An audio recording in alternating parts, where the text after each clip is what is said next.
Yeah, 5 becomes 5, 4, 3, 3, 3, tails up at 3, now there's 2, 2, 1.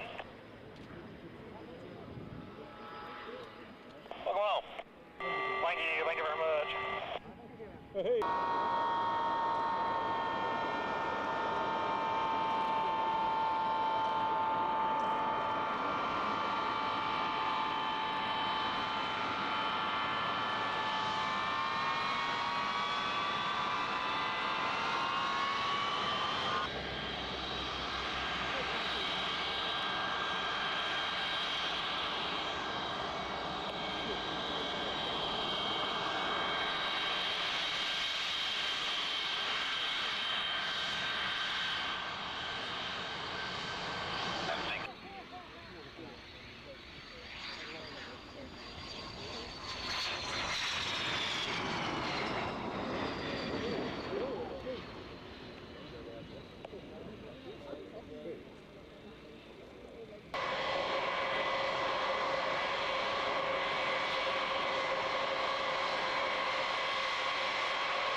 Yes, I'm available. Okay, that's you just pushing Delta, is it?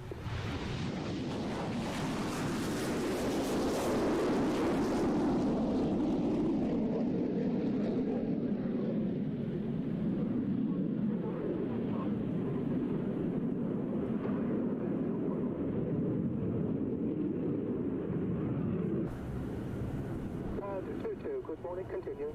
Copy.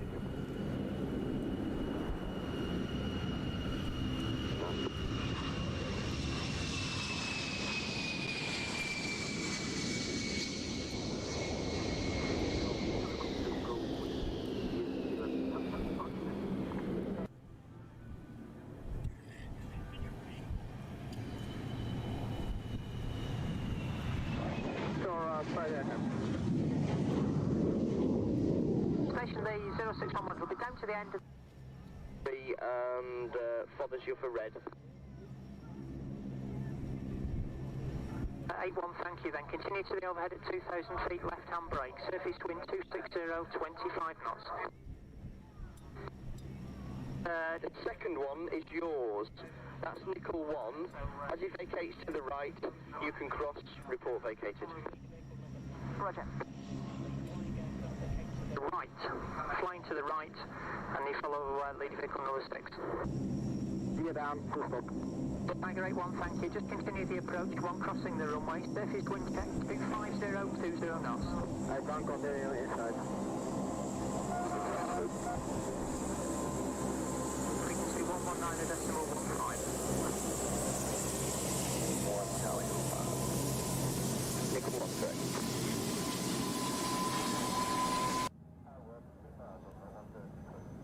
Okay, can you just continue to hold just south of the field there, please? Just one Phantom to get ahead of you. Air Force 3745, descend no altitude 1,000 feet. Further circuit. Roger. 9, Roger.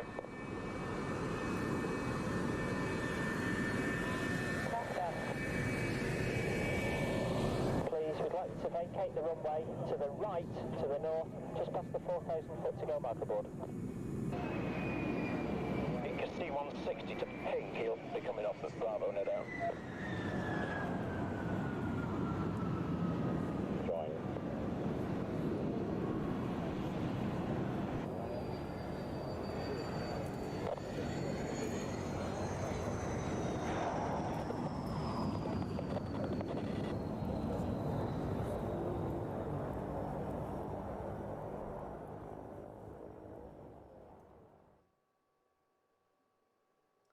Hello and welcome to the Virtual Air Tattoo 2021.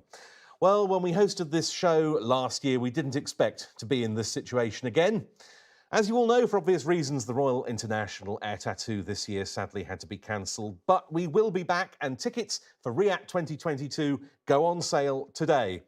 We were also expecting to have with us my regular co-commentator Mark Manwaring once again. Unfortunately, earlier this week he was pinged by the NHS Track and Trace app, so he's unable to be here, though he will be with us virtually later today.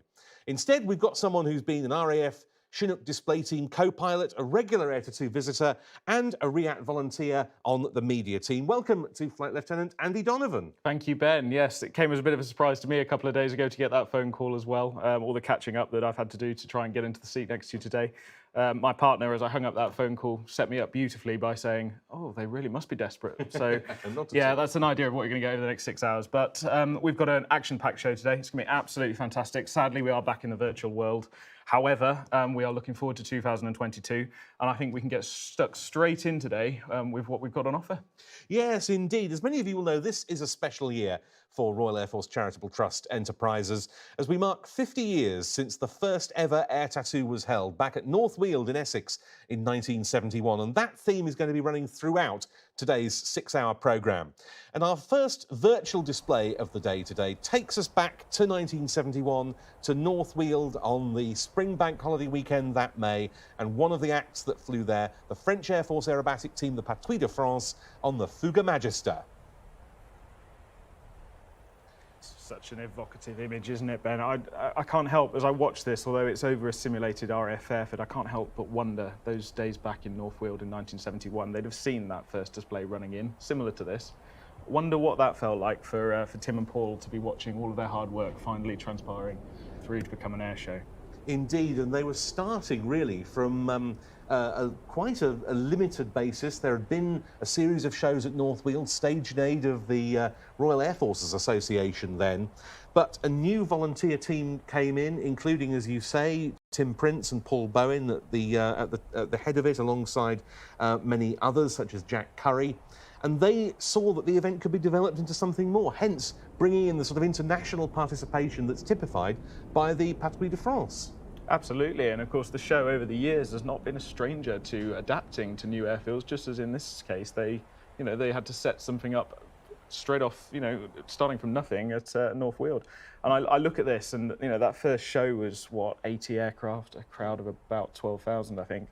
That's a far cry from that Guinness World Record-breaking year of 535 aircraft, which must have been, what, 2003? Yes, it was. I wonder if they had any idea back in 1971 how big this would get. Absolutely not. I mean, Paul Bowen, as Tim Prince will say later, was very much a dreamer, looking to the stars.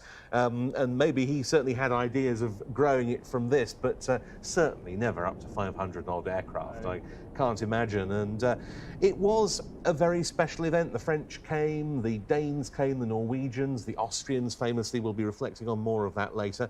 Not the Red Arrows, they weren't there that year. What a beautiful shot this is, looking back from under the wing of one of the virtual Fouga Magisters. That's stunning, isn't it?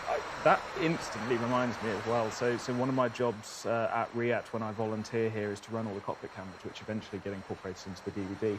And that reminds me of a shot from the Patrouille Suisse about 3 or 4 years ago. They turned up with their F5s, and we get a lot of great footage from inside the cockpit. But what they surprised me with was a camera, or multiple cameras, mounted outside the jet, looking at images like that. And that was happening in the real world. And here we are in the virtual tattoo, seeing something similar. A little bit easier to achieve, I suppose. Yes.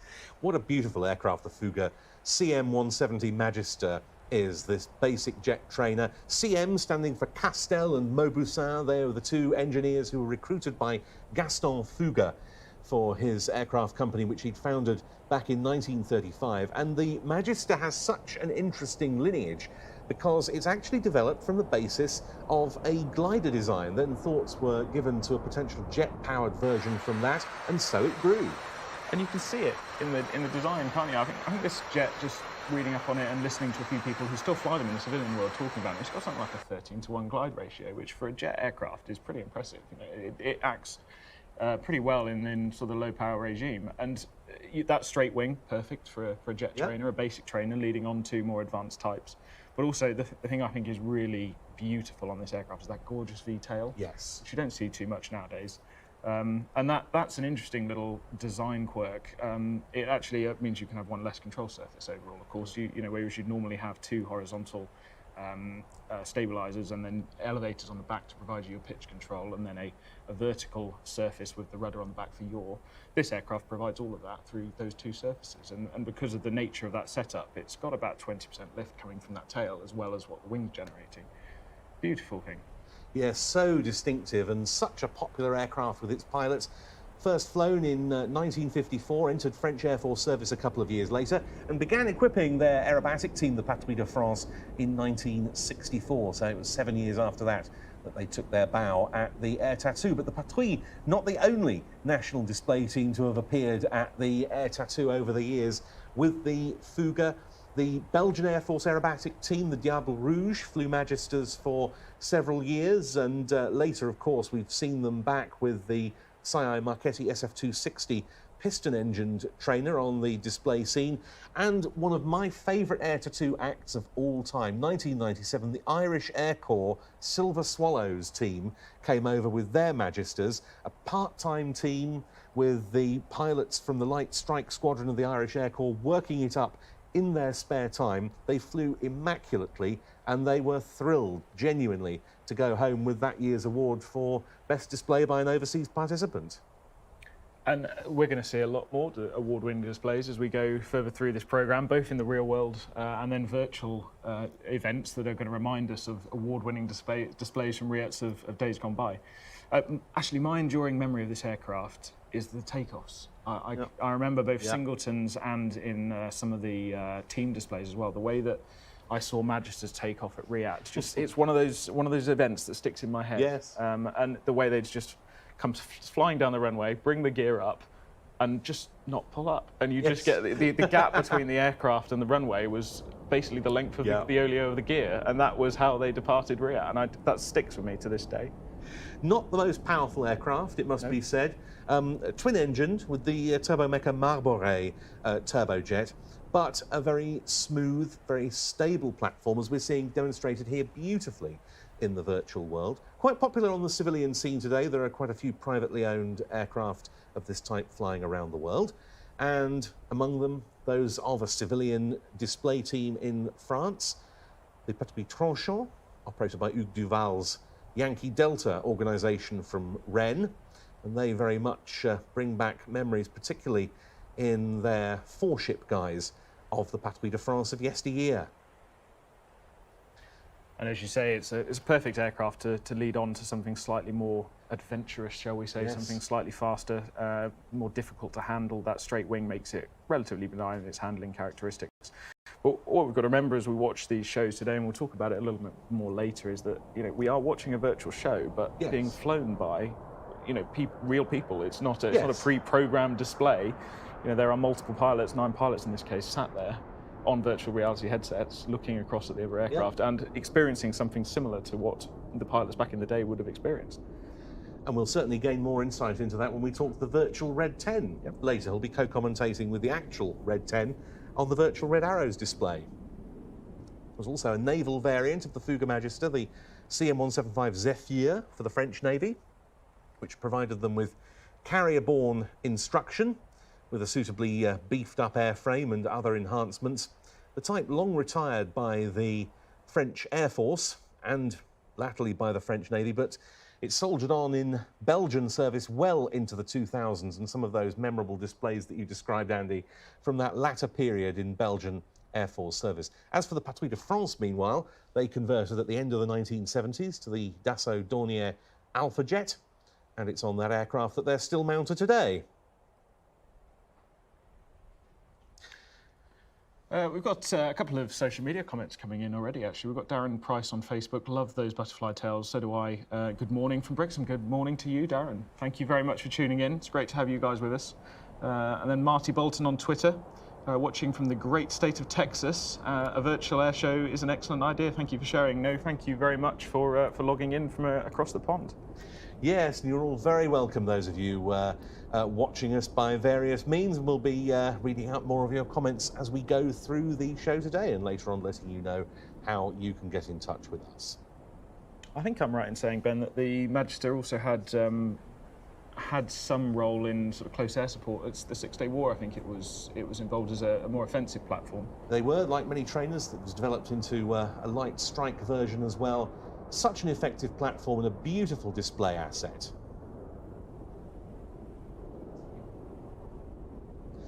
And that was the virtual Patrouille de France from 1971. Hello, I am Major Samuel Lanos, team leader of the Patrouille de France. My whole team wishes the Royal International Air Tattoo a very happy 50th anniversary. We have so many good memories of all the shows we flew here. And we are so sad we won't be able to make it this year. So, let's keep in touch in our social networks, and we hope to see you soon. Long live the Franco-British friendship, and long live the riot. Thank you very much indeed to the French Air Force for providing us with that video message from the modern-day Patrouille de France with their Alpha Jets. Be sure to check out the official Patrouille de France web store. You can find that at www.boutiquedelapatrouilledefrance.fr. Now, over the next 6 hours, we've got an eclectic mix of aircraft for you. We're going to be looking a long way back, but we're also going to be looking forward to Riyadh 2022. I know there's going to be an awful lot of firm favourites coming up. The Red Arrows, even though virtual, that's an interesting change for us. is going to take a lot of people's attention. For me, I've got a particular interest in seeing the Viggen. We've got the Viggen coming up in the virtual world. We've got the virtual A10. Cannot wait to see that. It's been, what, 10 years, I think, since that's arrived at Fairford. And then, I'll tell you what I can't wait to relive is the real-life 2006 display from that MiG-29 OVT. Oh, yes. Incredible. Absolutely one of the greatest fast jet displays I think the Air Tattoos ever seen. And for my part, I'm liking looking back to the 90s with things like the Italian Starfighter, the Russian Bears, and that amazing victory finale from 1995, of which we've got some tremendous memories from the commentator Sean Maffett coming up later on as well. But for our next video, we continue along the theme of 1971 with a look at the Belle Sioux from the historic Army aircraft flight. We sent our reporter Sarah over to their base at Middle Wallop to experience more about this classic helicopter.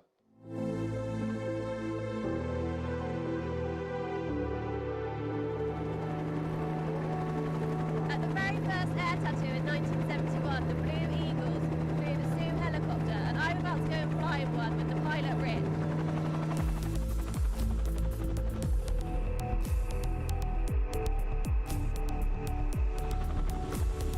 Hello, my name's George Bacon. I'm the chairman of the Historic Army Aircraft Flight and have been involved for many, many years, as I have also with the Royal International Air Tattoo. The Historic Flight was established originally in 1980 as a means really of preserving all the aircraft that it has flown for perpetuity, heritage, ethos, and all the right reasons for keeping us in touch. But the MOD very sadly withdrew its funding in 2013, which is then when I stepped in after having been involved for well over a decade already, as a means of rescuing the flight from being sold off and establishing a charitable trust to keep it going. And here we are today displaying 4 aircraft, but that's out of a fleet of 10, which we hope in due course to refurbish and therefore build the team back up to 6, which is where we started. Stoke 06, need to commence display when you're ready. Many thanks, I have the airfield. You have the airfield. Hello, my name's Rich Pillans. I'm the Chief Pilot of the Historic Army Aircraft Flight. Yeah, the first ever Bell 47 to fly was in December 1945. So it's real World War II technology, and it flew just afterwards. In 1971, the Sioux helicopters had smoke grenades fitted to the outside of the aircraft so they could really show off the profile that the aircraft was taking. And you compare that now to the Apache display with high explosives and simulated weapons, creating an awesome exemplar of an Apache in action. When I fly back down, I'm going to do one of those tall turns, which is where we put the nose up in the sky. Okay. So you're ready for that? Ready. Okay, I'll go a little bit further. It's a good height. All the parameters are good. Tall turn, go. As we go up in the air, watch the airspeed drop. We use the engine torque to bring the nose of the aircraft round, point back down the hill, and fly away. And that would have been it's awesome, eh? That's an operational manoeuvre as much as a display manoeuvre because you can use it very quickly to turn the aircraft around 380 degrees. The view is amazing. That is, isn't it? The torque turn in the Sioux is a real handling manoeuvre where you make sure you look out the window and manoeuvre the aircraft in a smooth way. With an Apache, it's much more of a managing the aircraft and the autopilot manoeuvre. You've got this awesome visibility from the Sioux helicopter, and it's so good that people on the ground can see in and they really see you waving back. Yeah. You get a lot of happy faces and children waving as you fly over. It would be a real pleasure to get more aircraft back in the air. We've got 4 displaying, as I mentioned, and we've got several others to refurbish, and it would just be brilliant to now increase our flying capacity and see more of these aircraft at the Royal International Air Tattoo in the years to come.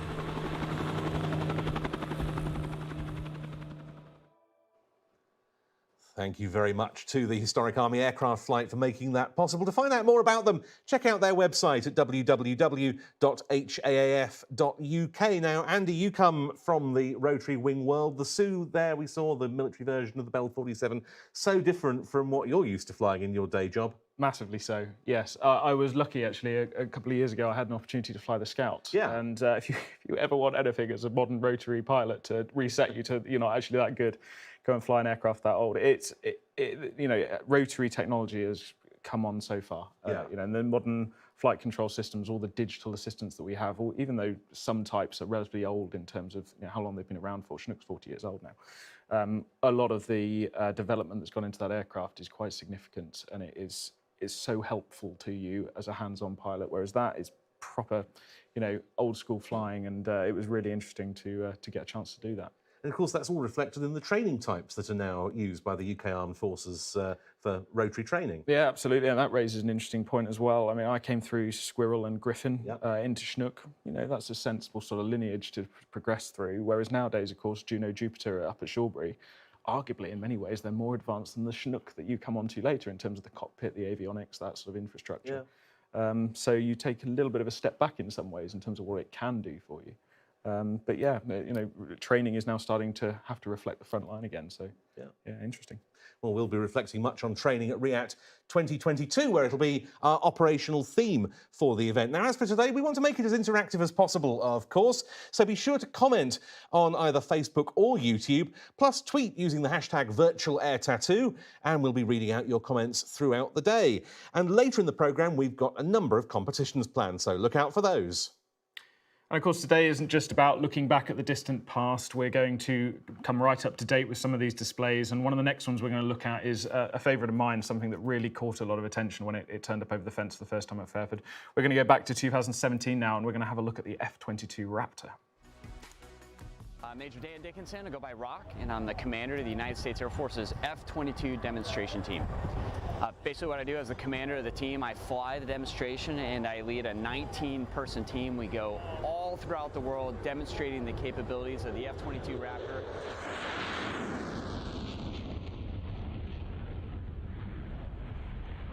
And that takeoff, Ben, something, isn't it? Absolutely astonishing, and just a taste of the sort of performance to be demonstrated in the display to come by the Lockheed Martin F-22A Raptor. And of course, it's thrust vectoring, Andy, that's at the heart of this aircraft's, as it was known, super manoeuvrability. Absolutely. I mean, this is a world-leading aircraft in so many ways. The American export rules still say it can't be exported. They've stopped building them, but it is only seen in the United States, and for good reason. There's a lot of technology on here that they want to keep hold of. That thrust vectoring being part of that picture. And some of the manoeuvres you're going to see here is it pitches up very, very rapidly into the vertical. All that airspeed washes off, and then here you'll see it pitch nose down. You watch some older types try to do that, and as that airspeed washes off, you don't get anywhere as near as much authority from those control surfaces, and they become very, very sluggish in that slow speed regime. This thing, because it can get its nose down very quickly and regain that energy, is quite incredible, and it's that thrust vectoring up and down gives it that control in pitch. But what's remarkable, even from an aerodynamic point of view, is when you watch it roll in that low-speed regime, it's still fairly snappy.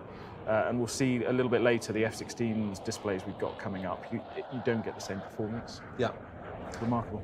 And some of the manoeuvres we will see here are simply not ones that you would see any non-thrust vectoring fast jet being able to perform. I think we've got coming up an incredibly tight loop of a radius that I think not even a lot of light competition aerobatic aircraft could hope to match. There it is with another of those incredibly steep pulls, and I think we'll see there, as the airspeed looks like it's bleeding off, and indeed is, but nonetheless, there's the power and there's the thrust vectoring to bring the nose round. Unbelievable performance. Yeah, and of course not just an air show routine. You kind of alluded to it there. There's a tactical significance to this as well, because whilst in a jet fight, admittedly I'm a rotary pilot, I'm not a jet pilot, so but in a fight, what you're interested in is maintaining your energy, managing your energy, and maintaining some ability to outturn your opponent, whether that's in rate or in the size of the circle you're drawing in the sky, because you want to close on an opponent in a turning dogfight faster than he or she can close on you.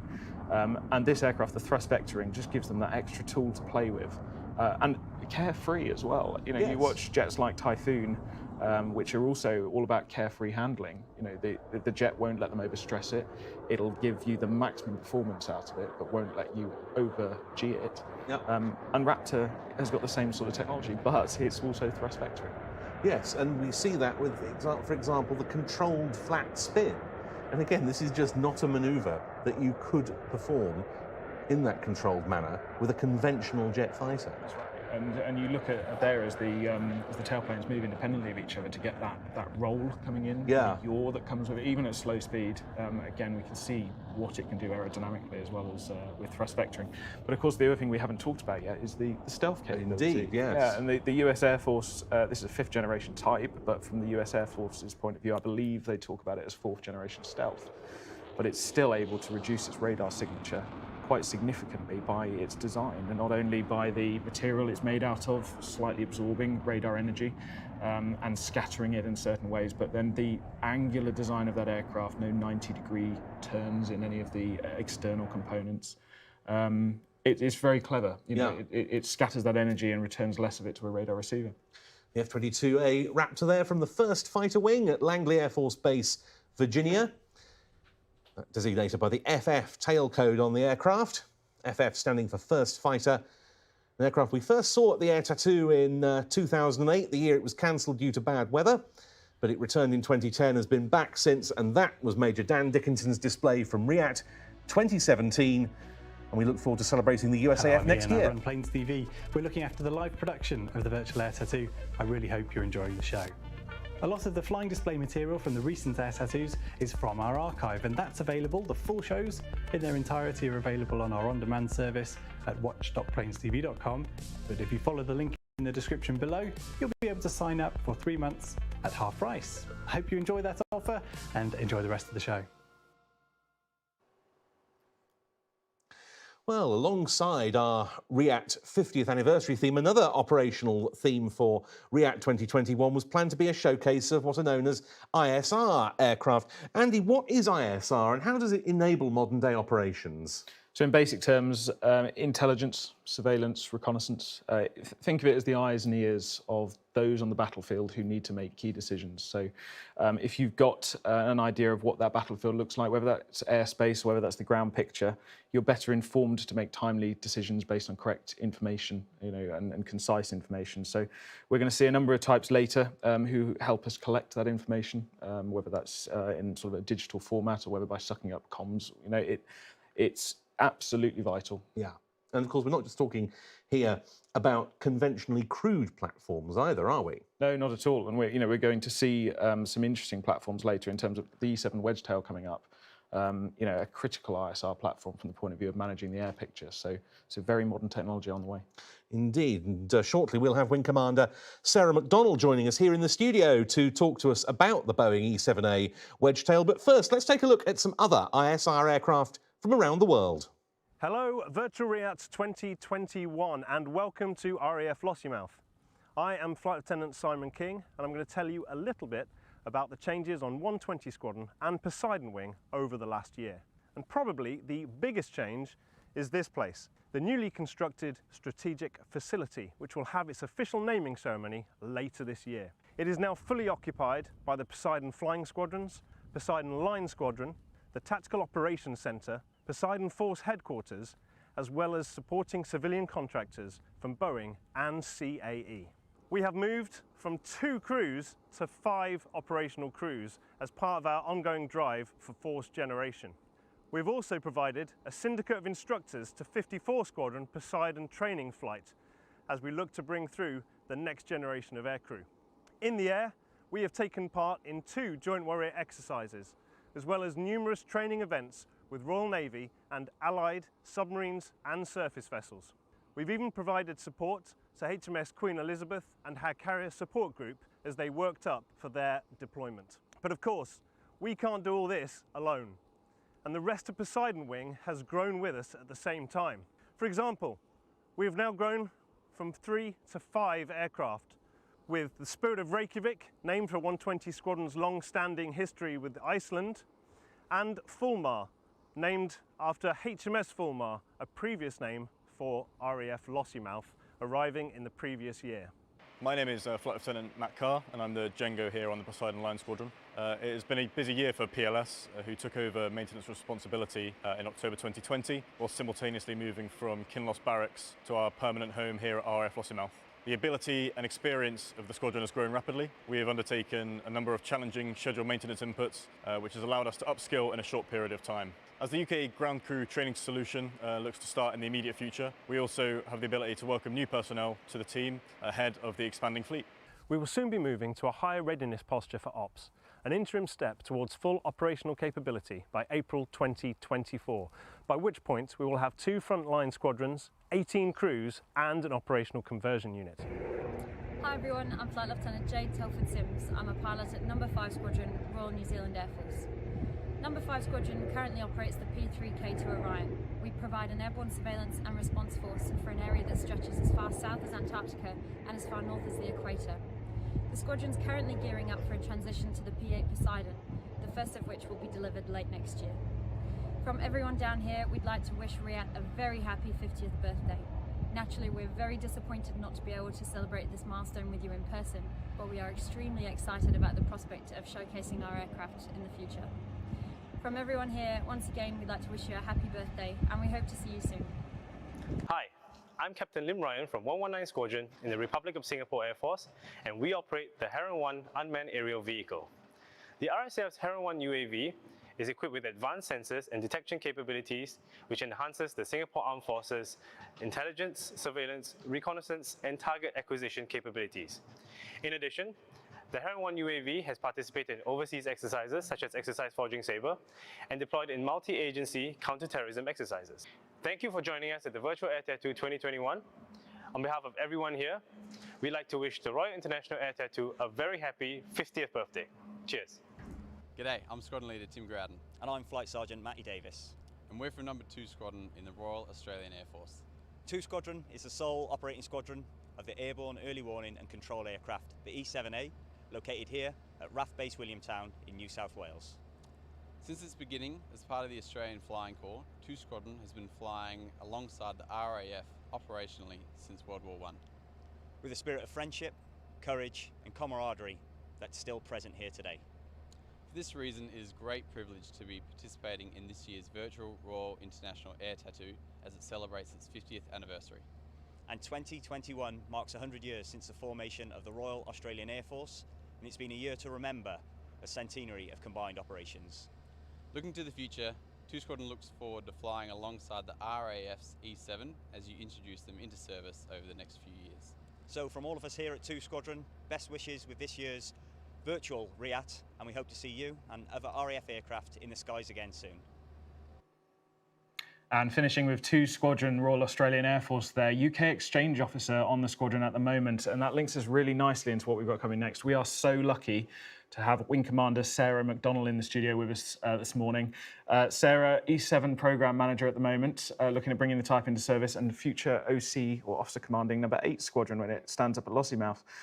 Welcome to Fairford. Thanks, morning. I'm going to dive straight in. I'm fascinated to know, how does your career bring you to a place where you're about to bring a new aircraft into service, Royal Air Force service, at a new location and stand up the squadron? I mean, pretty lucky, really privileged. I'm a fighter controller by background, joined up as a fighter controller. That changed into Air Battle Space Managers and now Air Ops Controller as it's known. Most of my career was spent on the E3D at RAF Waddington.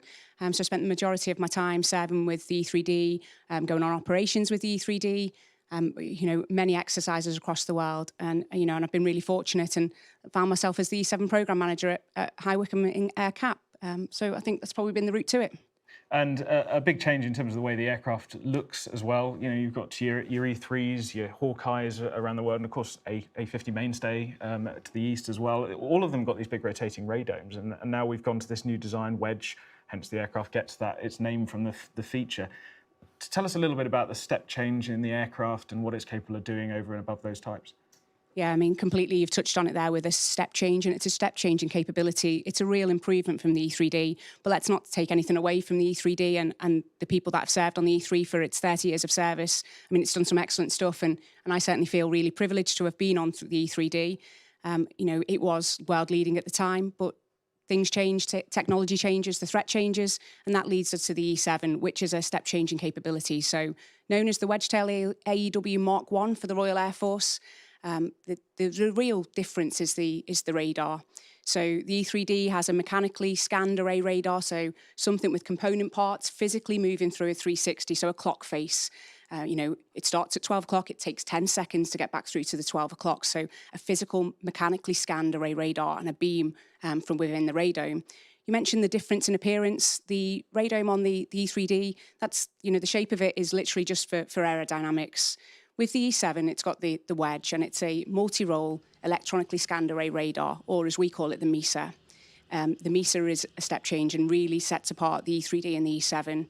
With the MESA, the operator's in control. It's much more flexible, it's much more agile. The operator gets to choose where they want to look. So for me, if the area of interest is to the east, I'm going to choose to look to the east, and I can disregard almost the west. With the E3D, you're a slave to the 10 seconds, so you'd be waiting for it to go back round. So for us, much more flexible, much more agile, a real improvement, and we get to choose what we want to look at.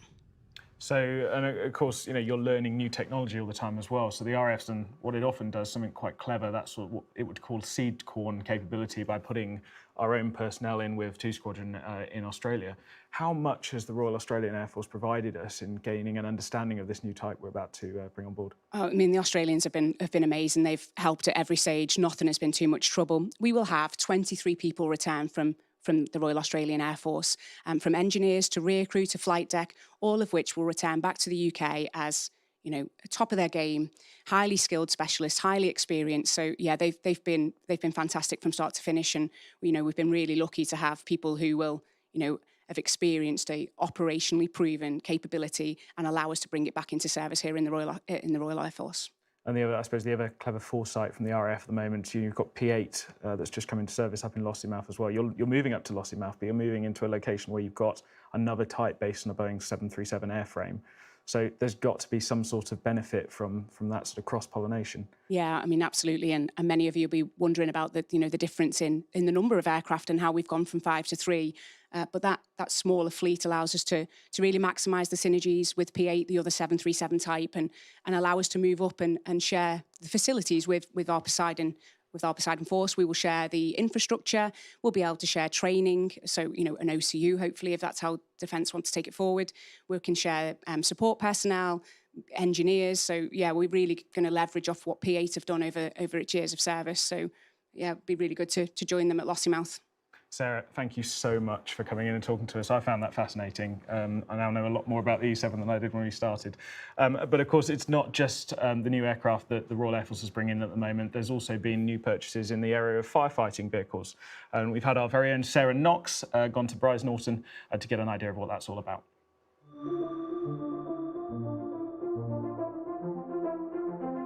We're here at RAF Brize Norton to view the new fire engines in action.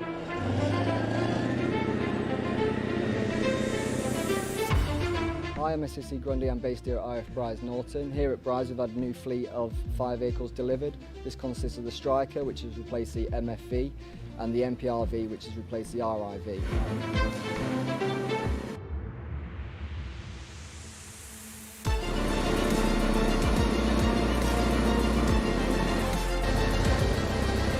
These vehicles allow us to carry a lot more water and allow us to discharge a lot more media, so they're far superior to the old fleet.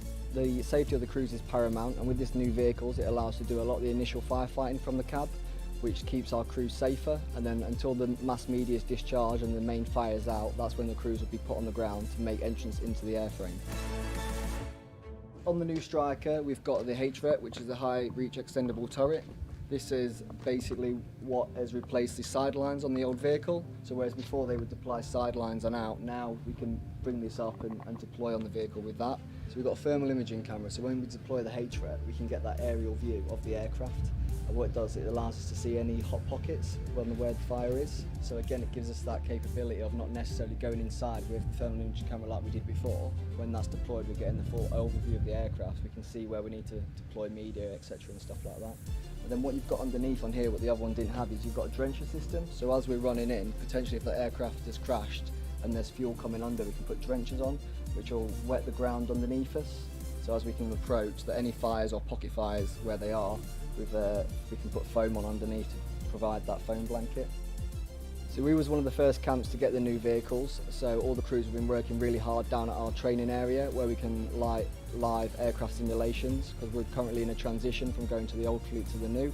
So a lot of crews have been putting a lot of time and effort into getting up to speed and competent on these new vehicles. So from the sound of the crash alarm going down, we've got 3 minutes, 2 minutes to get there, then a minute on scene to create survivable conditions. Having these new trucks gives us far better advantage to get there and meet that requirement.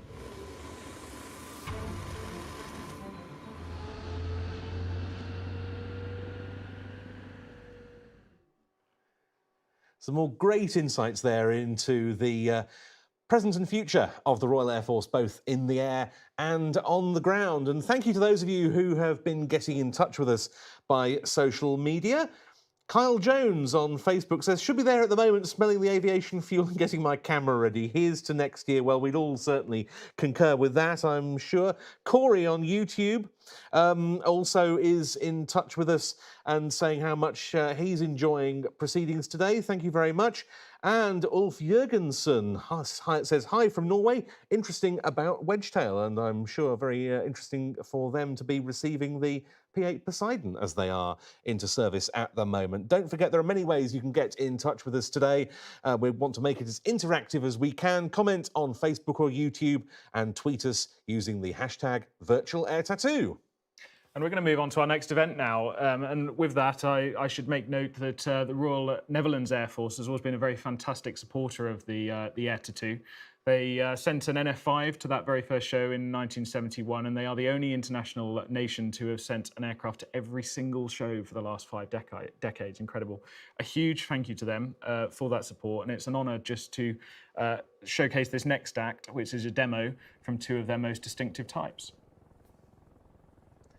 Yes, and this actually takes us back specifically to RIAT 2013. And as I remember it, the weather for this display, this virtual display, is an accurate replication of what it was like in that sun-drenched year. We've got the AH-64D Apache attack helicopter leading in the F-16AM Fighting Falcon. And this is a wonderful start as I remember it, because the AH-64 pitches up into a loop. There we go. And the F-16 breaks away with the smoke trailing. It's a great start to, we don't often see that sort of entry, you know, a rotary type team with a fast jet type. And then such a dynamic start to a show as well. Indeed not, and this was a routine we saw in several seasons from the Royal Netherlands Air Force, Apache paired with Viper, and the 2 aircraft in extremely attractive special colour schemes, and that's also been a feature of Royal Netherlands Air Force displays at the Air Tattoo down the years. Yeah, they're certainly not scared of it, are they? No, and this was the, we'll see it later on again, but the Orange Lion F-16. And this Apache, which when we see it a bit closer up as it goes through another of its very tight backflips, been painted up with a 100 logo on it, and this marked the fact that 2013 was the centenary year of Dutch military aviation. That's right, and we watched this AH-64 display on the 150-metre line for rotary assets. So we'll talk to Manners a little bit later about his experience on flying control committees and how the various lines out on the airfield apply to the flying display. But this is a D model Apache. Yes. It's a D model Apache, that's what the Netherlands bought, but without the longbow radar that we see on our very own D model Apaches here in the UK. So distinctly different in that respect. But I believe they've now committed to the E model, so they're going to continue with Apache and keeping this this very useful and impressive type in their inventory. And it is the lack of the rotor head top-mounted longbow millimetric wave radar that enables the Dutch Apaches to perform a full aerobatic display. Yeah, and I think this aircraft, I think it was about 2005, they won the Douglas Bader Trophy, I seem to remember, for the best individual flying demonstration, and you can see why as you watch it. It was a huge change for the Dutch rotary wing fleet in the 1990s when it was totally renewed. Prior to that, they'd operated the wonderful Alouette 3, which we used to see here being displayed by their display team, the Grasshoppers, and the MBB Ball 105, which we'll see later on in the hands of another Air Force. But then suddenly, pretty much all at once, all stationed at Hills of Ryan, the home of Dutch rotary wing, or most of Dutch rotary wing aviation, they got the Apache, with a fleet of A models initially to prepare them for the Ds that were still to be delivered. They got the Eurocopter Cougar and they got the CH-47D Chinook.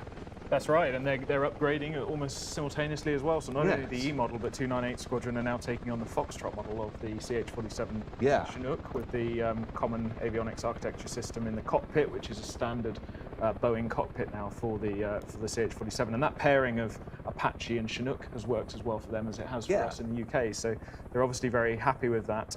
But they're very busy as well. I mean, they use these types. You know, I think the Apache must have been 2005 to 9. I think it was during the Afghanistan days when they were so busy in Afghanistan and so heavily committed that this display had to take a breather and pause. It wasn't seen on the circuit because it was so heavily used operationally. Indeed, and the Dutch with the A model Apaches had been almost straight into operations with them in the Balkans, I remember. As part of the various multinational peacekeeping efforts there. That probably leads us on quite nicely to talk quickly about that 30mm gun you can see underneath the aircraft there, and then the crucial feature, the hard points as well, on those little stubby wings for Hellfires, etc. And that upgrade to the E model is going to bring on, I think, the AGM-179, which is the Joint Air-to-Ground Missile as a replacement for Hellfire. So some big strides coming forward. I think there's a couple of social media comments coming in as well. Yes, more people enjoying the show. Peter Jansen says, "Hi, the Royal International Air 2, watching from Tasmania, Australia." I think our furthest distant viewer that we know of so far. If you reckon you're further from us than that, do get in touch. Helen Woodruff on Facebook echoes the feelings of many of us when she says, "Miss coming to see this beautiful show in person. Hello from Swindon. Stay safe, everyone." Hope you're having a wonderful day, Helen. And of course, Helen probably looking out of the window as well and being a bit frustrated, or not, by Thinking this it's rather beautiful quiet. weather as well. Yeah, you and I stuck inside for 6 hours, typical, isn't it? Yes, indeed. But, I mean, I suppose that's the beauty of these virtual flying displays. We get to pick our own weather. Yes. Or they get to pick their own weather as they go and do these displays. And not only does that mean they get beautiful sunshine, a cloud base that allows that full vertical extent on their displays, but they also get to pick the wind. Yes. Which for a helicopter like this is especially susceptible to an on-crowd wind. That's what most of the display pilots don't really want, because for all of their display maneuvers, especially at low speed, that wind, if it's strong, can really affect them, blow them onto the crowd, and therefore blow them inside the lines that they are meant to stay outside of, to make these air displays as safe as possible. Wonderful tradition of display flying by the Royal Netherlands Air Force. I mentioned the Grasshoppers. We also remember their F-27 troopship displays, and of course, joining us now, the F-16, which they've displayed pretty much since it entered service with them in the late 1970s. Although just going from a rotary type to fast jet there, I'm reminded that jet noise is awfully boring, isn't it? You would say All right, that. perhaps not, yeah. Yes, significantly faster now, though, with the F-16 rolling in there, now on the 230-metre line for its left-right passes. And I think there's about 213 F-16s the Netherlands invested in originally, A and B models to begin with, and built in country. Yes, by Fokker. There was a group of 4 NATO countries who wanted to replace largely Lockheed F-104 starfighters during the 1970s. There was Belgium, the Netherlands, Denmark and Norway. They were known as the European Participating Air Forces, and 2 of those countries invested in industrial efforts to, as you say, build them in country. So there was Fokker in the Netherlands and Sabca in Belgium. Of course, the Dutch F-16 fleet was significantly slimmed down as the years went on. This with the impending introduction, as it was then, of the F-35 Lightning II. And now that type is in service with the Royal Netherlands Air Force. The F-16 is very much on its way out. In fact, at the time we saw this display by the so-called Orange Lion F-16, the Dutch had just 87 F-16s in operational service. Well, it should be remarked how successful they've been. They've gone through the midlife upgrades, of course, and when the F-16 first came into service, it itself was leading edge. Those early test pilots remarked it was like riding a pencil because of that bubble canopy, no cockpit framing, so the visibility from the jet was exceptional, and of course it was also a relatively low-cost option. So it's proved to be a very, very successful jet, not only within the Royal Netherlands Air Force, but around the world. Oh, without question, one of the greatest fighters of all time. It was initially conceived, of course, as a purely lightweight fighter, with no thought given as to making it into a highly multi-role platform. But it very soon evolved. And there's a couple of comments on social media just come in. The first one from Shane Wright. Thank you for your comment, asking what simulator is used. I'm going to hold back on that one because I don't want to steal Ben's thunder in just a second. Yes, we're coming on to that. But yes, Andrew Bollins as well on Facebook. Amazing to see the agility of the Apache. It is quite something, isn't it? And quite a contrast to this F-16. And the agility of the F-16 is still very, very impressive, even though this is a type that first flew back in 1974. And a challenge when it first came in as well. I mean, it was a high-performance machine. Something called G-lock was a big issue early on, G-induced loss of consciousness. And pilots, early test pilots, a few were lost actually due to this aircraft. The fact that the G-onset rate is incredibly fast on it. They went through various design sort of sympathies built into the design, if you like, to try and help with that. Reclined ejection seat being one of them, G-suits being absolutely crucial. Yeah, it's an incredibly agile fighter, as you can see now, turning very, very tightly, almost within the perimeter of the airfield.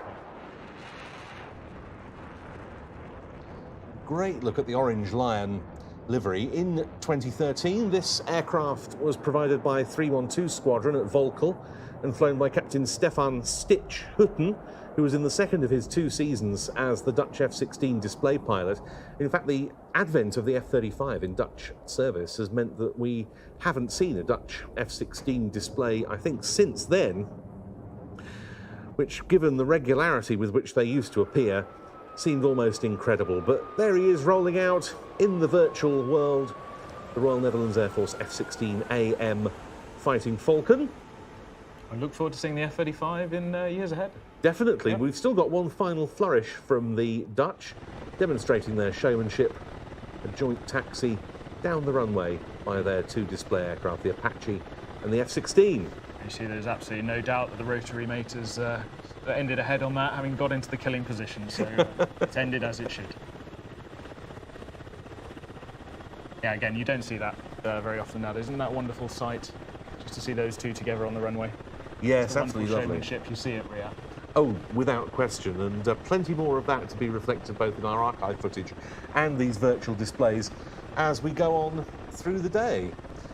They'll shortly be clearing the runway to make way for the next display item at their virtual show, and we'll be back with more of that later on. Those colourful aircraft, so great to see. We're thankful to Eagle Dynamics for their support and to Virtual Air Festivals for producing these virtual flying displays. All the footage we're currently watching, to answer the question that Shane was asking on Facebook, is from Digital Combat Simulator, DCS. If you've ever wanted to get in a jet fighter and pilot your own combat aircraft, head over to dcs-world.com. Their new free-to-play program allows full access to any and all of their products for 14 days. No commitment and no tricks. This, they say, is by far the closest thing to reality. And now we're going to take a look at some video clips from around the world. These have been filmed especially for the Virtual Air Tattoo, so enjoy. Hello, I am Captain Köken. I am Captain Oğuz. We are from Turkey at 111th Squadron. This is our F-4 Phantom, which is used for strike missions in all weather operations. We have fond memories of our attendance of the show in 2019. We saw lots of aircrafts and air shows from all other nations. We enjoyed so much. We would like to wish the Royal International Air Tattoo a very happy 50th birthday. And we hope to bring our fabulous Phantom to RF Hereford next year.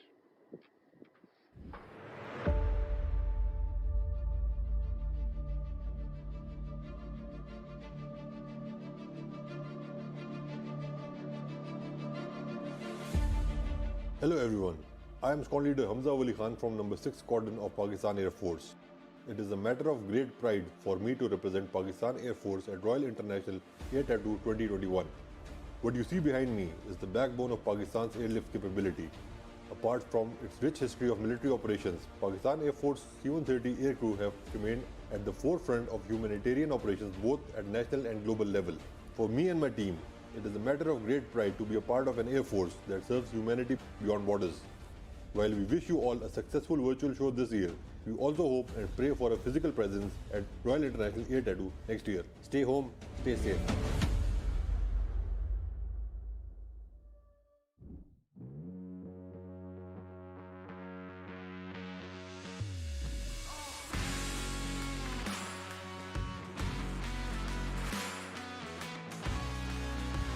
air shows are really important for us to demonstrate to the nation's general public what we can do and what our aircraft are capable of, and it also gives our pilots an opportunity to throw the aircraft around a little bit and really demonstrate the speed and agility that they're capable of. So we're just starting this season now, and being part of the team is it's a massive opportunity and a huge honour. It's always good to be part of these teams going around the country with the helicopter. So we're all just really, really excited for the upcoming season.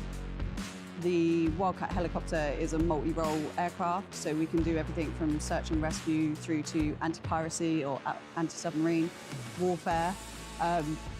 With that, it's got a top speed of 180 miles per hour, and it allows us to also do mount machine guns on the side, and we can do troop carrying. So it's a really versatile aircraft.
And some absolutely wonderful footage from Airbus there, one of the headline sponsors of today's Virtual Air Tattoo. And it reminds me, Ben, actually, of some of those Airbus A400 displays we've seen here. Absolutely incredible. Marvellous. But anyway, in today's increasingly complex threat environment, Airbus brings interoperable and collaborative solutions to ensure superiority for combat air systems across the 5 operational domains. The company's portfolio of leading-edge platforms includes the Eurofighter Typhoon, the A400M, the C295 and CN235 airlifters, plus the A330 multi-role tanker transport and proven unmanned aerial systems technology. They provide customers with a choice of fully integrated air power solutions. A huge thank you to all of our sponsors here for Virtual Air Tattoo today. Keep commenting, keep letting us know what you think of the show, and please do use the hashtag Virtual Air Tattoo. Not least to tell us some of your favourite air tattoo memories in this 50th anniversary year of the first show. And to that end, we're now going to hear from someone whose voice remains, I'm sure for many of you watching, synonymous with this air show. It's former senior commentator Sean Maffett. We asked him to share some of his favourite recollections. Well, thanks very much for inviting me. My name's Sean Maffett, and I was the Royal International Air Tattoo, and before that, the International Air Tattoo senior commentator, which was, of course, a great honour. I started in 1979 when the show was at Greenham Common. For me, the most moving Royal International Air Tattoo memorial was the flypast for the crew of Hercules XV-179. They were shot down in Iraq in 2005, and that year's Royal International Air Tattoo commemorated them. On the 30th of January 2005, the Iraqi people gained their freedom, just as the crew and all on board a Royal Air Force Hercules, call sign Hilton 22, lost their lives in a marshy field 40 miles northwest of Baghdad. I can do no better than quote the words of their station commander, Group Captain Paul Oborne. This team, he said, our boys, gave their all for a people that they barely knew. They didn't choose to die, but such is the honourable nature of our profession that when the moment of sacrifice alighted upon their own personal battlefields, their feet stood fast, they knew their duty, and they honoured the loyalty of their friends and colleagues, of their squadrons, their regiments, and their service. They were professionals, and because of their mission, they were the best. They were great characters, all of them, full of fun and mischief and laughter. They lived and laughed and fought together as a team, and they died together. So here is a formation of Hercules aircraft representing all the squadrons at Lynham flown by the colleagues of the men who died. They will salute their comrades by performing a missing crew manoeuvre. As the formation reaches the centre of the display, the aircraft on the leader's left pulls out of the formation, and the gap that's left signifies the crew that did not return from the mission.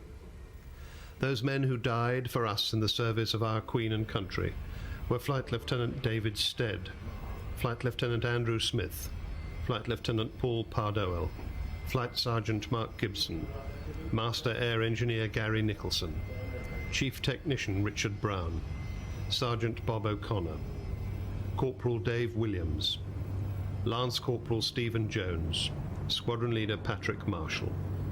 We too salute them, and we treasure their memory.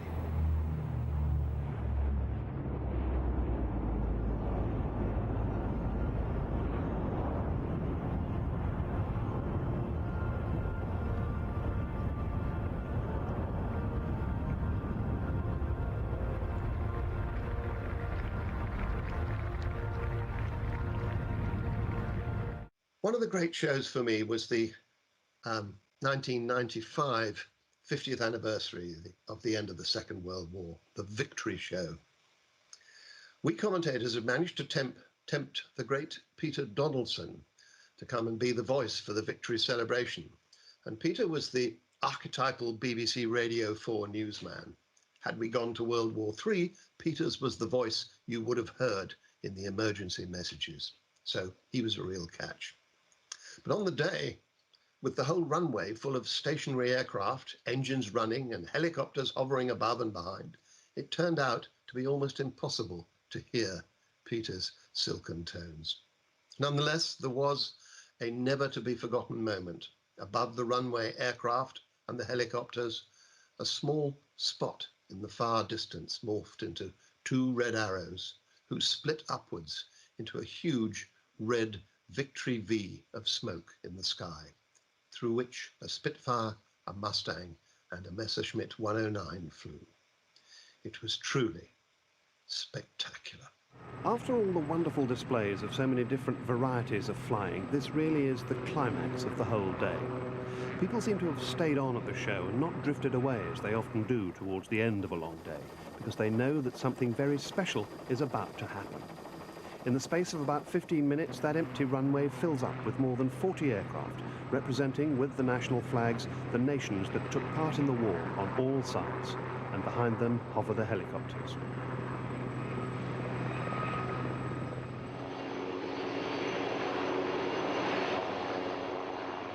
On the dais in the centre, the 12 veterans who earlier flew in the Tiger Moths, representing the 12 flying commands of the British services at the end of the war. And in the first of the aerial salutes, those same frail Tiger Moths fly proudly past.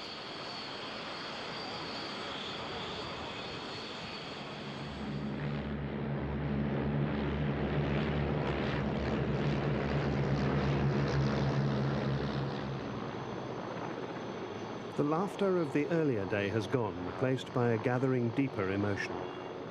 Over the horizon appears the airman's traditional tribute to a fallen comrade, the missing man formation.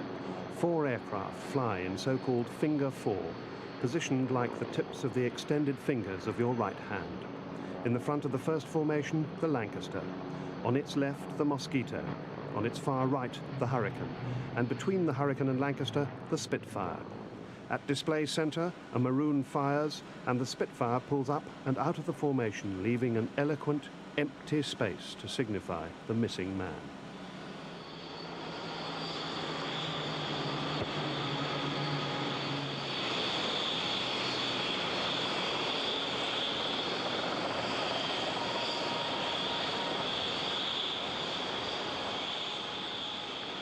Next, the Americans. The B-17 Flying Fortress leads, the P-58 Lightning on its left, the P-47 Thunderbolt on its far right, leaving the P-51 Mustang to pull up and salute the missing man.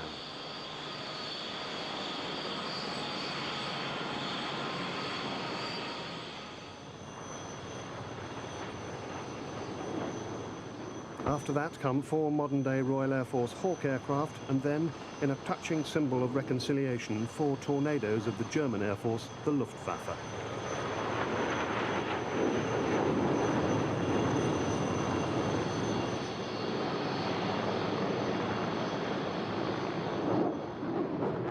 Finally in the flypasts, a single American B-1 intercontinental bomber.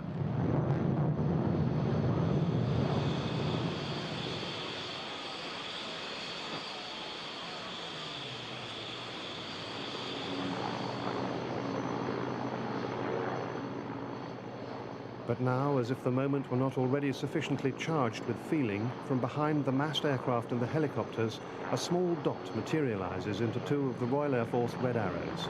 They write the victory sign on the evening sky, and through it fly a British Spitfire, an American Mustang, and a German Messerschmitt 109.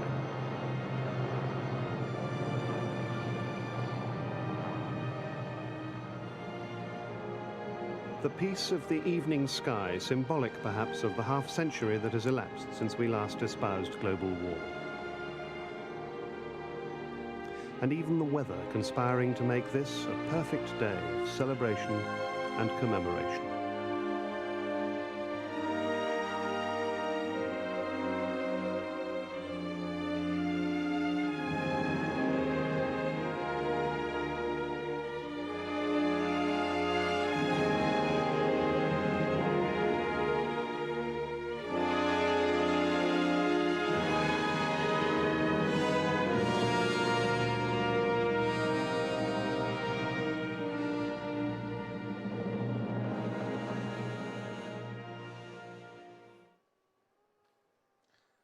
Well, that, to me, just epitomises what the Air Tattoo is all about. That victory finale at IAT 95, celebrating the end, the 50th anniversary of the end of World War II, without question, one of, to my mind, the greatest showpieces that there's been in British air show history. And Andy, I think I probably remember it most because at that stage, maybe shouldn't say this, but we were allowed, us photographers, I was then at the show, out in front of the crowd line and were able to crouch down behind some of the advertising hoardings to get the view completely down the runway with all of the aircraft lined up on the runway, the helicopters hovering overhead, and then being able to capture the missing man formations and the Tiger Moths and the B-1 as they flew over with everything in the same frame. I just can't top that, really, as an Air Tattoo memory. Those days are gone in so many ways, but yeah, great memories, and they stick with us, don't they? No, they certainly do, and I mean, just so many more that one could think of. And I was trying, certainly compiling the 50th anniversary book that we'll be talking about later to think of some of mine. And the Canberra PR9's final display in 2006 stands out. Also, the F-100 Super Sabre from Tracor as part of the US Air Force 50th anniversary in 1997, something I've never seen before or since. And incredible to think that next year, 25 years on, we'll be celebrating the USAF 75th. We will indeed. And for me, one of the things that really stands out of that video is not just the aircraft, but the voices. Yes. So listening to Sean Maffett talking there, I mean, Sean was the airshow commentator that I heard time and time and time again as I grew up and saw a little bit more of airshows as time went on. And then you, Manners, as I've come to RIAT and done more and more at RIAT, your voice has become synonymous with the shows. And that's something that really stands out from listening to that clip. The other thing, of course, for me is, of course, the aircraft, just like all of us. Yes. We've got a couple of comments on social media as well. So we've got one from Gavin Sullivan. Thank you, Gavin. My favourite memory, I forget which year, was the B-2 flying in with two F-15s as escort. Great image, that. And not to be outdone, they went vertical at the end of the runway and set off all the camera alarms. It was awesome. Yeah, I remember that too. And for me, B-2 landing at Fairford for that first time as well, having that at the show on the ground, all the security that went with it. What a memory, absolutely incredible. Ali on Twitter, I remember the Black Eagles 2012 stealing the show. For me as well, the Tu-95 and the B-2 are particularly big ones, but the flanker, the Ukrainian flanker, not so long ago now, the days the flankers turned up over the fence with the R-76 in tow, that's a recent memory of a, wow, this is happening kind of moment. Yes, we'll be talking about the Tu-95 and the Tu-142 Bears later on when Tim Prince, one of the show's co-founders, joins us to help mark this very auspicious 50th anniversary year. Some more comments from people. Rob Landsbergen on YouTube says, my first visit to RIAT was in 2015 and I was very lucky to have seen the iconic Vulcan XH558 during its last performance as my best memory of RIAT. Goodness me, on the takeoff alone. Yeah, I mean, can I change my best memory now? Yes, I mean, a heart-in-mouth moment for some, but definitely one that was incredibly memorable. And then that vertiginous wing over. I remember watching that whilst going to Northside to do some Vulcan cockpit camera. Yes. Crossing the end of the runway and seeing that Vulcan go up onto almost a knife edge, and that's just had that, whoa, what's going on here kind of moment, yeah. And we'll be recalling a bit of that display later on. Once we've seen the virtual red arrows, they'll be going off for another virtual commitment during our show today. And Paul Dillon, also commenting on YouTube, says, my first visit was for IAT 89. Wow, it was so hot that day. I've been going ever since. I think it's pretty much as hot today out there on the airfield as it was at what was then a record-breakingly hot day at the 89 show. But what a shame we're not all out there on the airfield, but we all know why. We will be next year. This is exactly the weather we booked for 2022, so it's going to happen. Of course. Moving on to the first of our competitions for today as well. We're going to start the first one with ex-Tornado navigator John Nichol, who's going to come in and tell us just a little bit about his new book. Hi, I'm John Nichol, former RAF Tornado navigator. I first flew in to the International Air Tattoo in 1991. It was always a fabulous occasion. So I'd like to wish the Air Tattoo happy 50th birthday. And to celebrate, Ted and I are giving away 5 signed copies of the new book, Tornado in the Eye of the Storm. Good luck with it. And here it is, John's new book, Tornado in the Eye of the Storm. We're going to give you an opportunity to win one of 5 signed copies of this new book, signed by John. All we ask is that you get onto Twitter, Instagram or Facebook, use the hashtag #VirtualAirTattoo, and send us your best photos taken at the Air Tattoo of tornadoes performing. That's all we ask, and then you're in the running for that competition. We'll announce the winners at midday. And it's only right now that we feature a tornado in the programme. We've got this absolutely superb display from RIAT 2017 of a tornado from the RSV. Yeah, the RSV being the Reparto Sperimentale Volo, the Italian Air Force Flight Test Centre at Pratica di Mare.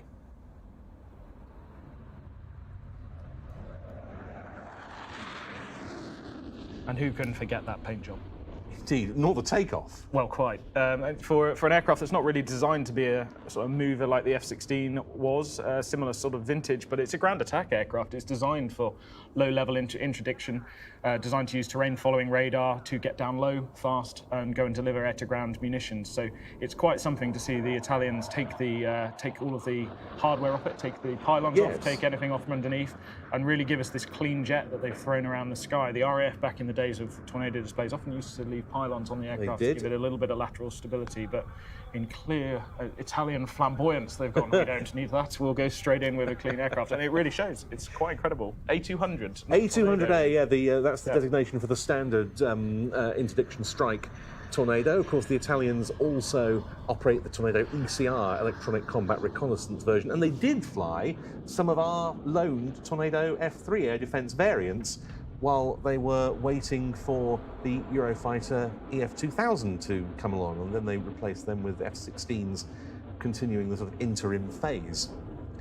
It was lovely to see this Tornado at RIAT 2017 in the flying, actually, because by that stage, although the Tornado GR4 was still in RAF service, the RAF had discontinued its Tornado solo displays and 2-ship roll demos. So this was a very rare chance to see one in the flying. Absolutely, and a very distinctive type when you factor in that swing wing. Yes. A product of its age, really. You can see it forward there, what Tornado Crew's called 25 wing, I believe, sort of in that forward position, dirty roll there with the gear, and now the burner's plugged in. And as you see the jet accelerate, they'd manually position those wings further and further back, so that the jet would end up more like a dart, reduce that frontal area of the aircraft, reduce the drag that would therefore not be coming with it, and configure the aircraft for much faster flight at low level. In a 67 wing, I think it was, 67 degrees of sweep back was the maximum, I believe, for the Tornado. And that, of course, was the Tornado strike variant's raison d'etre, wasn't it? Sort of down low and fast in the weeds in the Cold War environment. Yeah, and here you can see it now in 67 wing. The amazing thing about this jet that still gets me is even given its era, where it came from, it had a terrain-following radar in the nose. So they could set it for various ride heights, but, you know, and you'd ride the jet. You'd actually ride the jet and watch it follow the terrain through some terrible weather. And there were stories of, you know, Tornado pilots that had this fitted and other nations that didn't, and other nations watching those that did have it fitted disappear into the murk at low level. Yeah. Just going, well, we know this jet's going to deliver for us. And amazing to think you'd go and trust that jet to go and do that at those speeds at low level. Amazing. And what a great servant it was for the Royal Air Force over so many years, still in service with the German Air Force and still with the Italian Air Force, who demonstrated so well there, the A200A Tornado at Riyadh 2017. And some lovely memories of that display coming in on our social media feeds as we go on. Marcus comments on the iconic swept back wings of the Tornado. Jonathan Hogg on YouTube says, "Oh man, this Italian Tornado was so good live. Beautiful paint job and great display despite the terrible weather that year." Yes, I well remember its low show on one of the days with masses and masses, even more than we saw there, of condensation on the upper surfaces of the aircraft in that sort of almost semi-traditional bad weather at the start of the day. Yeah, I'd like to say that's how Riyadh's meant to be, because sometimes it feels like it is. But yeah, as I say, in 2022, I hope we're going to see something completely different. I'm absolutely sure we will. And if you're enjoying the virtual air tattoos so far, and we very much hope you are, please consider donating to the Royal Air Force Charitable Trust, because it's been a tough 2 years for the group, as I'm sure you'll understand, with no income from the Royal International Air Tattoo itself. So your donations today will help the charity provide new and potentially life-changing opportunities for young people through engagement with air and space. It ensures that the excitement of the Royal International Air Tattoo can continue, of course, and go on, allowing young people from all over to experience the thrill of air power and space. And do keep your messages to us coming in, once again, using the hashtag #VirtualAirTattoo. But now we've got some more short videos showcasing aircraft and air forces, this time that were present at that very first air tattoo at North Weald back in May 1971.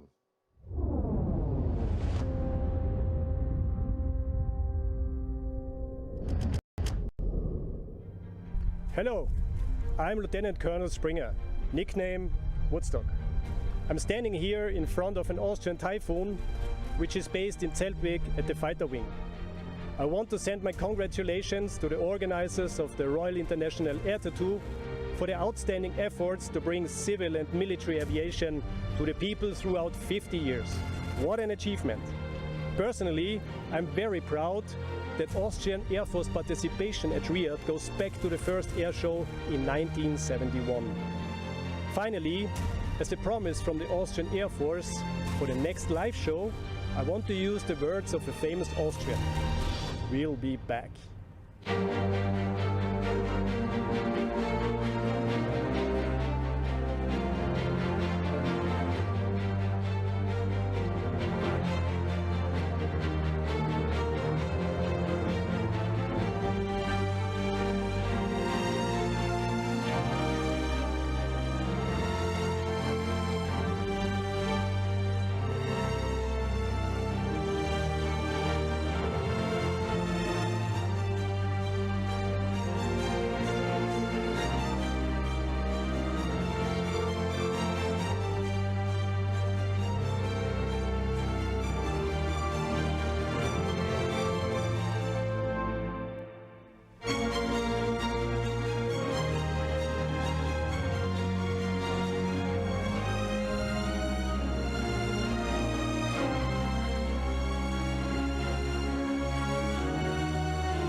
I'm John Hurrell, I'm one of the Shuttleworth collection pilots, and today we're going to talk about the Gloster Gladiator.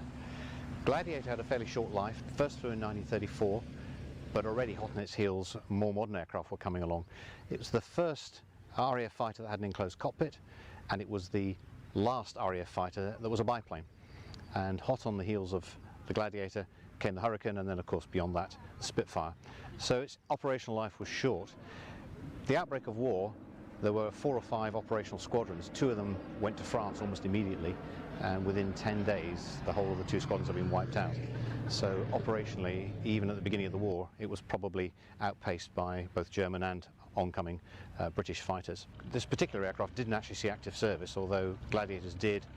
They made 747 of them, and 200 plus were exported to 13 countries. And it's probably most famous for its defence of Malta which has been well described in films and books, but it also performed in Greece and in North Africa and in various other campaigns. So it does have an operational history, but on the front line in France and during the Second World War it was probably fairly short. To fly Gladiator is a lovely airplane, I would say that because I fly it quite a lot, but it is delightful. It's very manoeuvrable, it's fairly light on the controls. It can be a tricky airplane in crosswinds or in strong winds at all, so it does warrant a fair bit of attention, and I feel very privileged to have been allowed to fly it at the collection, and in fact I'm flying it later on today, so I hope the weather stays fine and I'm looking forward to that.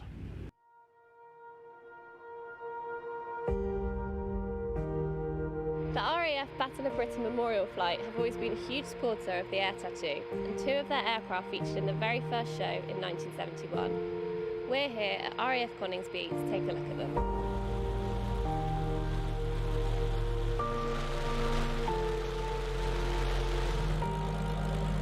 Hi, I'm Squadron Leader Mark Discombe, Officer Commanding the Royal Air Force's Battle of Britain Memorial Flight at RAF Coningsby. 50 years ago, the flight were very lucky to be at the first Royal International Air Tattoo. Took 2 aircraft along, Mark II-C Hurricane LF363, and also Mark 19, a PR Mark 19 Spitfire with Griffin engine in it, PM631, which is sitting behind me right now. The flight was started in 1957, and we started with 4 aircraft, 3 Mark 19 Spitfires, which are just being retired from the temperature and humidity monitoring flight at RAF Woodvale, and also the Hurricane LF363, which at the time was being used as, I suppose, a hack, a bit of fun by Wing Commander Thompson, who was the founder of what was then called the Historic Aircraft Flight, then later on became the Battle of Britain Memorial Flight. So my favourite RIAT moments, it starts a long time ago in 1994 when I was a Tucano display pilot, but I think what really wins it is when in 2018 we did the centenary fly past Dan the Mall for the Royal Air Force into Riyadh, and then with our Trenchard Plus display, a 7-ship of our old aircraft winning the King Hussein Memorial Sword for the best overall display.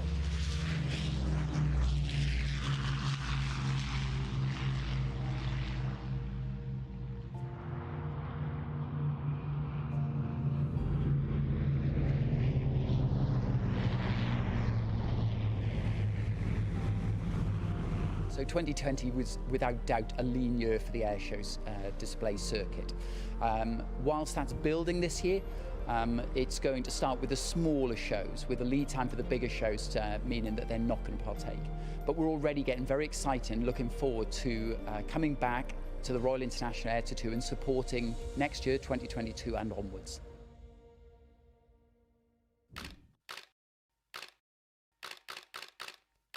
Hello, I'm Eric Jensen, call sign Moon. I'm the F-16 demo pilot of the Royal Danish Air Force. I've just been rehearsing my show in the national colored Danish F-16 we usually use for our air shows. We're sorry we cannot attend the Royal Air Force Air Tattoo this year due to, unfortunately, our corona situation, but we'll be ready next year to come and attend and make the best display at the air show. So hope to see you next year. Well, there are just 2 pilots here who took part in the original Air Tattoo at North Weald, and here's one of them. Ray Hanna has been flying his Mark 9 Spitfire since 1970. As for the aircraft itself, the Spit is also celebrating an anniversary. This year marks its Diamond Jubilee. My first flight was my best memory. It was wonderful to have the privilege to fly a Spitfire in this country. Does it get any easier? No, not at all. It is a very easy airplane to fly. It's a beautiful airplane to fly. And I think of all the airplanes on the airshow scene, other than the high-speed noisy jets, it has the greatest following. There's a predominance of noisy jets, isn't there, lately? There certainly is at this show today, but that's what it's all about. Do you think that's what the crowd wants? Yes, mostly. You don't feel that some hanker for the displays of yesteryear? Oh, perhaps some of them, but the greatest percentage, I think, are looking for noisy military airplanes.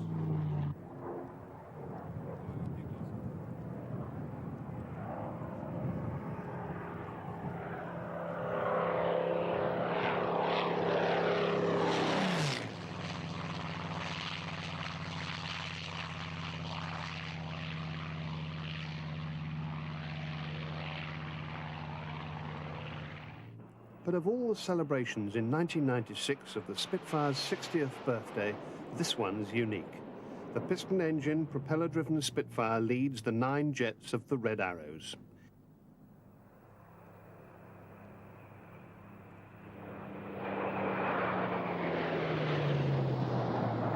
Even the sound is extraordinary. And as Ray Hanna pulls his Spitfire up and out of formation, he's reflecting perhaps on the time when he himself was leader of the Red Arrows. Oh, isn't that some wonderful footage, Ben? Tremendous. The thing that hits me initially is the cockpit cameras again, the fact that we can now bring people into the cockpit to see these displays. And actually even some of those older displays there, it was already happening, but there's more and more of that going on nowadays. And you look at that stunning footage at the beginning of that video, the Austrian Typhoons, the images we can now see. The RAF's also got very, very good at this. There's a lot of time and effort going into making sure that we can bring people into the cockpit and show them that world that none of us can view apart from that one or two-person crew or more. But it all comes at an effort. And I know that during 2018, or ahead of that season, we went into a huge effort on the Chinook display team to bring those cameras onto the aircraft, 4 cameras on the Chinook now. But it was about a 2-year process because, of course, well, you've got to clear the camera on board the aircraft. You've got to make sure that it's safe. You've got to make sure it doesn't interfere with the aircraft systems. The batteries are suitable, all sorts. There's a huge engineering process that goes on behind this. And that, again, leads me on to another element of these shows, the engineers on the ground. You know, and all of the support staff, the support crews. We had an incredible group that year. You know, we never lost a show, all because of their efforts. And you see it. We watch show after show after show at the Air Tattoo. All of them absolutely stunning. But you know, for 2 hours, 3 hours before that, the engineers are out making sure those aircraft are good to go and that they hit their display slots. It's all very impressive.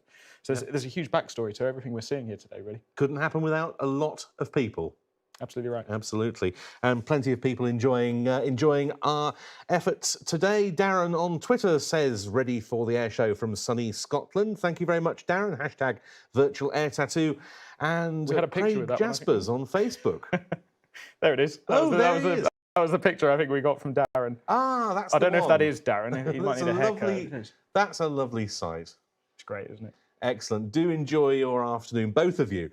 And Craig Jaspers on Facebook says, hi, React. We are on the Isle of Wight, having moved from New Zealand at the end of 2019. Had planned for this to be my first show last year. I was so disappointed. My daughter and I can't be there. Looking forward to 2022. Hello to both of you as well. And again, fantastic recollections there in those videos relating to that 1971 show, because the Austrian Air Force had never been to a British air show before the Air Tattoo 71 when it sent a Sikorsky S-65 helicopter. They'd never even been invited to a British air show before the team involved in the first Air Tattoo asked them to come. And then they became a regular contributor, not least with their Saab 105 jet trainer displays, a type that's only just been retired from Austrian service, whether solo or the Karo Ast display team. Tremendous memories of them. Obviously BBMF at virtually every show. I think 2018, the 7 ship. Wonderful, wasn't it? Was the thing that'll all live long in the memory. And, well, what can we say at the end there? Ray Hanna, the master in the Spitfire 9 MH434, aircraft and pilot, there in 1996, celebrating what was then the 25th anniversary of them having flown in that first. That's right, and here we are now at the 50th. Yeah, it's incredible, isn't it? And Ray Hanna, another name that just sticks out of aviation in the same way as we talked about commentators lasting. You know, these shows, many firsts, many firsts. We're going to see some of them later, but names stick as well, and people stay associated with them. Oh, and it's just so fantastic that MH434, that combat veteran Spitfire 9, stays in the hands of the Hanna family through the old flying machine company run today by Ray's daughter Sarah, and it is. I mean, you know, we all have our favourites, so that's my favourite Spitfire of them all, for not just its wartime pedigree, but also its film flying and its display flying pedigree with the Hannas and many other great pilots. And plenty of great pilots also in evidence at the Shuttleworth collection as well. Thank you so much to them for their access. Thank you to Peter Bourne for the footage from their base at Old Warden of both the Gladiator and the Avro Tutor, which we'll see later. And of course, you can go along to Old Warden at any point in the season, but not least on their regular air show days, to see those and many other tremendous aeroplanes, some of which we've seen at other air tattoos over the years flying. So do take advantage of that when you have the opportunity. RIAT has provided many opportunities to see display teams for the first time over the years, and perhaps that was at its peak in the 1990s when the air arms of East and Central Europe started attending in such strength, not least bringing various new display teams onto the circuit, and we're about to see another visual aerobatic team representation of one of those from the Slovak Air Force. These are the Bílí Albatrosi, the White Albatrosses. There's no doubt our standards have dropped now we're not using the airfield, because we really do need to cut that grass. Yes, absolutely. Amazing they modelled that so long, isn't it? Yeah, of course you can't see this display anymore. Yes. I don't believe, can you? I think they disbanded this team in about 2004. Yes, absolutely. The White Albatrosses, interesting history because they were formed in 1991 before Czechoslovakia broke up into the Czech Republic and Slovakia at the end of '92. So they started out as the new display team of the Czechoslovak Air Force. Czechoslovak-built equipment, of course. 6 Aero Vodokody L-39C Albatrosses when the team formed. Here we see them in their later incarnation, when they'd expanded into a 7-ship, and very attractively painted in the same colours as they'd worn previously, but with the Slovak Air Force insignia, because these aircraft were transferred to the Slovak Air Force, based at Kozice, and for 1993 became the national display team of the Slovak Republic. Replacement for the Delfin, isn't it? Yes, the L-39. Delfin, you're probably going to pronounce that. Oh, no, that's a yeah, perfectly good anglicisation. Yeah, the L-29 preceded it. Aero Vodokody building both the 29 and 39 in quantity for the Soviet Air Force as well as other Warsaw Pact and aligned countries. And we'll reflect a bit on that later when we see one of the other display teams we've got, the Polish Air Force Iskry, because the TS-11 Iskra and the earlier L-29 Delfin were in contention for that widespread Soviet and Warsaw Pact training aircraft requirement. Of course, this one's been developed quite a way as well. You know, again, we're watching trainers here, relatively straight-wing jets, designed for training purposes, but it was developed, wasn't it, I think, into the L-39ZO? Yes. Which was a light combat aircraft, effectively. Light attack role, and then it's been further developed since, I think, into the next generation. Yes, and a lot in between as well. The likes of the L-159 Alka, Advanced Light Combat Aircraft, which we've seen at RIAT with the Czech Air Force. And as you say, the new production version, the L-39NG, perpetuating this line, it's been a hugely successful aeroplane. And it's quite simple to maintain, quite low operating costs as well compared with some of the more modern advanced jet trainer designs. Yeah, and designed to be simple, yet those new tweaks to the design have brought in things like HOTAS, hands-on throttle and stick, so the pilot can stay hands on the controls, physically flying the aircraft whilst flicking buttons and switches on the end of their fingers to manipulate the systems, whether they're weapon systems or anything else that's enabled that way. Night vision goggle compatible as well on the cockpit, so you can now fly them at night and use them operationally, tactically at night. Modern head-up displays, HUDs, so you've got a display in front of you giving you a digital readout of airspeed and angle of attack and all the other stuff you may need to know whilst flying a jet. But then multifunction displays down in the cockpit. So these ones, whilst we're watching something here that what we might describe in the equity world as steam drum, funky analog gauges turning around needles on gauges. It's become a far more modern machine, and we've seen this push towards light attack aircraft in recent years. Lots of companies thinking they see an option in the market there to provide something at lower cost, and we've seen at the Air-to-2 things like the Textron Airland Scorpion, which turned up a few years ago. Very interesting machine. Yeah, and then we've got Embraer's Super Tucano, Beechcraft, AT6 Wolverine, I think that was. You know, so many options now out there for forces that want a lower cost option. Very much that sort of aircraft in vogue for the kind of military operations we've seen so much of in certain theatres in recent times. And the L-39, as you intimated, has always fulfilled in part that requirement, like other jet trainers of a similar era, like the Jet Provost, for instance, being developed into the Strike Master and being used in its own right as a light attack platform. So too was the L-39. Absolutely, and that's beautiful right there, to come back to this display and watch that slow roll. I've no idea how difficult that is to do in the flight simulator world. I don't know what sort of resistances you feel, but I remember my limited fixed wing days I used to love that. Yes. I used to love, especially the slow roll, the coordination of controls. The satisfaction as you roll you gave? into it. Yeah, well, I never got it right. But yeah, as you roll into that manoeuvre, you've got to try and keep the nose up so it doesn't completely sink through the horizon. Yeah. And of course, in that pilot's case, that would mean hitting the runway. Yes. So you're putting the rudder in as you get towards the 90-degree point. Then you're starting to take the rudder off, but push the control column forward as you get to inverted, and then reverse that process to get the right way up again. I love seeing that manoeuvre at air shows because you can really mark the quality of a pilot as you see how smooth they make that look.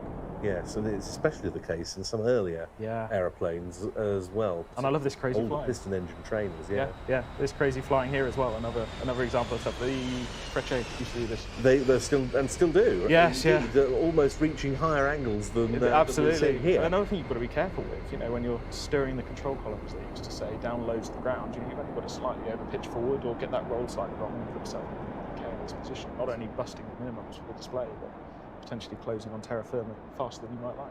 Yes, the white albatrosses were first seen at IAT as it was then in 1993, that being the first year of the newly formed Slovak Air Force, and we welcomed the Slovaks many times over the years with MiG-21s, MiG-29s, various support transport aircraft, and the Bili Albatrosi. I think the last time they came over, if memory serves, was to the first of the two RIATs held at Cottesmore in the year 2000, and as Andy said earlier, the team disbanded in 2004.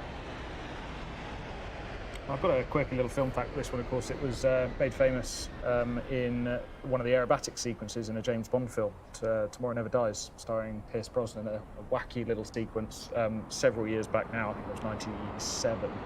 And that aircraft then, the very one that they used, had a forced landing near Duxford not long after. And we've got a number of aircraft that featured in James Bond films throughout this, as I started to notice as we went through the lineup. So I would challenge people to get on social media, if you think you can. I'm interested to know how many you think you can spot.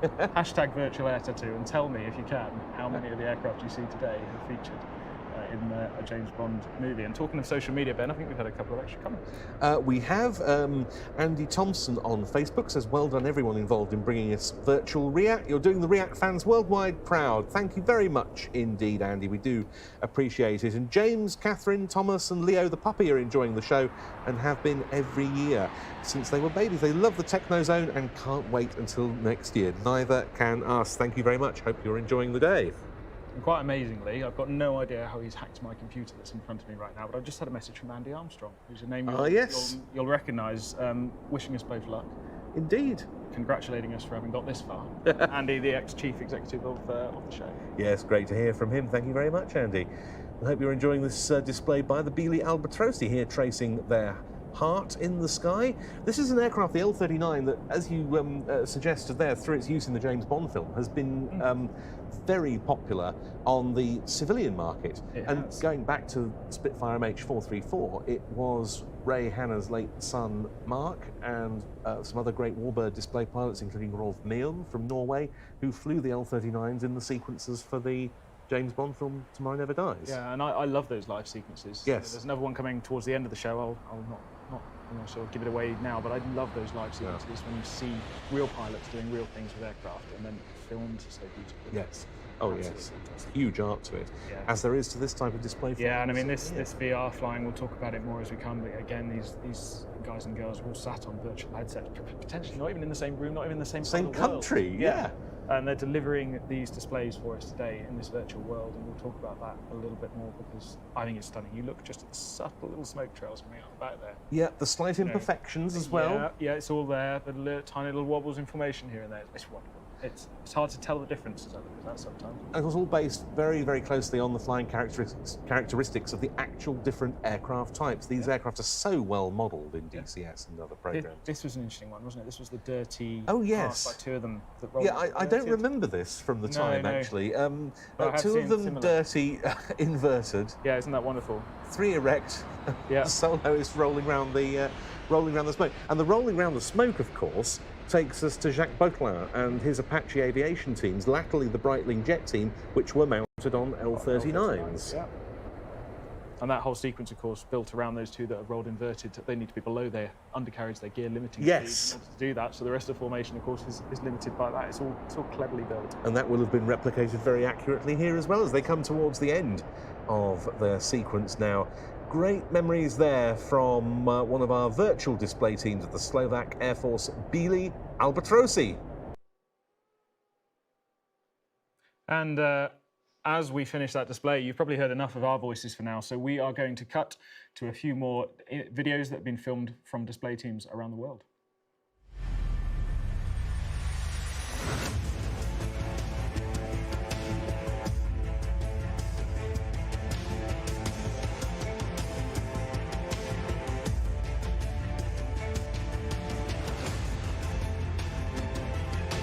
Hi, I'm Captain Darko Belancic, team leader of Croatian Air Force display team Krila Oluje. Firstly, we wish the Royal International ETA 2 a very happy 50th birthday and many more to come. As young and inexperienced team in 2016, we got an amazing opportunity to fly at Riyadh. We are very glad to be able to represent Croatia and ourselves in the best manner possible by winning a King Hussein Memorial Sword for best display overall. Such a great achievement and kindness and hospitality of our hosts will remain deeply cut in our memories for a lifetime. We thank you for that.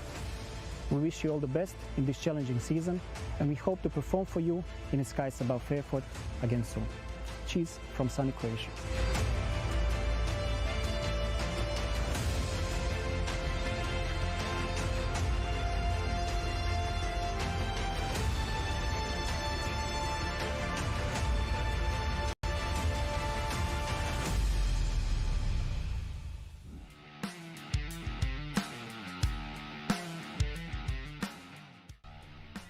Hola amigos, buenos días. Soy Cristóbal Contreras Basualto, comandante y líder de la Escuadrilla de Alta Cross y Halcones de la Fuerza Aérea de Chile. Y queremos saludarlos en su 50 aniversario del Royal International Air Tattoo.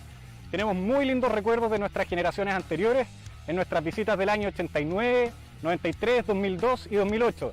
Y esperamos próximamente estar con nuestro nuevo avión, el GB-1 Gamebird, esperando acercarnos a la ciudadanía y cumpliendo nuestra misión. Todos los halcones de la Fuerza Aérea de Chile les deseamos un muy feliz cumpleaños y de acá les mandamos humo, humo, ahora.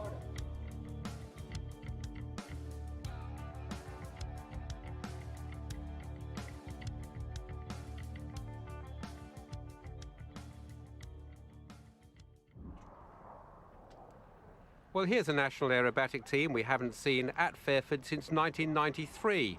They're from Chile, and they are Los Halcones. It means the Falcons. Very nice touch here. They start their engines at exactly the same time, well, almost. But here are the 5 aircraft preparing for takeoff. They fly the Extra 300, German-built, very strong aerobatic aircraft, stressed to +10 and -10 G. That's more than most pilots could stand for any time.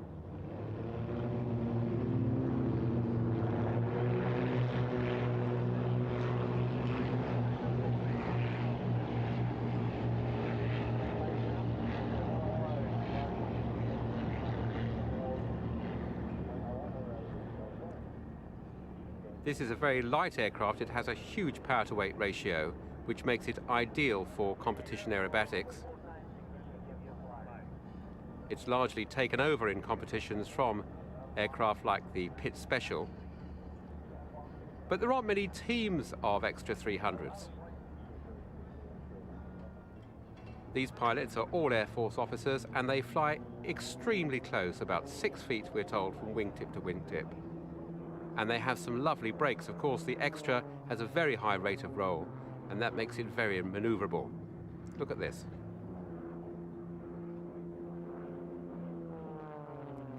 Now, some people say that on big show sites like Fairford, displays by these small aircraft are lost, but I don't think anybody who saw this one would have felt that. It really was a spectacular display.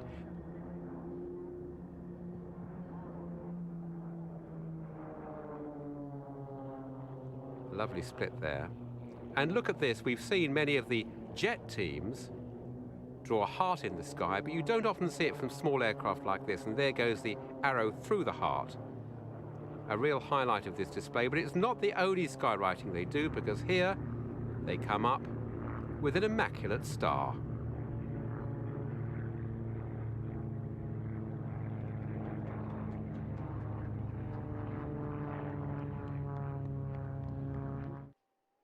and more wonderful stuff there from our pre-recorded videos for the displays this year.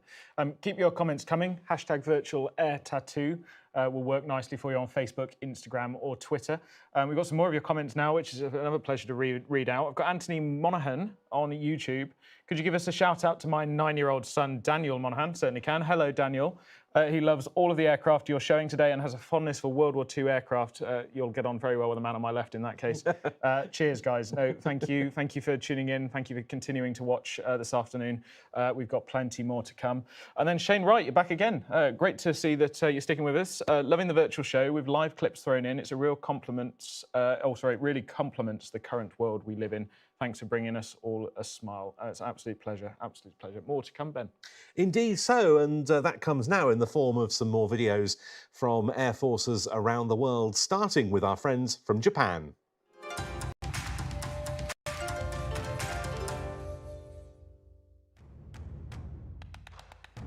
Hello everyone, I'm Lieutenant Colonel Shingo Saito of the 403 Squadron. We participated in Riyadh for the first time in 2018 and had a wonderful experience. Here we operate the C2, a state-of-the-art Japanese transport aircraft which has excellent flight performance. The relationship between the Royal Air Force and the Japan Air Self-Defense Force continues to develop.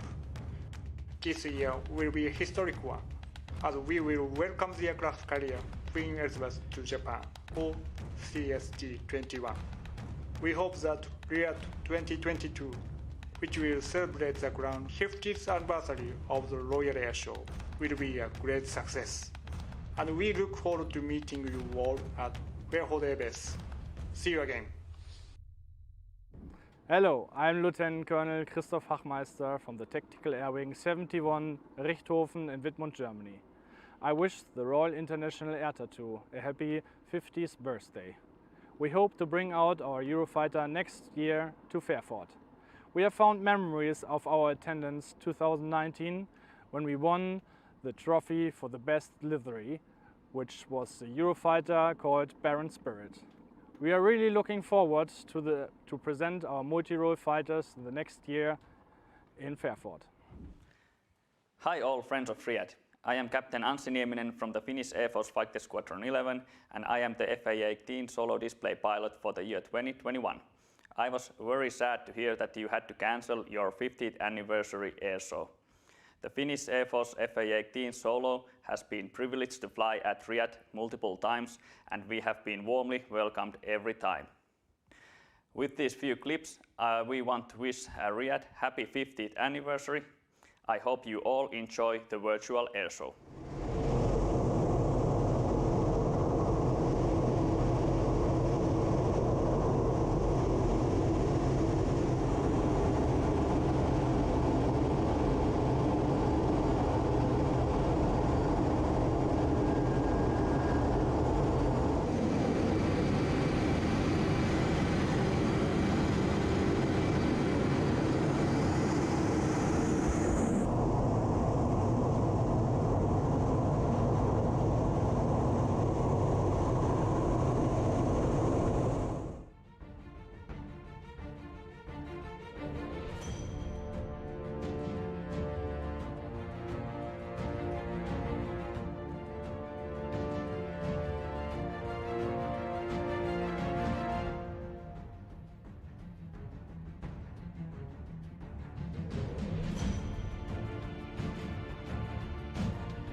Hello, this is Major Emre Mert from 132 Weapon and Tactics Squadron, Solotürk, Turkey. Hello, this is Captain Serdar Doğan from the same squadron, Solotürk. This is our Solotürk F-16 display aircraft, which is used for in demonstration flights. We have fond memories of our attendance of the air show, which was held in 2018.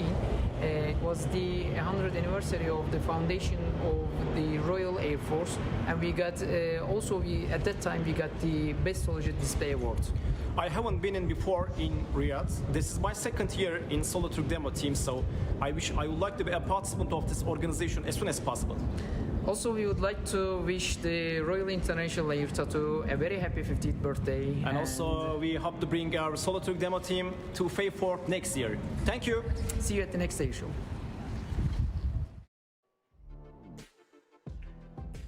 And here we go with Solo Turk from Riyadh 2018. They bring their F-16 across quite regularly now, F-16C model. They're very, very proud of this display, Ben. They're always very, very dynamic, not only in terms of the display, but in terms of their commentary. And I really enjoy this bit. That's another example of what often is missed on Northside. Like the US Air Force Thunderbirds, they have a great little routine for the engineers and the ground crew to get the aircraft ready and then see the pilot off with that salute. They're great ambassadors for their country, the Solo Turk demo team. We first saw them here in 2011. It was an F-16 display, really the like of which we'd not perhaps seen before, and they've maintained those standards. And wasn't it great to see them in action here at the RAF 100 celebration that we had at Riyadh 2018? And more homegrown jets in a way, because the F-16s for Turkey, I think the first 8 were built at Fort Worth, Texas, which is the main production line for Lockheed Martin and the F-16. And then the rest of them, somewhere near 150, I believe, were built in Turkey. Yes, by what was TAI, wasn't it? Turkish Aerospace Industries. The colour scheme on this aircraft, I think, one of the most beautiful special schemes. And there you see the crescent and star from the Turkish flag emblazoned on the underside as Captain Serdar Doğan, on this occasion, goes through the aircraft's paces. Captain Erhan Günar was acting as safety pilot on the ground during this performance. He was the other demo pilot in that 2018 season. And I know, Ben, you're a bit of a purist. Special schemes perhaps not up there your favourites, but very much for me. I do like this one. We're a little bit head-to-head on that one. But yeah, this one is a particularly good one, and the Turks are very, very proud of this jet. I think they might have 2. They got 2 in these markings, I think, just to offer some redundancy. It shows where they can get both of those airframes there, just in case they have a snap of one. But yeah, they're also very passionate about the backstory behind it. So I've read something about this jet, and they talk about the blend between the clouds and the environment in which it operates and the machine and its raw power. And this livery, this scheme is designed for them in their eyes to tell that story.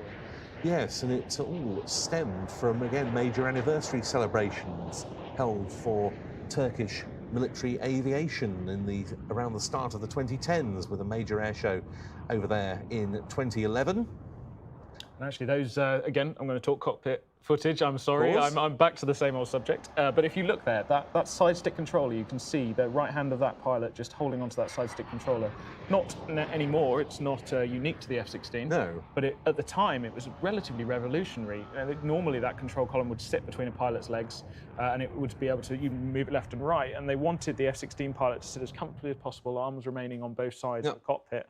But of course, there's not that much space to move that control column, especially to the right-hand side, because you'd bang up against the framing of the cockpit. So the F-16 is very cleverly designed in the fact that you apply pressure to that control column, and the amount of pressure you apply and the rate at which you apply it dictates to the jet how fast it reacts, all through fly-by-wire. Came as quite a surprise to some even test pilots in the early years, the sensitivity and the very limited amount you had to move the side stick in order to generate that response.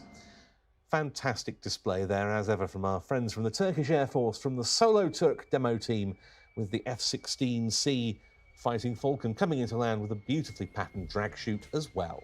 And I love that sometimes when they had the right chutes in, it would have the Turkish roundel as part of the brake chute. Wonderful touch. Yes, the Dutch used to do that as well with some of their F-16 solo displays, and I think the Belgians likewise. And those, some of the great F-16 displays that we've enjoyed at Riyadh and the earlier air tattoos over the years, Andy. One of the finest display aircraft of its generation. Yeah, it's beautiful, and there are so many people out there who love the F-16, you know, and you can see why. It's one of those aircraft that just looks right, doesn't it? It's like the Hunter of its day. So many people love it for the same reason.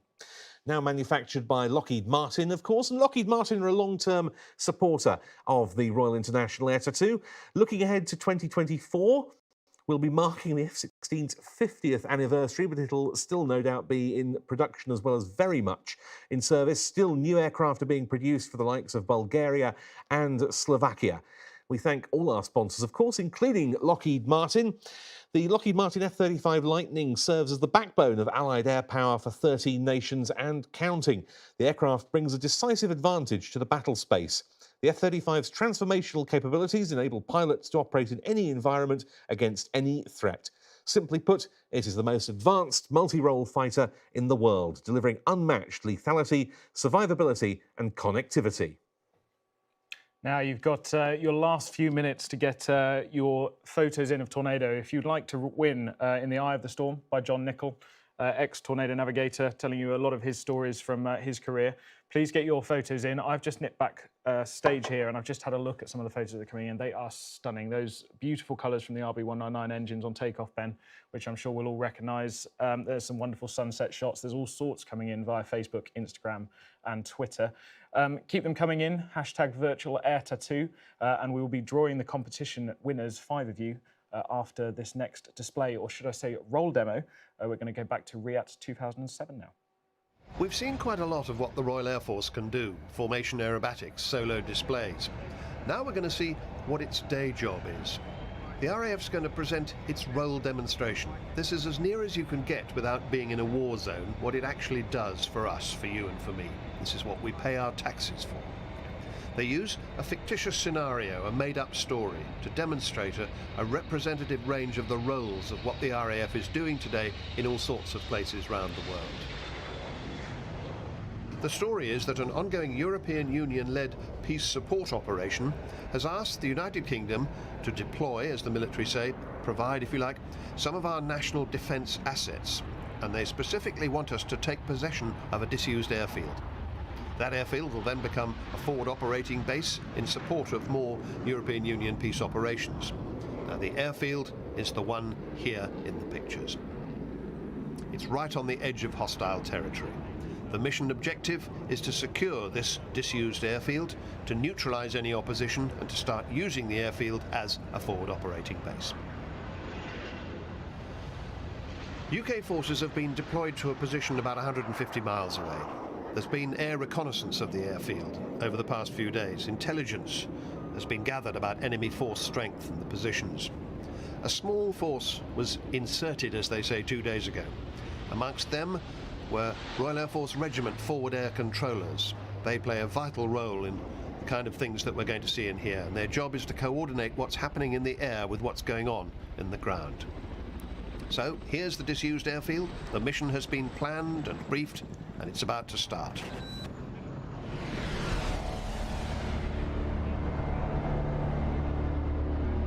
The first task is to establish and maintain air superiority. That means you've got to have control of your own airspace before any other operations can go ahead. Air superiority means having air defence fighter aircraft. And the first to arrive are 2 RAF Tornado F-3s. Tornado F-3's been the RAF's prime air defence interceptor fighter for more than 20 years. Its task, to protect our airspace. F-3s can't do their job alone. They need information on aircraft movements. It's called the air picture. In this case, they need a Boeing E-3D Sentry AEW Mark I aircraft, call sign Magic.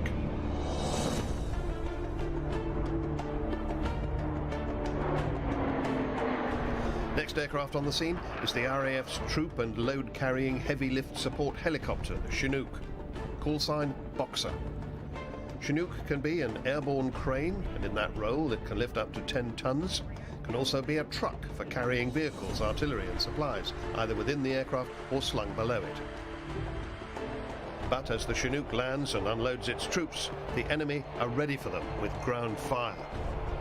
The Tornado GR4s establish a close air support wagon wheel above the battlefield, and they've got their targeting information from the FAC. They'll acquire the target, check and double-check that they've identified the right one, and then make their attack.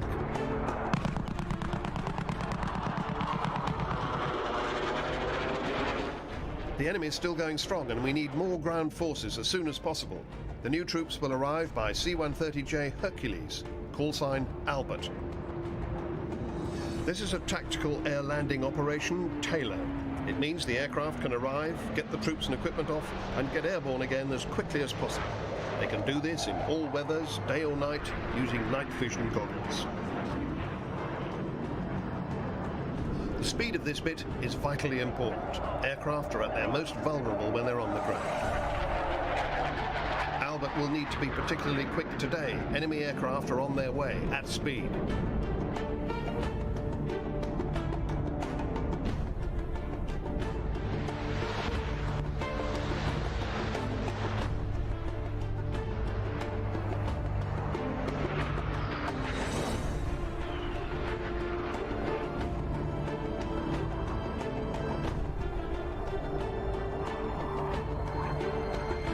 Those unknown bogey fighters that Magic detected earlier have now been identified as enemy bandits. Our F-3 fighters have been ordered to intercept them. It's all about mutual support. High above, the Sentry has the air picture and it's in control of the whole situation. The Tornado F-3 Combat Air Patrol ensures that nothing can intrude into the airspace above the battlefield. And finally, the close air support aircraft orbiting the battlefield can give support for the ground troops on call. Everybody provides joint support for everybody else. And in fact, there are more enemy forces approaching the other end of the airfield. In a nice piece of battlefield flexibility, the Chinook is recalled by the Sentry to reposition the ground troops to face the new threat.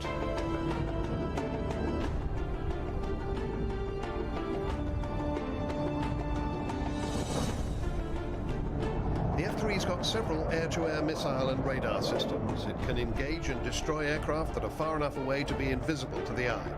But for much closer targets, it can fire its ASRAMs, that's Advanced Short-Range Air-to-Air Missiles, and closer still, it can use its 27mm cannon in a dogfight. It's not over yet. The enemy has regrouped. He's about to make one final attack in strength. He needs to be dealt with quickly. 2 more GR4s are racing to the sea. They'll have to attack on their first pass, as we need a quick and firm result. The forward air controllers are again guiding the aircraft to their targets, and the crews have got the targeting information.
That whole scenario all adds up to an excellent illustration of everything we've come to expect from the Royal Air Force. Adaptability, teamwork, dedication to getting the job done, and above all, courage. This is how the RAF has always tackled combat situations. But we all read the papers, we all know that today's front line is to be found in some of the bloodiest, the most dangerous and the most politically complex places in the world. Now, the men and women that you've been watching today are the very people who fight in those places on our behalf. They're not stand-ins, they're not actors for all the showmanship that they've shown you. They've been to all those places that we wish we didn't have to hear about every day on the news. And every single day they're out there, these people are having to invent new ways of dealing with all these highly demanding situations. On the job, in unfamiliar territory, with courage, and maybe a dash of black humour. It's not easy, can be dirty, and it can feel unrewarding. In spite of all this, they are doing a fantastic job. They wouldn't be Britain's armed forces if they weren't.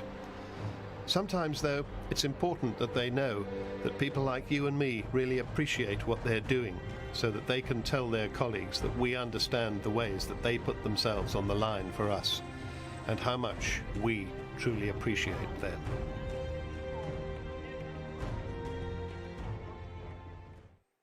and some wonderful footage from Riyadh's gone by there. All of that old footage provided to us today and in part of the archives, but if you want to visit it again and have another proper look at it, you can find it on wingstv.co.uk. Fond memories of RAF Royal demos there, Ben. Some great times, Tornadoes and Chinooks and you name it. E3s, in fact, even involved in the displays there. Absolutely wonderful. I'd love to see that again for sure. But the Tornadoes are what we're going to talk about now because, of course, we've had competition winners announced in our back room here, and we're about to see some of those wonderful images as you go ahead, 5 of you, to win signed copies of John Nicholls' new book here, In the Eye of the Storm. So here they come. Russ Wood, wonderful image there. Look at this sky. Look at that sky. Wow, yes. Sat on the back of an RAF jet there. 12 Squadron by the looks of it. Yes, yeah. So a while back now. Russ, congratulations. We'll try and cycle through a few more if we can. Thank you to everyone who's entered, of course. Oh, yeah. We've loved seeing all the entries. So I've seen quite a few of the ones in the back room. And I mean, here we go from David Benfield, that Italian Tornado that we were talking about earlier. Yes. And that livery, I think there might have been quite a few that came in of that aircraft for obvious reasons. Yep. Look at that. Absolutely wonderful. Matt, congratulations for winning one of these books. Michael Hind. There's the Tornado shot with the burners fully alight. Classic Departure Day, Luftwaffe Tornado. And then that sunset shot, Mr. Frosty UK, that's quite iconic, really. And of course, with the Tornado having recently gone out of service in the UK, that seems quite significant that we've got that wonderful sunset shot there. So congratulations to all of you. One of these will be winging its way to you shortly, signed by John himself. John, thank you so much as well for being involved in the Virtual Air Tattoo today. Keep your comments coming. And Ben, we're going to look a little bit further ahead. We certainly are, Andy. Looking ahead to REACT 2022, the operational theme will focus on training aircraft. And we've now got a video showcasing the fast jet training pipeline as part of MFTS, the UK's military flying training system, and then some more video clips from Air Tattoo supporters. MFTS is the pipeline that takes students from Phase 1 training, which is their initial entry into service, through to the frontline operational conversion units. This is where we are training the pilots of our next generation Air Force. The squadron commanders of 2040 are here today, learning the skills required to successfully operate in an increasingly contested and degraded environment. So the UK military flying training system is a partnership with Ascent, our training service provider, in delivering flying training for the whole of the UK Armed Forces and partner nations, taking ab initio input right from entry into the 3 services and delivering them an output standard that allows them to go straight into operational conversion units and onto the front line. We take all of the pilots in and deliver elementary flying training, which takes someone who doesn't know how to fly an aircraft and teaches them the basic principles so that they can leave elementary flying training and go on to advanced flying training.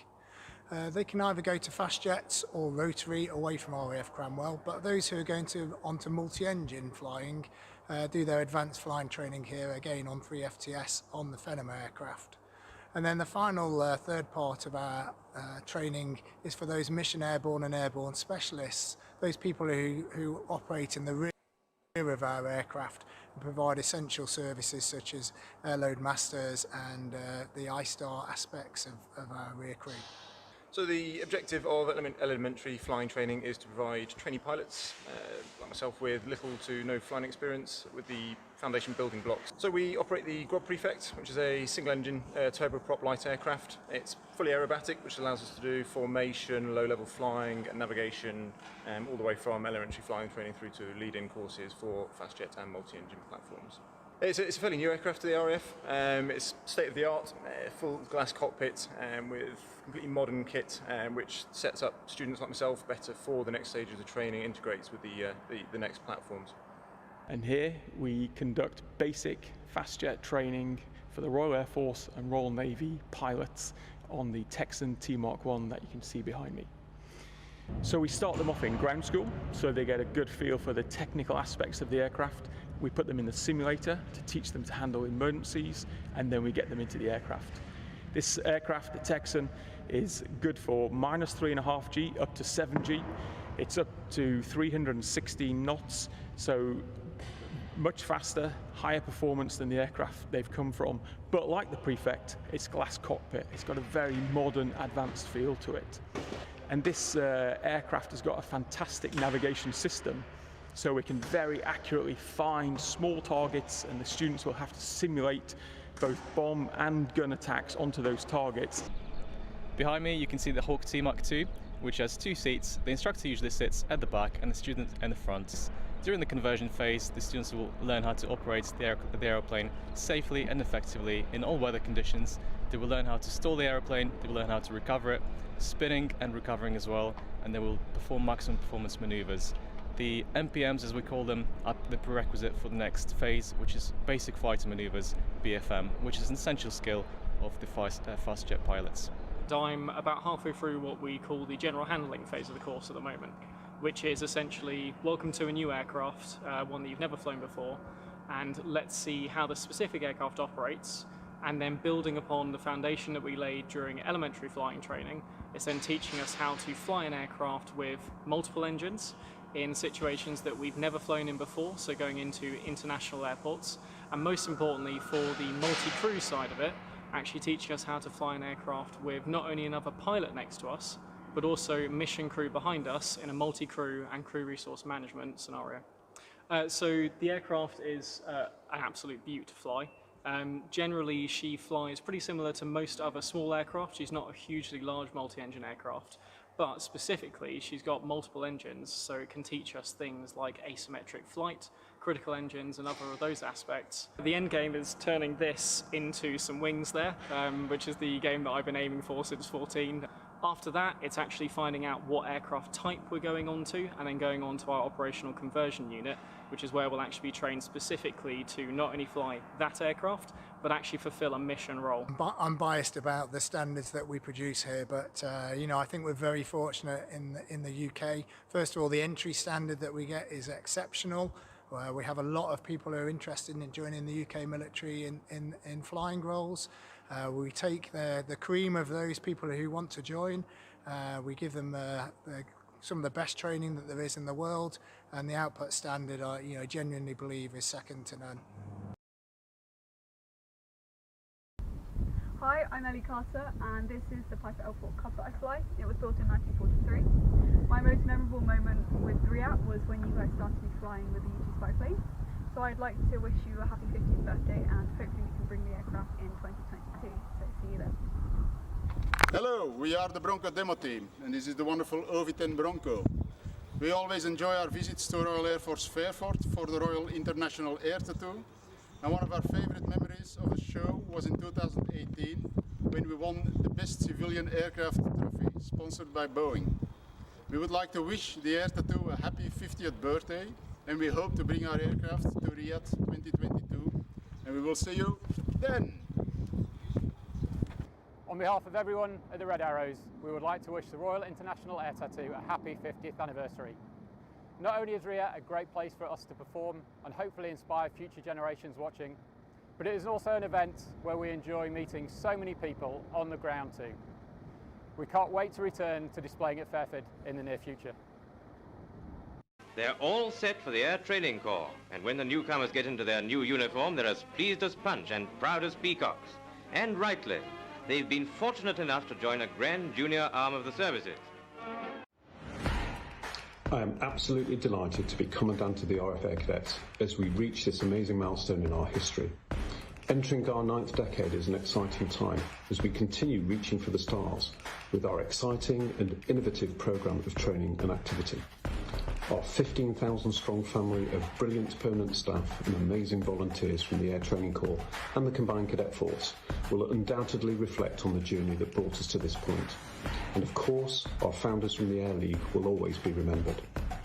Our 45,000 cadets are without doubt the very best of British youth, and I hope they will join me in marking our 80th anniversary.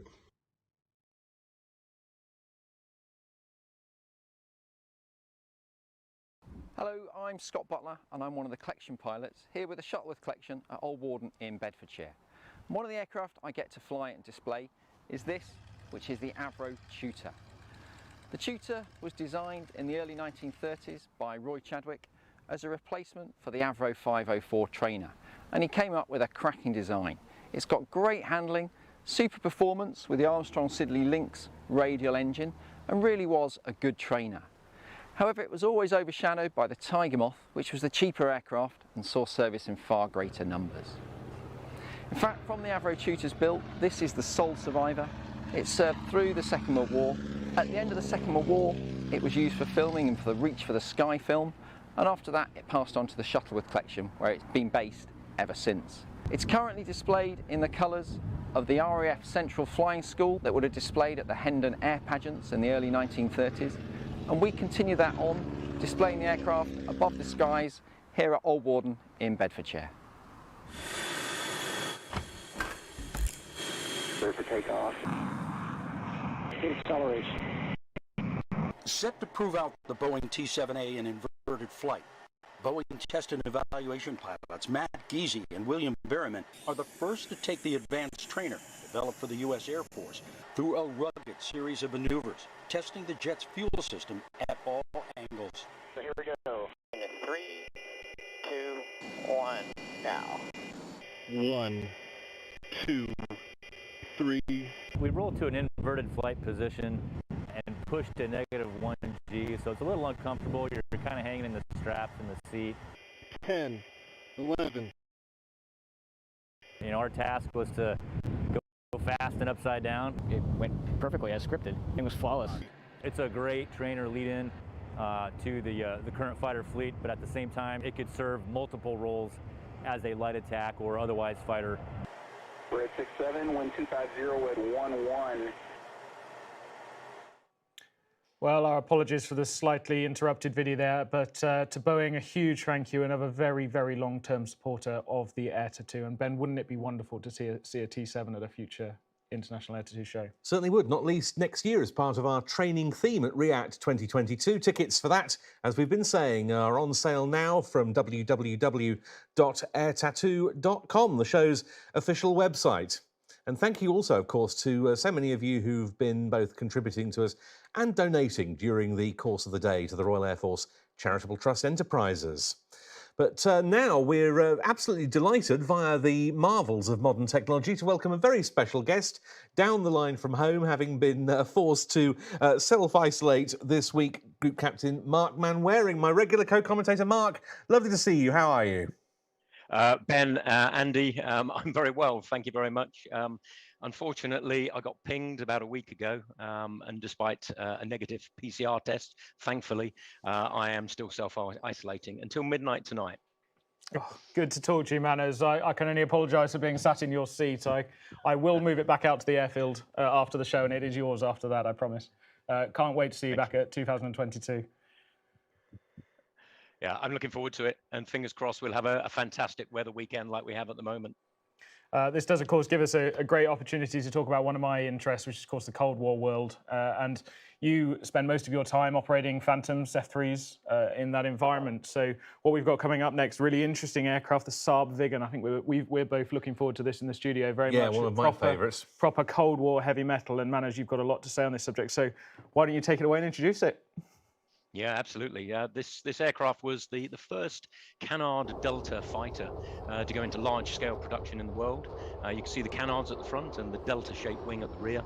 Slightly different to later versions of this Canard Delta, in particular, as we look at the Eurofighter Typhoon, in that this particular version, the canards at the front were fixed with a trailing edge, which was primarily just used for flap, which gave it some very, very good slow-speed performance. This aircraft was absolutely revolutionary when it first appeared. It first flew in 1967, entered service with its only operator, the Swedish Air Force, in 1971. It wasn't retired until 2005, and it was absolutely at the top of its game then. And this is an aircraft with excellence in performance in both the high and low speed ends of the envelope. Yeah, absolutely. This aircraft was one of the very first aircraft that was capable of Mach 2 at high level and sustained supersonic flight at low level. Incredibly advanced when it came into service. The engine, which is a very, very capable Saab afterburning turbofan was the second only to go into production in the world. And in terms of weaponeering, the capabilities of this aircraft were absolutely front running. Within the cockpit, the single seat cockpit, there were 3 TV tabular displays giving weaponeering advice, flight direction advice, and generally building the situational awareness for the pilot, something that we certainly didn't get in the Royal Air Force in the Tornado for another decade at least. And it was designed for short field operations as well as an aircraft. It was intended so that if Swedish airfields were destroyed, it could switch operations onto roads, sections of motorway, etc. Short field takeoff manners, but also short field landing and all the technology that comes with that. Yeah, this was built into this aircraft, partly to mitigate the Swedish concerns that their airfields would likely be destroyed very early on in any conflict with Russia, who are just literally across the border. The aircraft itself, using the canard and the flap configuration, had the capability of landing with a non-flared approach at about 100 knots with pre-armed thrust reverse as well, giving the aircraft the capability to land inside about 800 meters and also get airborne inside a 500-meter surface.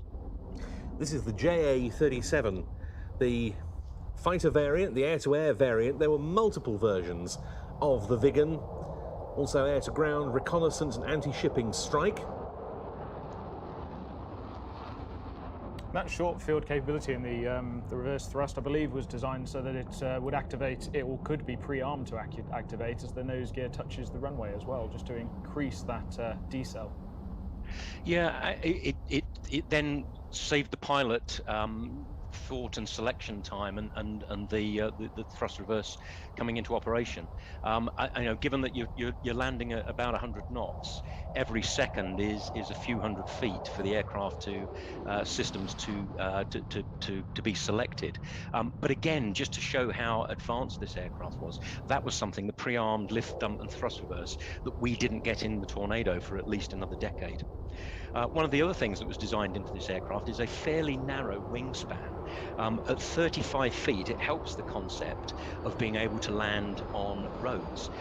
Most runways that we see in the UK are about 150 feet wide, whereas most roads are about 40 to 50 feet wide. And at 35 feet, to put it into perspective, the wingspan in this aircraft is 9 inches less than a Piper Cherokee. Now, it was some of the JA-37 fighters, such as this, with the more powerful version of the Volvo RM-8B engine, were the only fighters that were able to get a lock on to the US Air Force's Mach 3 Lockheed SR-71s, the so-called Blackbirds, operating around the Baltic Sea. And to do that, they would fly the Viggens at the absolute edges of their envelope. They'd pass through Mach 2 while climbing to 20,000 feet. And in common with so much we've said about this aircraft, this was not a level of performance that certainly anything in the RAF at the time was able to achieve. No, certainly most, probably with the exception of the Lightning, but that was a two-engined aircraft.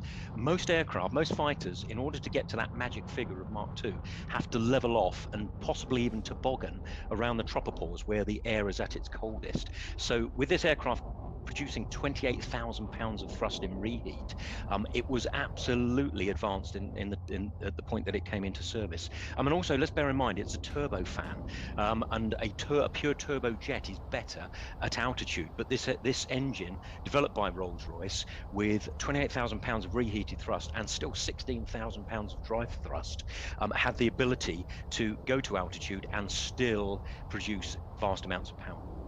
And just watching this landing sequence now, Mark, this aircraft, as I understand it, designed to be pretty much flown into the deck without a flare. Again, a method of not extending that landing run by washing off that rate of descent in the final minutes, just like the Phantom, final seconds, like the Phantom. Yeah, so the trajectory of the aircraft is to the piano keys, the lines on the front of the runway that you just see coming into view there. And the flare will cost you an extra 300 or 400 feet of movement down the runway. And as we see here, the thrust reverse comes in straight away as soon as the nose wheel touches the ground. Now, I've seen this aircraft display, and what we don't see there is the aircraft going into reverse. It does a 3-point turn on the runway. Bear in mind, it's stopped in about 800 meters. It has greater than the 500 meters minimum that it requires to get airborne, especially at display weights where it is around 1.1 to thrust to weight ratio. And the aircraft will then get airborne in the opposite direction. That was a superb display of something that was a very old aircraft. aircraft. And by the sounds of it, something we may be seeing again in the future, Ben. Well, yes, and in fact, you can already see at some air shows these days, the Swedish Air Force Historic Flight remarkably operates 2 Viggens as civilian registered aircraft in Sweden. We've seen them in the UK and elsewhere around the British Isles in the past, part of an amazing fleet of these Saab jets, all of which were in some way, for the most part, revolutionary for their time, and all of them absolutely incredible performers. And in period, I suppose, all a little bit mysterious because, of course, Sweden was neutral. There weren't regular squadron exchanges and visits to RAF stations and so forth during the Cold War period. There were some, but not that many. And so when pilots from other countries than Sweden discovered exactly what these aircraft and their Swedish pilots could do, they were blown away by them. Yeah, this aircraft had something of an aura of the then Warsaw Pact aircraft, which we just knew on the RAF front line through grainy black and white photos, mainly because of the sort of isolation, the geographic isolation of Sweden and its neutrality. We very rarely saw this aircraft. And of course, the first photos were in the very old dark green color scheme, which made it look strangely sort of Soviet at the time. But the first time I saw this aircraft was in the early 90s. And by then it had the new color scheme and it looked very Western at that point. Yeah, tremendous machine, and one that, as I say, I very much hope we get to see it in Air Tattoo or indeed other shows in the near future, because it does have a certain magic about it. The appearance, the noise, the sheer spectacle, the manoeuvrability of it, absolutely superb to this day. And we've got some comments actually coming in on social media, and thank you to the Viggen pilot who's responding to the comments and discussion in the YouTube chat for us. That's fantastic. That's and multitasking for you. yeah, absolutely. And Jonathan Rattlers on Facebook says, lovely Viggen display. So we'll pass that on to the Flight Simulator guys who put that together for us, and nice informative commentary too. Thank you, Jonathan. Yeah, and thank you also to Manners. We're going to see more of Manners a little bit later. Can't wait to bring him back in again. I'm so glad the Zoom link is holding out because I've got nothing left to say. So, yeah, we're going to move on to something else now. Another Canard Delta design, but one of far more modern ilk. We're going to look at the Rafale. It's the new display scheme as well, painted earlier this year. And we've got a little sequence from France now.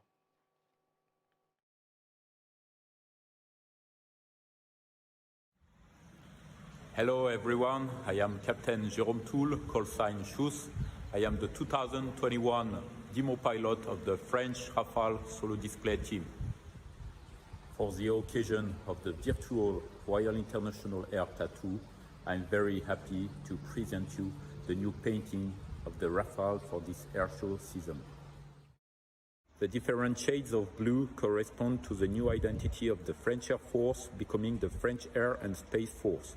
From the white, which represents the sky on the horizon with the clouds, to the dark blue of the space, I am very proud to fly this plane all over Europe and the world during this year. The flight demonstration lasts 10 minutes. The objective is to demonstrate all the airplane skills for maneuvering at speed between 100 knots to Mach 0.905, from -3 to +9 Gs, with a succession of rolls, loop, cloverleaf, Cuban 8, inverted flight, and low speed or high speed maneuvers. For the pilot, it needs a strong physical preparation, and just before the flight, a mental preparation that we call la musique.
The team is made up of a single pilot and his coach, who is the previous pilot display.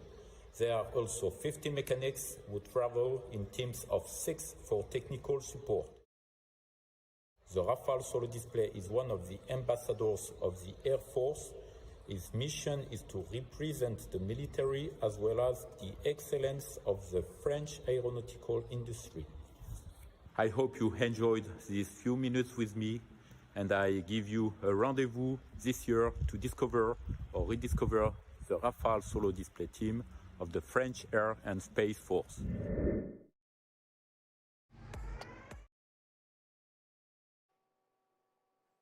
And we've seen a lot of Rafale displays at RIAT in recent years for good reason. Absolutely epic, so full of power, absolutely wonderful display, and I hope we'll be seeing them again very shortly. And of course, Ben, we've been to France and back without isolation. What a win. Absolutely. And thank you very much to the French Air Force for that fantastic clip from the Rafale Solo Display team. You can get your official French Air Force merchandise from the official Patrouille de France web store. The address for that, once again, www.boutiquedelapatrouilledefrance.fr. And we're going to move on with an item from Down Under now. We talked a little bit about the Royal Australian Air Force earlier with Sarah, and we've seen participation, of course, in recent years from the KC-30. We're now going to take a look at their centenary flypast over Canberra in March of this year.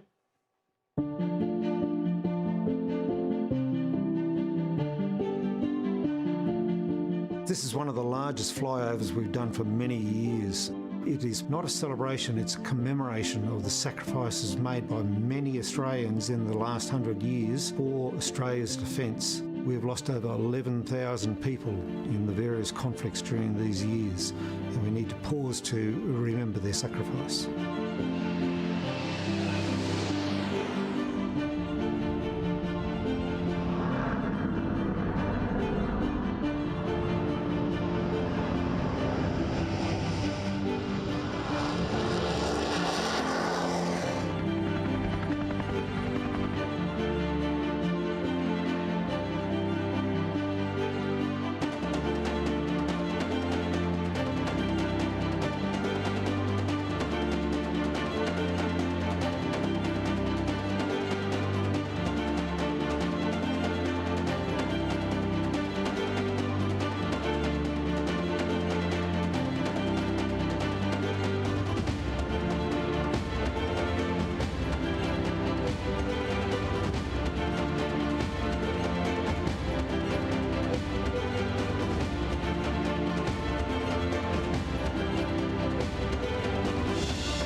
I certainly wish I had been up there with them, but I could rest easy knowing that they were being flown by some of the world's best pilots. I feel very proud of the fact that I'm a member of the Air Force and that we were able to demonstrate to the Australian people just exactly where we have come in those 100 years.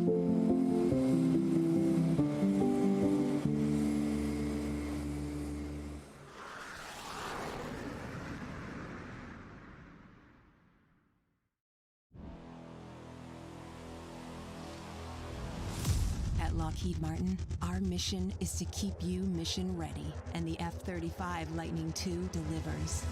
When advanced engineering matters most, when air superiority requires superior technology, when precision means you're ready for all possibilities, the F-35 is a step ahead. From the factory line to the front lines, we are there to see your mission through from start to finish, ensuring our men and women in uniform have a decisive advantage and come home safe every time. It's your mission that defines our purpose, because lives depend on it. Lockheed Martin, your mission is ours.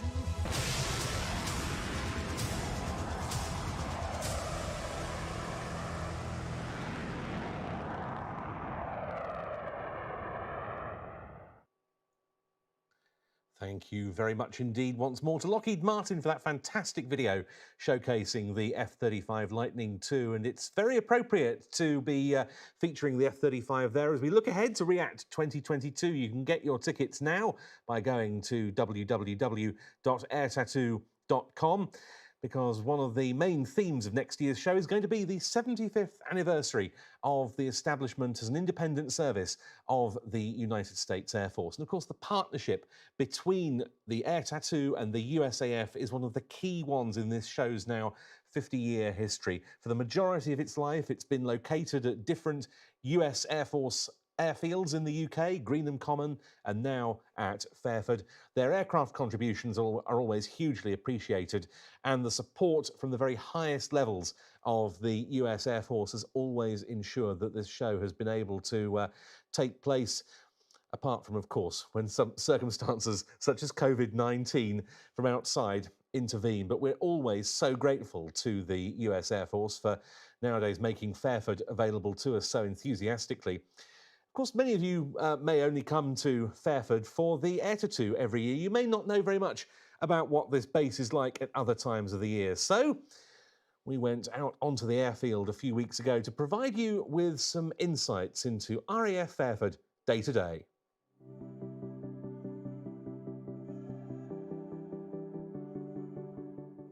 Hi, I'm Lieutenant Colonel Jeremy Stover, Commander of the 420th Air Base Squadron here at RAF Fairford.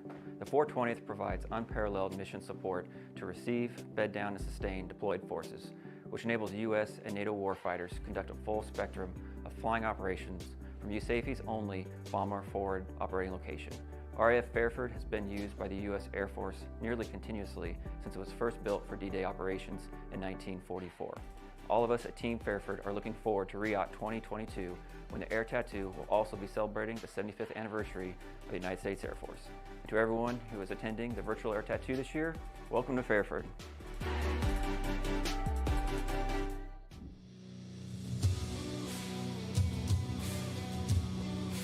Many of you will have only ever seen RAF at Fairford during the Air Tattoo, but for the rest of the year it looks very different. We're here with Head of Ground Ops Paul Sayer to show us. So in big handfuls, far extreme windsock, it's just short of 3 kilometres of a crowd line that the public make use of. We'll get the keys hopefully to Gate G on the 20th of June next year, and by the Tuesday the 12th of July we'll be finished, which is 23 working days to be ready for the first aeroplane to arrive. There's still an awful lot of stuff to be loaded in over the course of Wednesday, Thursday and Friday, all of the exhibitors, traders, caterers, etc. But the construction activity needs to be finished by Tuesday night. Over there to our left would be where we build the green customer entry point, which is one of 170 different tented structures that we'll build. To power the various bits of kit in those tented structures, there will be over 85 generators of all different shapes and sizes. And you can't get away from the fact that as we get a bit further down here, you'd reach the point where you'd meet the green toilets, and that's one of 250 sets of toilets that are spread out around the public space. There's a lot of kit. All comes in through Gate G, all gets processed and searched by RAF guards on Bay 29, and then moves to different locations around the airfield. And then we've got till the 29th of July to get it all turned back so it looks exactly like it does today. So the takedown doesn't take very long at all, about 10 working days. We're now back on the Southwest Loop, travelling through what Peter will have is a huge static aircraft park, and then over to our right is where he's going to set up his engineers for a large part of the show. The Southwest Loop, I'm over that way, what we refer to as the Christmas tree, has been used for green car park for many years. But this year, Peter's come up with a different way of using the space, and he's going to put static aeroplanes on it. Indeed, it's a really great open space, the Southwest Loop, lots of big parking bays, so we're going to put lots of big transport aircraft here, and those customers on the Saturday and Sunday, when they're walking through the green entry point, walking around the loop with lots of big airplanes, should be a really impressive addition to the show. And just in case you were concerned, we're going to use an off-base field on the other side of those trees to put the cars that were previously parked here. One of the great things about RAF Fairford is that there's over 60 bays that we can park aircraft in. Peter, what's your plan for 2022? So with one of the themes for RIAT 2022 being the 75th anniversary of the United States Air Force, There's going to be hopefully a lot of USAF aircraft here, and my aspiration for this bay, Bay 42 in the middle of the showground, is to have modern day bombers alongside their World War II counterparts. So fingers crossed, a B-52, a B-1 and a couple of World War II bombers like the B-17 all together, which will be a spectacular view as you come in the blue entry point. And the blue entry point is straight there to our south, currently masquerading as a JCB. Don't worry, it'll be gone by the time we get to the shore. Beyond the fence there, you get into the blue car park, where again there'll be plenty of trackway to make sure that people don't get stuck in any inclement weather, heaven forbid. Hope you've enjoyed looking at the airfield with us today, and we really look forward to seeing you in July 2022. So that's a little bit of background on the airfield that is effectively donated to us briefly every year to run the RIAT show. A lot goes into the show behind the scenes to get it set up, ready to go before the gates open and the public come in. And some US links on the way up now. So we've got Roger3107, who's contacted us on YouTube, saying hello from Nashville, Tennessee, Music City in the USA, apparently. Stuart Jobling tells us a little bit about what he'd like to see at Fairford in the years ahead. F-35A Lightning II high on the wish list. And then demonstration teams from the US Air Force. Hopefully that'll play out next year with the USAF 75th coming into RIAT 2022 is something that people want to see as well. And that leads us on really nicely to our next event. An aircraft that's a little bit younger than the Air Tattoo is, but not by much. And has got an incredible service career, absolutely stunning, and a name that dates back as far as the P-47, of course. We were due to see the A-10C demonstration team coming to Fairford in 2021. I, for one, am absolutely gutted that it's not, but I'm praying that it actually comes next year because I love this aircraft and I can't wait to see it. It's been 10 years since we last saw the Warthog at Fairford, so let's see it in virtual format. And here it comes, a wonderful livery as well, one that has just arrived in the States only early this year, came out of the paint bay at Davis-Monthan Air Force Base in Arizona. It's wearing the colours of the Southeast Asia scheme, which is a livery which became synonymous with American aircraft during the Vietnam War. Absolutely stunning. I'm amazed that they've got it programmed in and onto the model for this virtual air display, and perhaps this is the sort of thing we would have seen, although in the past, of course, American jets sometimes get borrowed from other squadrons and don't come across from the States for these sort of displays. But if you look closely as it comes past here on the A-axis, you'll see a list of black names on the nose just in front of the cockpit there, and they memorialise members of the 355th Tactical Fighter Wing who became prisoners of war or who were killed during the Vietnam War, and now, Ben, fly this display aircraft out of Arizona. Yes, indeed, the 355th Fighter Wing providing the A-10C Thunderbolt II demo team. And, of course, the characteristic thing about this aircraft, Andy, is the noise. And for those of us who are children of the Cold War, it is instantly recognisable. I grew up near RAF Coltishall in North Norfolk, and regularly the A-10s initially from Bentwaters and Woodbridge, the twin bases near Ipswich, later on also from Alconbury near Huntingdon, would regularly make mock attacks against Coltishall during exercises of one type or another, jinking low down towards the airfield in their characteristic style. That's right, and I'll try and pick some of that out of this display, of course, because a lot of these display routines, as with a lot of operational types, actually incorporate manoeuvres that the aircraft use on operations, and there's a couple towards the end of this display where they set up a number of dive attack profiles, which are the profiles they'd use on operations. And those engines, I've got a distinct memory, actually, of standing at the end of Fairford runway and listening to one of these things scream down at me on my head. And they pull out very, very late because they've got huge controlled surfaces on the back of the wings and on the elevators. So they can leave it very late to pull out, and again, that huge gun on the nose of this thing, you just feel what it must be like to have one of these things bearing down on you. Pretty much built around the gun, wasn't it? Absolutely. By Fairchild Republic, the aircraft's original manufacturers. And I believe the gun's limited to only a few seconds of firing because it would slow the aircraft down too much because of the recoil.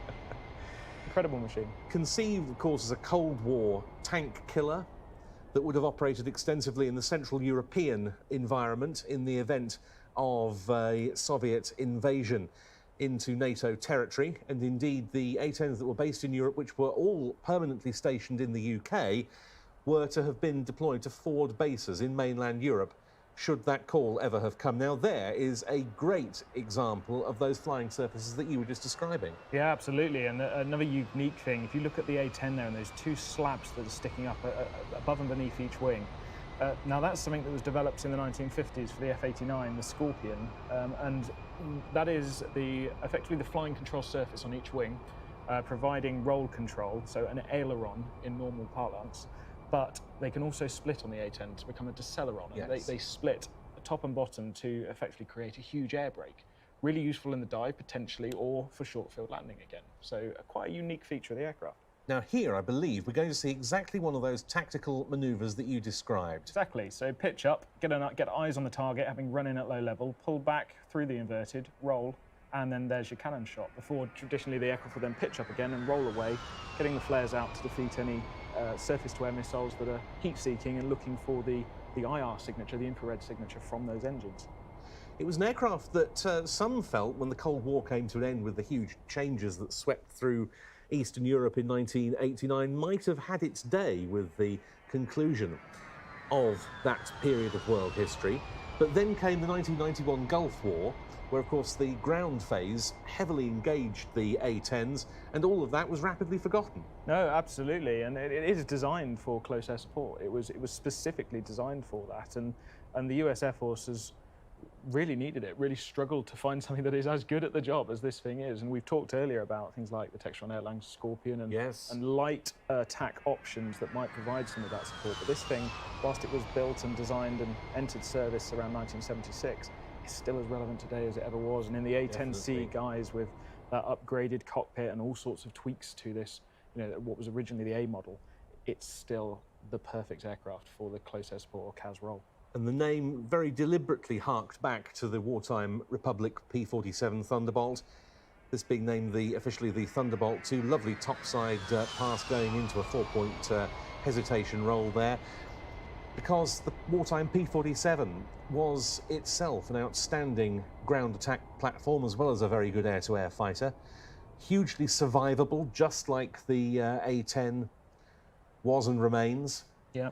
And the P-47 a great contributor to the softening up of the Luftwaffe on the ground in the period prior to D-Day and the invasion of Europe. There's the dedication pass from the A-10, and a beautiful photographic opportunity that would have been in the Southeast Asia camouflage. I'll do it again in 2022. Oh, I do. Got to get this jet across as well. Yes. Yeah. So yeah, and a titanium bathtub, or a ballistic protected bathtub around the pilot as well. So, you know, the pilot's well protected in that aircraft. The aircraft itself is armoured, and those engines, of course, designed to sit outside of the fuselage, so not be integrated with the fuselage. Should they have an uncontained failure or take damage that causes it to disintegrate, or a fire within the engine, it all happens away from critical components. And to some extent, the heat coming out of the back of the engines there is a little bit shielded from certain angles by that uniquely shaped tail as well. So if you're on the ground with what's known as a man-portable air defense system, a man-pad, whether that be one of the most basic versions or something slightly more up-to-date, you're making the aircraft design, making it very difficult for the operator of that system to get a decent shot. Fascinating machine. And I hope we see it at RIAT 2022. Please do remember this has been a very difficult few years for the Air-to-2. I'm overjoyed to be able to come here and actually provide this show as best we can as entertainment for you all today. And of course, tickets are now available for next year's show at air2 2.com. And we look forward to a lot of US Air Force support for RIAT 2022, marking the Air Force's 75th anniversary with aircraft historic and modern. Tickets now on sale at air2 2.com, of course. Now, some of the greatest US Air Force participation at the show over the years has come in the form of the stealth aircraft. And in that context, I particularly look back to 1997, when we first saw the B-2A Spirit bomber on the ground with that surprise first landing on UK soil on the Saturday of the show, and the debut at the Air-to-2 of the F-117A Nighthawk. And those aircraft went on to become regular participants at the show for several years to come. One of the biggest attractions here at the air show, at least the one that's attracting most of the crowds, is the F-117 stealth fighter. And I'm joined now by pilot Dave Shipley. Dave, tell me a bit about the aircraft. Well, it was originally designed and built in the late 70s, early 80s by the Lockheed Company in the States. And I think, as most people know, it was kept in the black world or secret for a lot of years at Tonopah Test Range in Nevada. In the early 90s, late 80s, it came out in the open, and it's been out doing its thing ever since. Now, I know that obviously it can't be seen on radar, so how does it get safely around the world and get to displays like Fairford? Anytime we're flying in a peacetime environment, which obviously is the majority of the time, if you'll look at the side of the airplane, right by the U.S. star, you'll see an appendage attached to the airplane, and that's called an RCS enhancer, or radar cross-section enhancer, and that allows air traffic control radars to pick us up. I see. Okay, well, Dave, thanks very much. Well, this is one on display, but there's another just about to take off for its display, so let's have a look at that. It just doesn't look like an aeroplane, does it? In fact, as it goes away from us, you can see why they talk about its platypus tail. And part of its stealthiness is due to not having any surface or line nearer to the vertical than 30 degrees. And the other thing is, where are the jet pipes? Well, that's another stealthy bit. The jet exhausts come out of that narrow slit with baffles in it, so they don't give off much infrared heat emission, and also so that radar waves don't go into the tailpipe and illuminate the metal engine parts. And being stealthy also means no reheat, no afterburner, because that's a dead giveaway. But it's not particularly fast, definitely not supersonic. In fact, it cruises at about 530 miles an hour, which is slower than a 747 Jumbo. And that's partly because its main stealthy characteristic is its faceted construction. No curved surfaces, all flat plates with straight edges, sometimes in zigzags. And that doesn't make for great aerodynamics, i.e. it doesn't fly all that well, at least in comparison with more conventional aircraft. But the point is, good flyer or not, it does its job triumphantly well, as the Iraqis found out on that first dramatic fight-back night of the Gulf War. Nothing irreversible than turbulence. But if we were lucky enough to see the stealth fighter, which really isn't a fighter at all, but a bomber, there was even more of a buzz as we waited for this, which is actually called the stealth bomber, or more properly, the B-2A Spirit. This really is the most extraordinary aircraft. It does away with the F-117's facets, and it's all composed of complex curves, except for that distinctive trailing edge VWV shape. And no vertical surfaces at all. It's the genuine, unabridged flying wing. The aircraft with it are its F-15 escort fighters, without which it's not allowed to move, in this part of the world at any rate. But the real treat for the Royal IAT audience is that the Spirit is landing. It's never before been allowed to land in Britain, and that it does so on this occasion was a tribute to some quite amazing smooth talking and arm twisting by the directors of the Royal International Air Tattoo.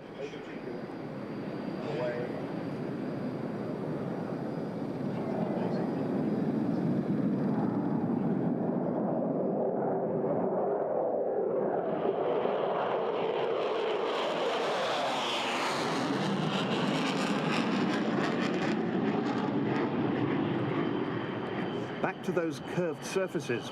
They're as effective in stealth terms as the older F-117's facets.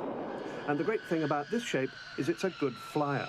It's more efficient, aerodynamically speaking, than many earlier aircraft, even the sleek B-1B bomber.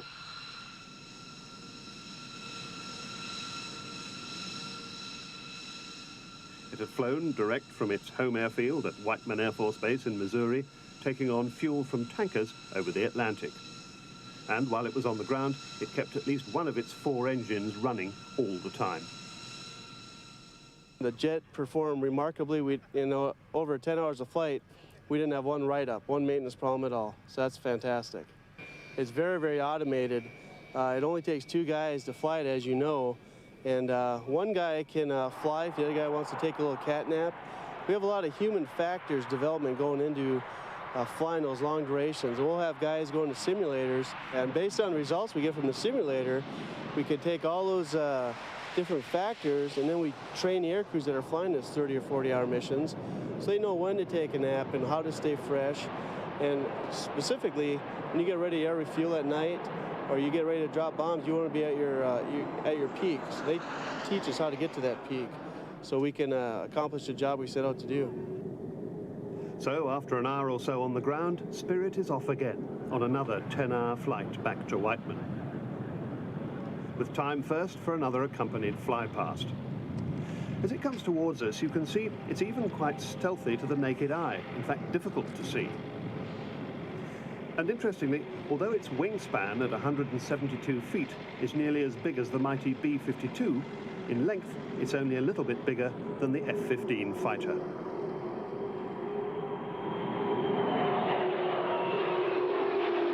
Somewhere past the edge of convention, beyond the boundaries of tomorrow, lies a special kind of impossible. A kind of impossible where pioneers forge ahead. Where no idea is too bold and no challenge too great. Because making a 200-ton airplane disappear is impossible until it's not. Predicting cyber attacks before they happen is impossible until it's not. And solving the mysteries of the universe is impossible until it's not. It's our job to break free from what is to what could be. Ready to leave the boundaries of what's known. To define possible. And a big thank you to all of our sponsors that are making the Virtual Air to 2 happen this year. Just keep the comments coming in, hashtag Virtual Air to 2 on social media. And Northrop Grumman, of course, one of those sponsors. Northrop Grumman solves the toughest problems in space, aeronautics, defence and cyberspace to meet the ever-evolving needs of their customers worldwide. Their 90,000 employees define the art of the possible every day using science, technology and engineering to create and deliver advanced systems, products and services.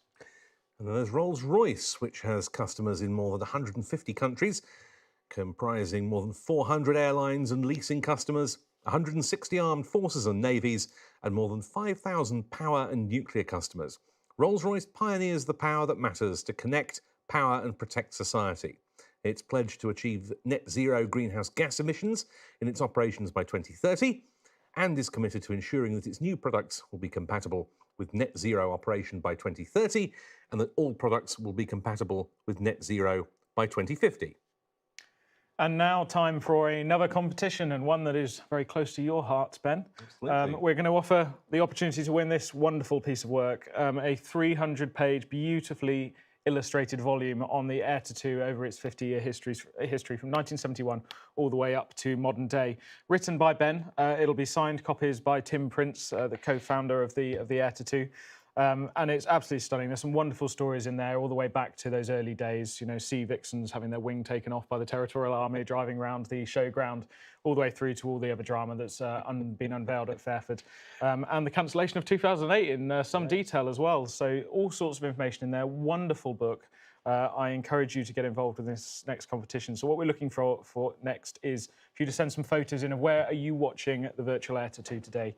And how are you watching the Air to 2 as well? You can use the hashtag Virtual Air to 2, and we're asking you to send those photos in on Twitter, Instagram, and Facebook as well. We'll be announcing the winners when Tim joins us in the studio a little nearer 3 p.m. We'll be talking to him later, won't we, Ben?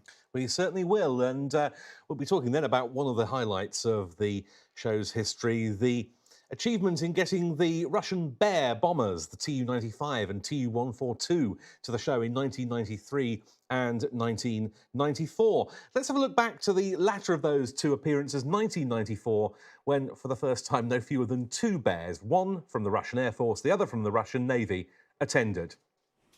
And here it is, the Tupolev 142, or to give it its NATO code name, the Bear. It arrived at Fairford escorted by an RAF Tornado. And in past years, these two aircraft have seen a lot of each other. The Russians used to fly their Bears over the North Sea to test Britain's air defences.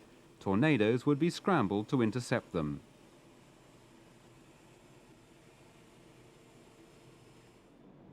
In fact, the Russians brought 2 Bears. This is a naval version which had never been seen in Britain before. And this is the Air Force version, the Tupolev 95, which came for the first time last year. In fact, they're difficult to tell apart.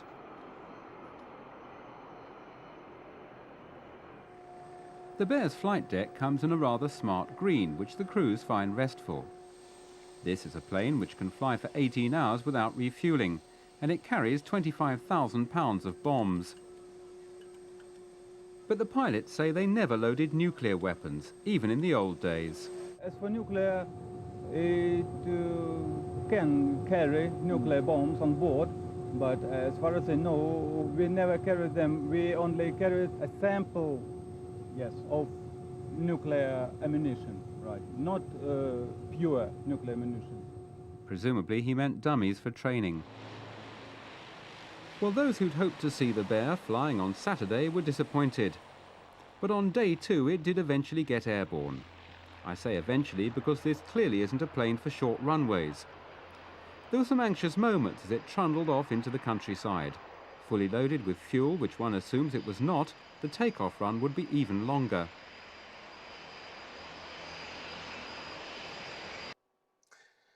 Just incredible that the Air 2 managed to get that aircraft over, not just for static in '93, but then in the flying on one of the days in '94. Tremendous. And I know there's a great story, which actually is in the book, about getting permission for the TV film crew from ITV to fly across from Russia on the Bear and film inside it. The then British Defence and Air Attaché to Moscow, Phil Wilkinson, said he wasn't expecting a positive response, but was flabbergasted when they said yes. And the result was a very memorable trip over for all concerned, as it was for the Ukrainian Air Force a few years later when they brought another of the great Soviet-era bombers, the Tu-22 M3 Backfire, to the show. And Andy, I know that's something you remember, 1998. It is, yeah, and being a relatively local boy, I remember sitting on, well, not sitting on top of a hill, I was playing cricket at the time, actually. And as the ball was bowled, Tu-22 popped up over the top of the bowler and completely distracted the batsman. I don't think it was a wicket, but a little bit unfair perhaps to have pulled that card. But yeah, I mean, this is just an example of how RIAT crosses all boundaries, you know, so we have requests that didn't expect to be accepted. Yeah. You know, and of course, that's not just flying on board the aircraft, it's getting them here in the first place. And this airshow has time and time again crossed those boundaries and made the impossible happen. It has. There was another great example of that when that Backfire landed in 1998, because the crew parked it in the wrong position, and it turned out there wasn't a suitable tow bar on hand. So members of the Air Cadets, that huge force of Air Cadets that comes every year to help run the show, had to physically push the aircraft into the correct parking position to make sure that the whole parking plan wasn't messed up. Great example of the sort of collaboration and esprit de corps that is absolutely behind everything the Air 2 does. And delighted to see so many of you joining us today on social media. Nuka-Cola Cap username on YouTube says, watching the air show while building a Lego MiG-21 in Germany, another of the great Soviet aircraft we saw many times at the show when they were in service, and indeed as recently as the last show in 2019 with the Romanians. Yeah. David Crook on YouTube says, thank you so much for the virtual Air 2 2021. It stopped me in my tracks from doing anything else. I know the feeling. So many great things to see. I'll definitely be going next year. Look forward to seeing you here, David. And Paul Hopper on Twitter says, hi, RIAT, can you give a shout out to Samantha Davies and Paul Hopper, who are also celebrating their 50th birthdays, appropriately enough, loving the show. Happy birthday, both of you. And Declan Dickens on Facebook as well. The only advantage, I guess, if not the real thing, is to see fantastic displays from the past as well as those flying today. Great coverage. Thank you. And then Sarah Hitchcock on Facebook. So happy to attend RIAT, even if it is virtual, as are we. 2022 will not be. Yeah, huge shout out to all involved. Thank you very much for that, Sarah. And we're going to move on to one of these special firsts now. Yes, indeed. The Ukrainian Air Force, great supporters of the show, and it's been good to see some Soviet-era heavy metal back at the Air 2 once again in recent years, courtesy of them in large part with the displays from the Sukhoi Su-27, better known by its NATO reporting name of Flanker. And it is a huge aircraft. That's the first thing that strikes you whenever one of these turns up, isn't it? The scale of the thing. You know, designed to counter aircraft like the F-16 and the F-15 in the Western world. They really went big with this one. It is just enormous. And a stunning colour scheme as well.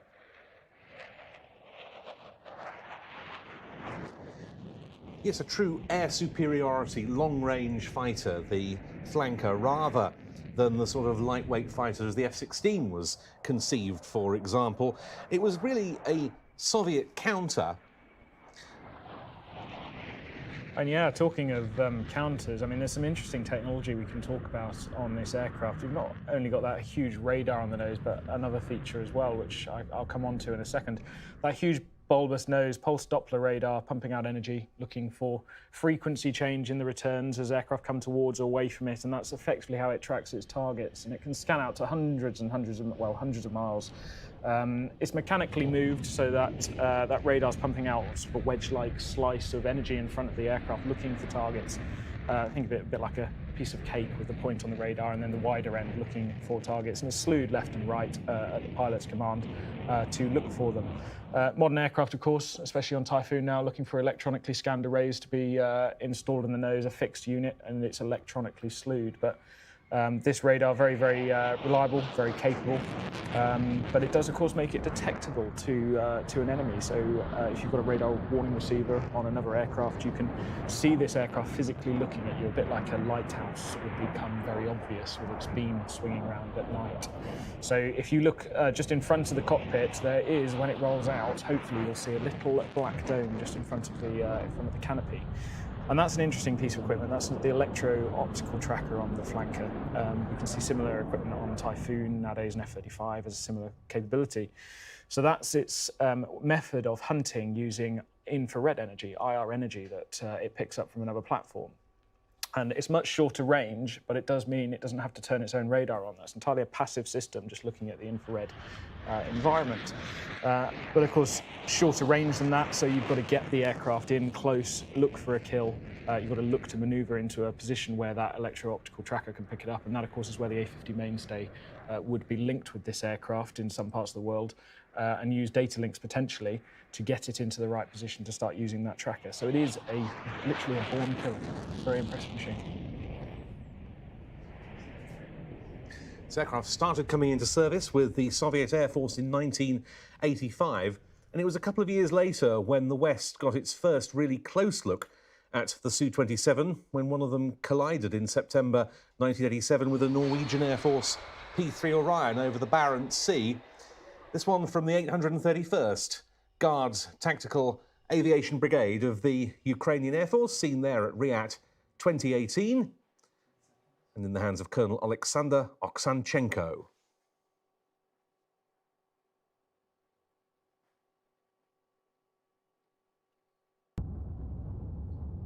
And we have a very... Hello, I'm Ian. I run Planes TV. We're looking after the live production of the Virtual Air Tattoo. I really hope you're enjoying the show.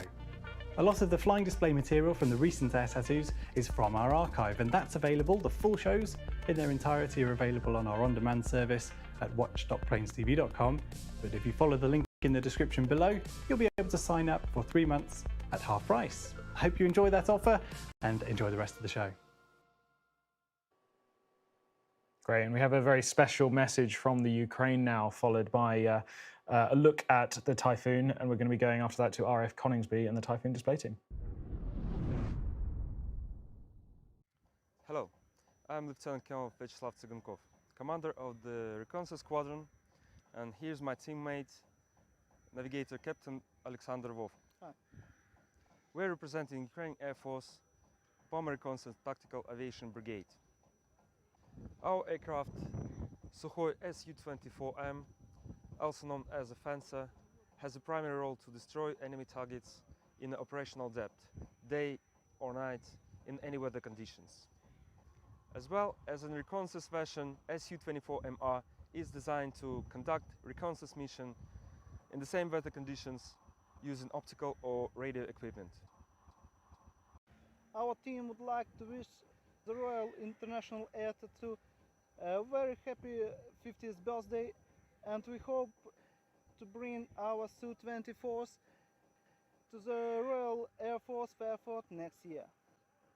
The RAF Typhoons are always one of the most popular displays at RIAT. We're here today at RAF Coningsby to take an up-close look at the jet with Sainty. Hello everyone, my name is Flight Lieutenant James Sainty. I'm the 2021 Typhoon display pilot for this season. Behind me here you'll see our special livery called the Blackjack that we'll see at the air shows this year. It's a huge shame that RIAT had to be unfortunately cancelled this year, but hopefully from this video you'll get a taste of how good Typhoon is itself and its phenomenal performance that the jet has. I hope you really enjoy what I've got to show you today.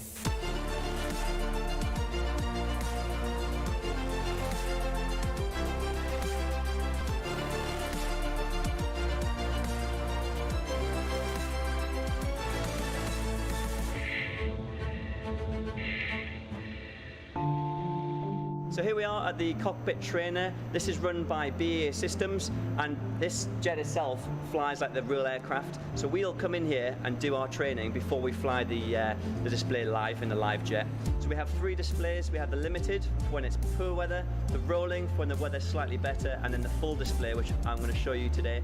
We use the cockpit trainer to practice our emergency sim. So every 2 to 3 weeks we'll come here and do some flying in the simulator itself. And also during my workup, I've sat here quite a lot of time practicing my displays so that they're cemented in my memory. So I'm just going to demonstrate to you how I fly this.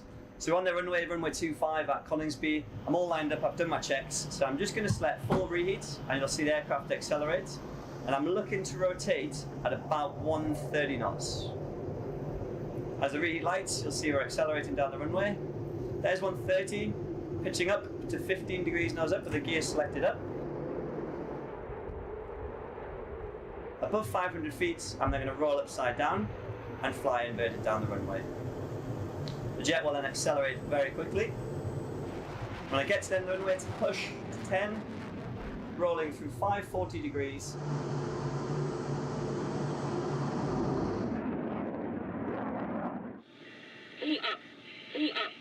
Descending to 100 feet, looking out for datum.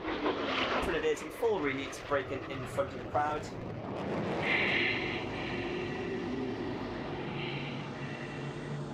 This next maneuver is called the split S, and I'm going to do this on the B axis. There's the B axis rolling and pulling through. Looking to go out on the B axis before performing my loop with a double roll at the top. Looking up for my datum point. At 15 degrees nose up, I'm going to do a roll. So there's the roll there. Bingo 2. Going out on the 45, heading 120 degrees, looking to descend back to 500 feet. Before pitching round back for the A axis, which is down the runway.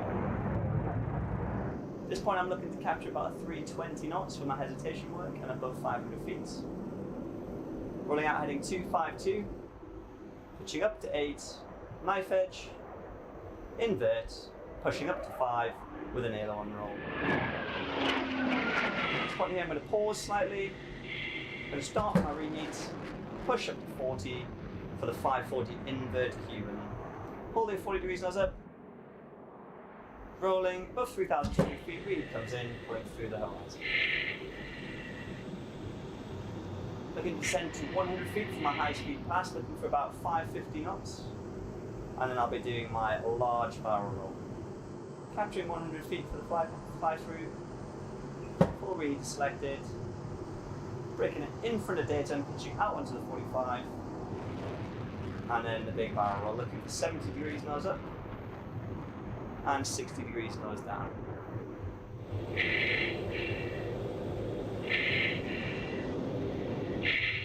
Hold that nose down, and then I'm going to slide it around to the left, ready for my 4 aileron rolls. Looking for datum, I'm going to use min burner, pitching up to 15 degrees nose up, and then 4 aileron rolls. You can see how fast it rolls. Stopping wings level, the hardest part. Full burner now, ready for the gear down barrel roll. And I'm looking to get below 290 knots to select the gear down. Checking those down, full reheat, air brake in, 3 greens, 3 Ds, 40 up, 430 down. Gotta watch the speed here, so I bring back up the throttles, don't want to overstress the gear. Heading 072, right in front of datum, pitching up full reheat for the dirty loop. As I pass through the vertical edge, slight ease to set the gear up. 32, up, 180. Above 3,200 feet, the gear's up, and I can safely pull through, ready for the slow speed pass to the next maneuver.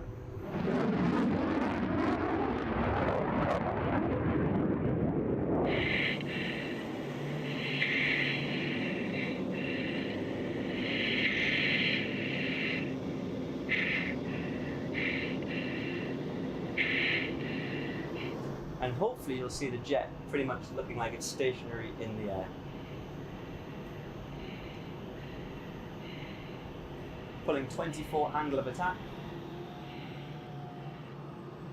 3. Bingo 3. Inbound of the 45.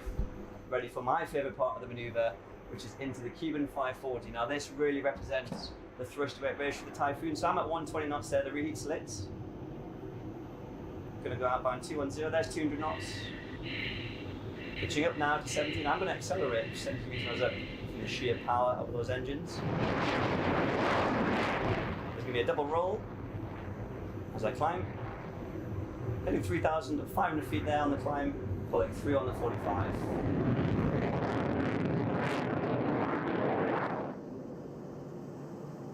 As it accelerates, looking to achieve about 400 knots inbound, brake in front of the crowd. Braking now.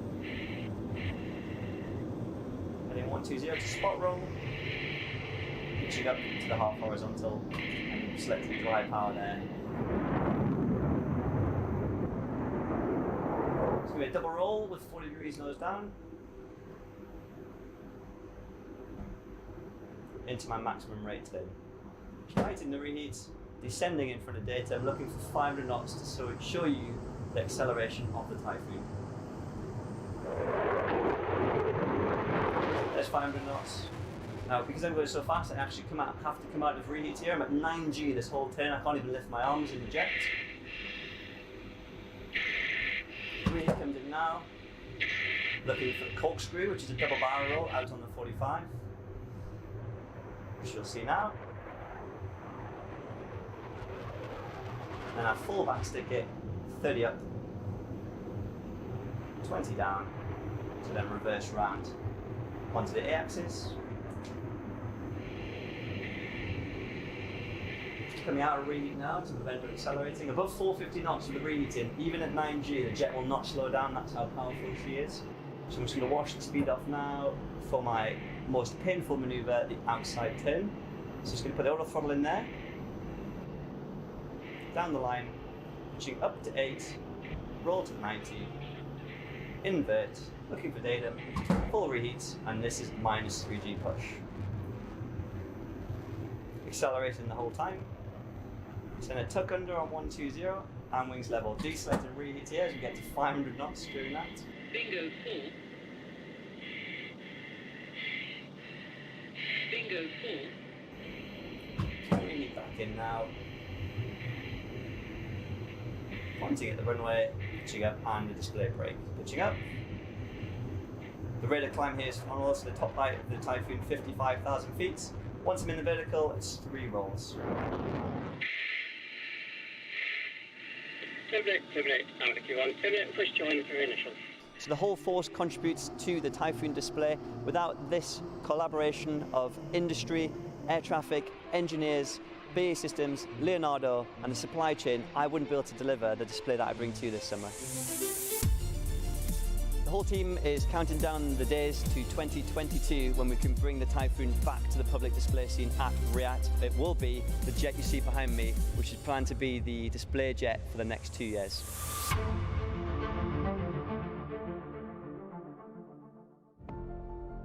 Through your support of the Royal International Air Tattoo, the Royal Air Force Charitable Trust has been able to make a real difference to the lives of young people from all backgrounds. Our support of STEM initiatives helps nurture the aptitude of tomorrow's engineers. I'm really glad that we have this kit at Squadron. It's really useful and I've had a ton of fun using it.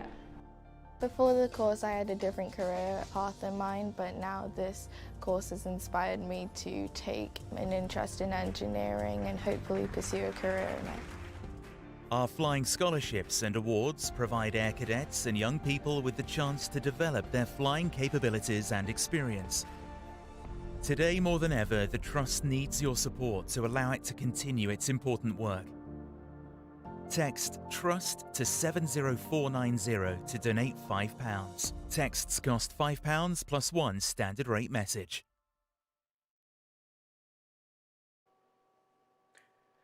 Well, thank you to Sainty 29 Squadron and Royal Air Force Coningsby there for hosting our team behind the scenes a little bit earlier this year. The Typhoon display team is sponsored by BAE Systems and Leonardo, of course. Leonardo being one of the world's leading players in aerospace defence and security, and it's the UK's only end-to-end onshore helicopter manufacturer. As well as investing in future battle space capabilities such as the new medium helicopter, the AW149, the company continues to provide exciting engineering career opportunities for the next generation of innovators and inventors through their award-winning apprenticeship and graduate schemes. Thank you very much indeed, Andy, and thank you to all our sponsors, including Leonardo. Now, many of you will recognise the voice of my colleague Mark Manwaring from his role as an Air to 2 commentator. Next year, though, he's planning a very special flight indeed.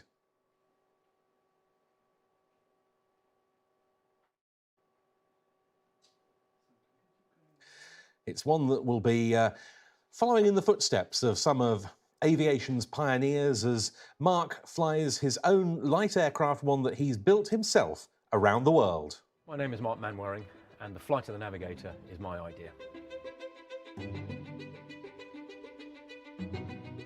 The project is all about bringing the world speed record for circumnavigation of the Earth back to the UK. On my journey, I'll be visiting 12 other countries, including Australia and the United States, setting 6 other world records, all in an aircraft that was built by me in my garden shed.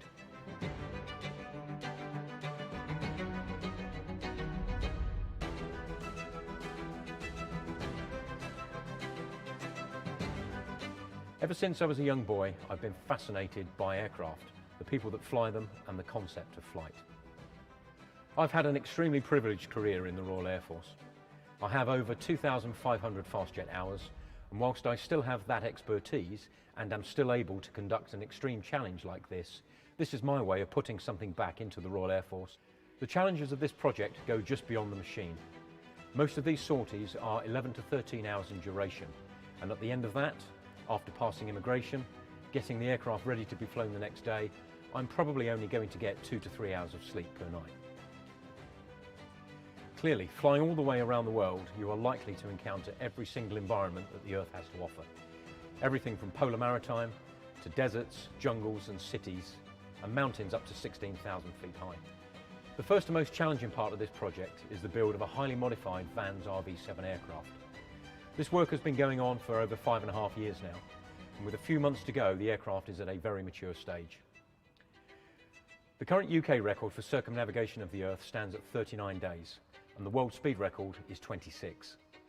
But with the advancements that this aircraft has to offer, we think this can be done in 17 to 18 days. COVID permitting, I'll be embarking on this trip of a lifetime in August of 2022. That gives me just over a year to finish this fantastic aircraft and prepare to bring back the world speed record to the UK. Fantastic insight there into Mark's Flight of the Navigator project. Mark joins us again. Manners, great to see you once more. In using the Vans RV7 aircraft for this, you've picked one of the world's most popular of all home-built aeroplanes. What makes it such a good platform for a flight such as the one you're undertaking?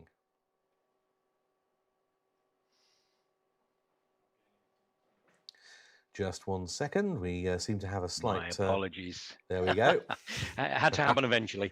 The Yeah, classic as you problem. say, Ben, the Vans range of aircraft is absolutely unsurpassed. An American company based in Oregon, they have produced over 30,000 kits, of which about 12,000 of various types of Vans aircraft are flying around the world at the moment. And what gives it the ability to missionize it is, first off, it starts off as a very capable aircraft. In its standard guise, it has a 1,000-mile range. Not quite enough for me to get across the Pacific. I need about 2,500 nautical miles. But it's a strong, proven breed, +6, -3, so fully aerobatic. Not that I'll be doing aerobatics in the big fit of fuel tanks that I'm planning, but it gives the aircraft that baseline of strength, aerodynamic efficiency, and the efficiency to conduct long sorties with relative comfort inside a fairly wide 42-inch wide cockpit. Now, for a lot of people watching, they may well be completely unaware of the extent of home-built aircraft activity in the UK, but it is, of course, an exceptionally popular activity, and there have been home-built aircraft that have set significant long-distance records before. Just tell us a little bit more about give us a bit of an insight into the process of home building. You must be very disciplined, mustn't you? Yeah, absolutely. I think some people will be aghast that you can build an aircraft in your own garden shed and then fly it. But trust me, it is a highly regulated activity. The Civil Aviation Authority delegate the airworthiness responsibility to the Light Aircraft Association, the LAA. And the LAA has a couple of hundred of engineering inspectors on their books that basically go to the individual that is expressing an interest in building. They make a number of recommendations as to what the workshop should be equipped with, which courses to do, and they talk about working practices.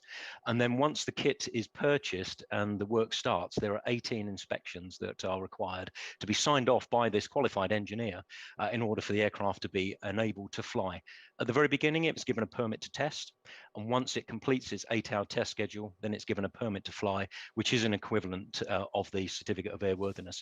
And at that point, it is then a standard general aviation light aircraft that can fly anywhere in the country and with reciprocal agreements anywhere in the world. Now, we've got a couple of questions from our viewers, Mark. Rob on YouTube asks, how much food will you carry on board? The answer to that is very, very little. With the sorties of the length that we're talking about, up to 13 hours, I will require food, but I think water is certainly more important. Logistics is going to be the big issue with this whole thing. There are approximately 12 stops around the world, so most of the sorties will be in 12-hour chunks. So it'll be 12 hours flying and then 12 hours rest. The film that you saw was made by a very talented guy called Nick Pinn. Him and his company are producing a documentary on the entire project, and they, in essence, will be my logistics support. So they plan to have a crew at most of the locations that I'll be landing at, and they will be the people that bring a bag with my name on it for Sri Lanka, which will have spare underpants, service kit for the aircraft, and so on. Very little excess weight available in the aircraft, and very, very little space. So in answer to the food question, very little. And Peter asks, wanting you to look into your crystal ball a little, but I know this is something that you will be able to factor ahead into your long-term planning to some extent. Do you anticipate good weather? Yes, so the project has been designed to make the best of the weather window through the Far East. As you may know, between Sri Lanka, Indonesia and Australia, you have monsoons at certain times of the year. And the two weather windows that I have, one in February and one in August, the chosen one will be August. The reason for August is because I spend the majority of my time in the Northern Hemisphere, going up to probably 60 degrees north, but only as far south as 20 degrees south of the equator. So it makes sense to take the benefits that the Northern Hemisphere summer offers, in particular, the extended daylight hours. But obviously, before anything takes place, now is not the time for unnecessary international travel. And en route, we absolutely have to be COVID-free. Of course. Lots of questions coming in for you, actually. Tinto from YouTube asks, what engine have you got in the RV? The engine itself is a Lycoming clone, as is generally fitted to the vast majority of Van's aircraft in the UK and indeed the US. It's based on a Superior core, so the central part of the engine is made by a company called Superior, and the cylinder head and the pistons and all of the moving components are made by a company called AC Aero. Instead of it being 360 degrees cubic inches, so about 7 or 8 liters in European spec, it's bored out to 380. Which gives it a power increase, along with very many other high technology efficiencies built into the aircraft. Instead of 180 horsepower, it should be producing about 230. But at the same time, about 12 to 15% more efficient in terms of fuel burn than its equivalent Lycoming engine. Impressive stuff. Andy Ladd 701 asks you, what will be the most challenging part, in your opinion? I think it's going to be lack of sleep. unequivocally. It may sound good that I have 12 hours off in between each flight, but by the time you've serviced the aircraft, refueled it, put it to bed, gone through customs, immigration, found my way to a hotel, conducted flight planning for the next day, it's likely only to be 3 hours sleep per night. The overall game plan is to get to Australia as quickly as possible. So to front load the activity and not have any days off. So it's UK to Australia in no more than 6 days.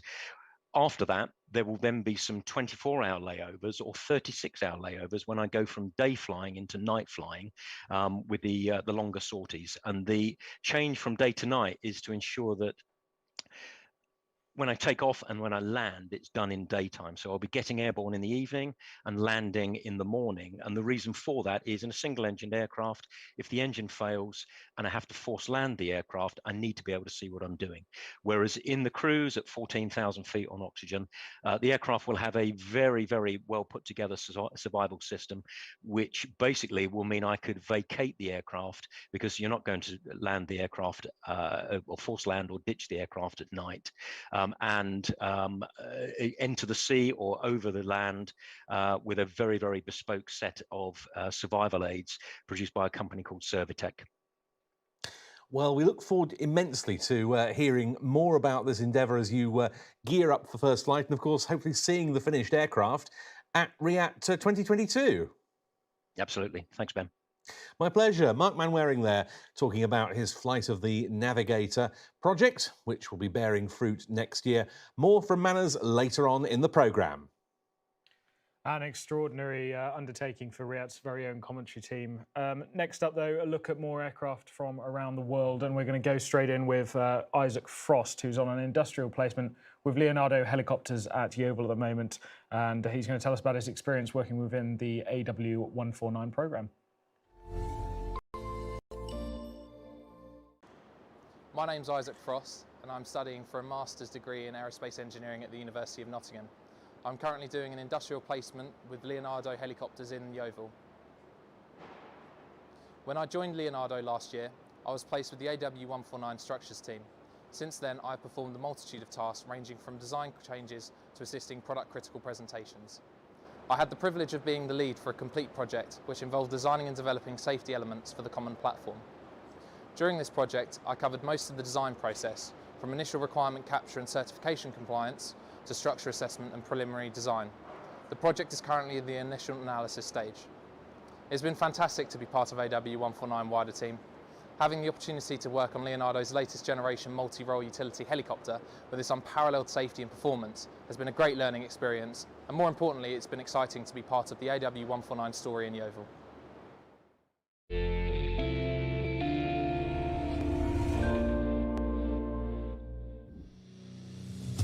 Hello everyone, I'm Major Blake Lee, the Attack Helicopter Display Team pilot. Sorry we can't be there to celebrate the 50th anniversary of the Royal International Air Tattoo. We look forward to seeing you next year. I'm here standing in front of an Apache Mark 1 over at 656 Squadron, one of 4 frontline squadrons at Watersham Airfield, which make up the attack element of 1 aviation brigade. I'm standing here on the right hand side of the Apache, where we have 2 of our 3 weapon systems that we employ. On the far right, we have the Hellfire rail. Each one carries 4 and can carry up to 16 missiles per aircraft. We can designate the targets ourselves to fire the missiles, or we can use the Wildcats from a hidden position to designate for us. Additionally, we have a radar variant, which we use in conjunction with the fire control radar on top of the aircraft. On the inboard section, we have the rocket pod. Each one carries 19, and we can carry a variety of different rockets for whatever mission set we're going out to do. Happy birthday, RIAT, from us here at Royal Air Force Brize Norton. It gives me great privilege to stand in front of this wonderful beast here and represent the squadrons which fly it. And they are 24 Squadron, 30 Squadron, and my own 70 Squadron Royal Air Force. In your 50th year, it's our 7th year of service, and it's 6 years since we first attended your very special air show and formed the centrepiece of your air mobility section. In the next 12 months, we'll be rolling out some wonderful capabilities, including various different high altitude parachuting disciplines, natural service operations, air-to-air refuelling and more. In the last 12 months, we've also passed a massive milestone for the Atlas fleet as a whole, as we've seen it pass through 100,000 flying hours. So whilst it's a great pleasure to talk to you virtually right now, I look forward to being there physically in person in 2022. We'll see you soon.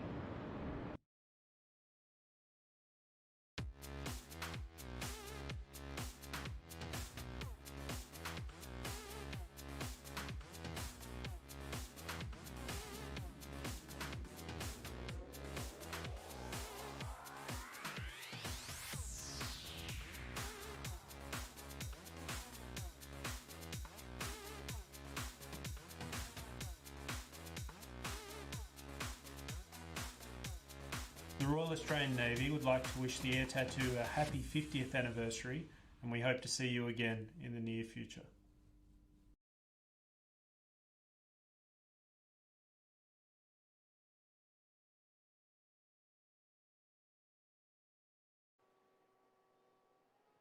Now, it wasn't so long ago I was lucky enough to join the 100th Air Refuelling Wing at RAF Mildenhall and their KC-135s on a refuelling mission.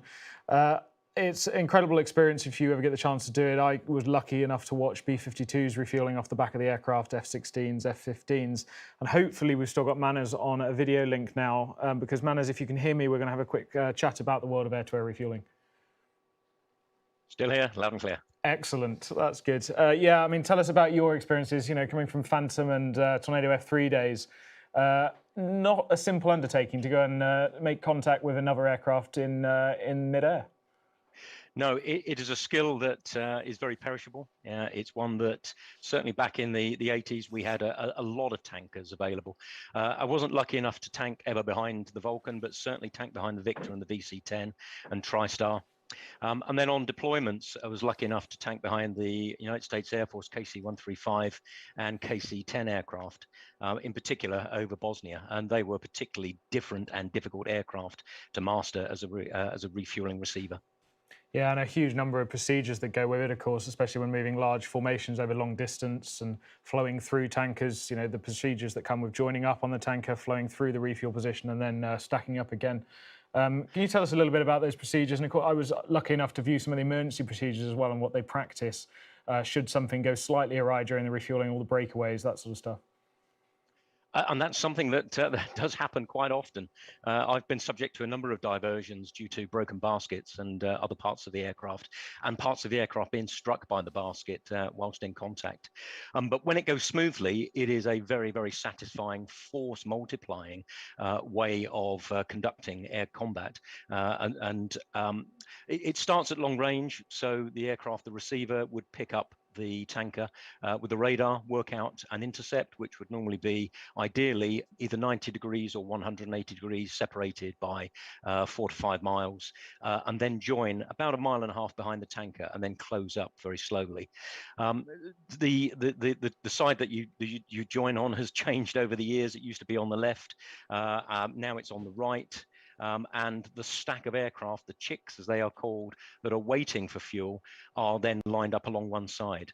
On the odd occasion, there can be a huge number of aircraft there. I remember on some of the mid-1990s exercises that we participated in, you'd pitch up behind a TriStar in particular and have up to 10 chicks waiting. And at that point, there'd be some very, very serious calculations as to whether or not you could wait for your fuel or would have to return to base. And not just peacetime practice, of course, something that you would practice to do comms silent, and you've always got to keep another option up the back pocket in case it goes wrong. Yeah, and let's not forget, this doesn't always just happen in daytime in good weather, such as some of the videos that we'll see. This can be at night, it can be in and out of cloud, it can be done on a minimum comms or a stealthy approach tactics. So you may not have lights on, there may not be any radio communications at all, and it does really make the whole thing risky, but the benefit that you get from it is absolutely a force multiplier. Well, thank you so much for that insight, and why not go and see it for real now? So we're going to take a trip with our own team to the 100th ARW at Mildenhall. Runway 10, wind 050, at 9, cleared for takeoff. Cleared 14, cleared for takeoff. The KC-135 has been a regular attendee to RIAT for many years, and we're here at RAF Mildenhall to see behind-the-scenes air-to-air refuelling.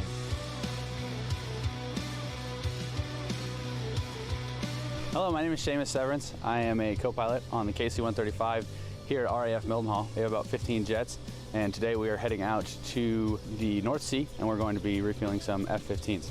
All right, 1 in the range, 2, 3, 4 in the range. Brakes release. Yeah, it's on command. Come. Pickle. Rotate.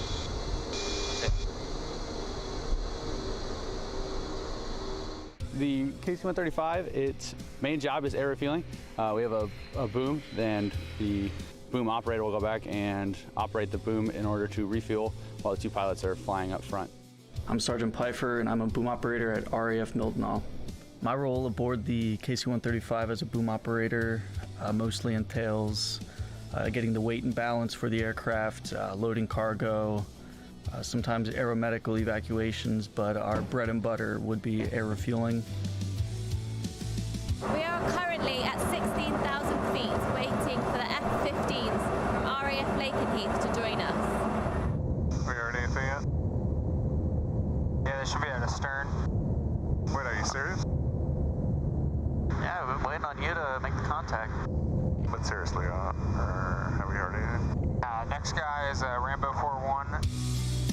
So with the initial radio call with the receivers, we'll pass tail numbers, we'll pass how much offload he needs, any sort of training requirements he might have. 66166, 10 feet.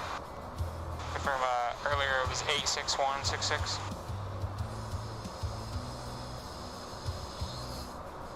Contact, you're correct. So once I see the receivers out there, I will take control over the radios, and I will be directive on where I need them to go. And I will be informing my pilots as well, at the same time keeping them in the loop on a good sight picture since they visually cannot see. Coming in, there's 40. 30. Once they're coming forward into contact, I'm giving distance calls to let the pilots know where exactly he's at. And once it's about 2 or 3 feet away, I extend the boom into the receptacle, which is then a contact. Contact. When the receiver moves around in the limits, if he goes to a certain degree, I need to correct him so he does not break any sort of limits, any safety limits we have. 30. And I will do that over the radios, being directive, letting them know how to fix their current position into getting somewhere optimal. Little left, stable. Rolling out. Tanker's rolling out. Yeah, forward 2 for me. Center, aft. Copy. There, comp 1. Copy. In the boom pod specifically, we lay down on our stomach, and it can range from 30 minutes to multiple hours at a time. And if you're tall, it's definitely not a good time. Contact. As far as controlling the boom goes, my right hand controls up, down, left, right, and my left hand controls the telescoping, which is forward and aft. So there's a lot of different factors that go into controlling a boom and making a precise contact. We have disconnect. All right, he's going off to the right wing. It is very, very long in service. Most of our parents weren't even born when the jet started flying. So it's definitely been around for a long time, and it still works well. Hopefully it will continue long into the future. And thank you so much to RAF Mildenhall for allowing us the access to film there with the 100th Air Refuelling Wing and its KC-135Rs. Another instance of the sort of assistance the US Air Force gives to the Air Tattoo every year, even when we're doing it in virtual form, of course. Thank you for all the comments that are keeping on coming in. Kevin Mitchell on YouTube, for instance, says he's got the TV in his garden, beer in hand in Carlne in Wiltshire, watching a great show. Isn't life great? Well, Kevin, why not, given that you're in that situation, send in a picture of yourself to enter the competition to win the Air Tattoo book, if you haven't got one already, of course. And you can get in touch with us via all of the different social media channels we're on today, on YouTube, Twitter and Facebook with the hashtag #VirtualAirTattoo. But now it's time for another great fast jet display rendered for us in the virtual world. And this one from the French Air Force is the Dassault Mirage 2000C. And joining us via Zoom, hopefully still, is Manners. Loud and clear still. This aircraft from Basse Ariane 115, those are the markings on it, based at Orange. And it's the 2000C air defence version of this outstanding jet, which we've seen also displayed in 2000B conversion trainer, 2000D conventional strike and 2000N nuclear capable variants at the Air Tattoo over the years.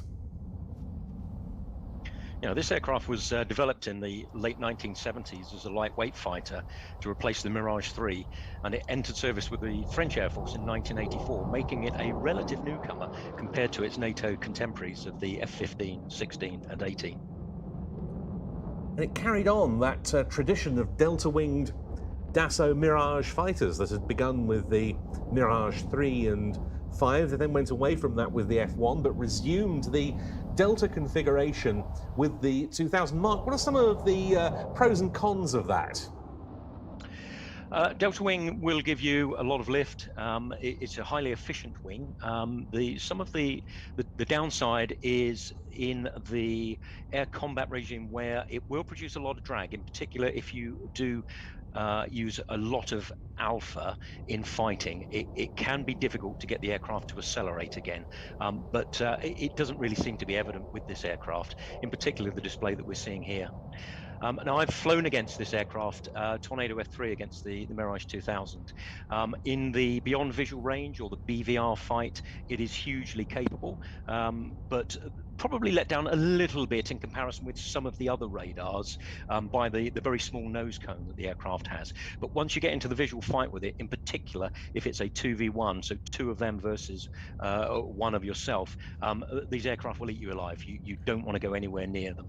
And talking about the nose cone there, the one thing that sticks out for me, it's a beautifully elegant design, wonderful dart-like shape, gorgeous aircraft. But the one thing that is absolutely fixed and breaking that set of lines is that in-flight refueling probe. Yes, most aircraft have the air-to-air refueling probe stored within the aircraft, but it takes a big system of hydraulics in order to deploy it, whereas this is a very simple and elegant solution. There may be a little bit of extra drag, but certainly the weight savings are worth having. And in particular, I think designed around this aircraft is a very narrow dart-like fuselage. The cockpit, I am told by people that have flown it, you basically wear the aircraft, you don't step into it. And I think really looking at the amount of hydraulic systems and storage of an air-to-air refueling probe, there simply wasn't space inside that very, very tight fuselage. And whilst we've got you, Manners, I mean, you've just seen the aircraft there conducting a relatively high alpha pass along the A-axis, but this is a good example of a display where there's quite a lot of approaches towards the crowd line from directly ahead, and you see that aircraft pull up significantly earlier than that A-axis on those. In fact, here comes one now. It's almost like I've planned it, isn't it? Yeah, so you've got a huge amount of experience on flight control committees, Mark. Could you give us a bit of an insight into the safety procedures at these shows and why that aircraft is doing as I've just described? Yeah, of course. The conduct of flying displays is heavily regulated, and for good reason. We have to balance the primary aim, which is keeping the crowd safe and keeping the participants safe, with still putting on a good and spectacular show. And so because of that, there are a number of proximities to the crowd that the aircraft are allowed to come within. So if the aircraft has greater than 300 knots and a vector towards the crowd, the minimum separation distance is 450 meters, which was, as you saw there on the approach along the A axis. Otherwise, the normal minimum distance is 230 meters, which you see here. But there are other dispensations down to 150 and 100 meters, depending upon the type of aircraft, the energy and the weight of those aircraft. And of course, height limitations as well. Yeah, so most military air systems are down to 250 feet with various step-down heights to capture the end of an aerobatic maneuver. So, for example, at the end of a loop, you have to be able to capture that and fly level by 500 feet. At that point, you can then step down to your minimum once you have completed that. Now, let's not forget that these rules are internationally agreed, as are most aviation-related rules and regulations. And that's great, because what that gives you is the ability for 43 air arms and 30 nations to come to RIAT and all perform to the same set of standards. But even so, if an aircraft has not displayed at RIAT and has not been validated by one of the Flying Control Committee members or the Flying Display Director, then that will generally take place on the Thursday before the show starts, so that the aircraft can be signed off to display within the UK in front of the Royal International Air Tattoo crowd. This is such a fantastic display aeroplane, the Mirage 2000. I first saw it flying in service in the UK at Mildenhall back in 1987. It still thrills me to this day. It still thrills some of our viewers as well. Sarah says the Mirage is a beautiful aircraft. Totally agree. Helen, great colour scheme. Can't wait to see the real thing. Well, I'd love to see one of the tactical demonstration teams on the 2000 fighters back at the Air Tattoo in future. One of the other things there, Ben, interesting on that landing, the aircraft, even though it is capable of slow speed flight, down to about 90 knots roughly in the high alpha pass that we would normally see, the landing speed is virtually double that at about 180 to 200 knots, depending on the weight of the aircraft. And the reason being that the aircraft flies, I can use hands here, the aircraft flies very slow speed at about 25 degrees nose up. Now, if it were to try and land at that speed, you'd actually strike the tailpipe on the runway before the main gear contacted the runway itself. So that's why it's a relatively high speed approach in a delta wing aircraft. Yes, and that's airfield performance has never been its strong suit exactly, has it? The 2000. No, and that's why it necessitates that huge drogue chute to slow it down once it's on the runway. Yeah. And all your experience on flying control committees then, Manners, was that an award-winning display? Very difficult to say. I'm watching this and I'm finding it hard to believe that they are actually virtual displays. On the small screen that I'm watching, it could absolutely be real, something that's been filmed by Planes TV.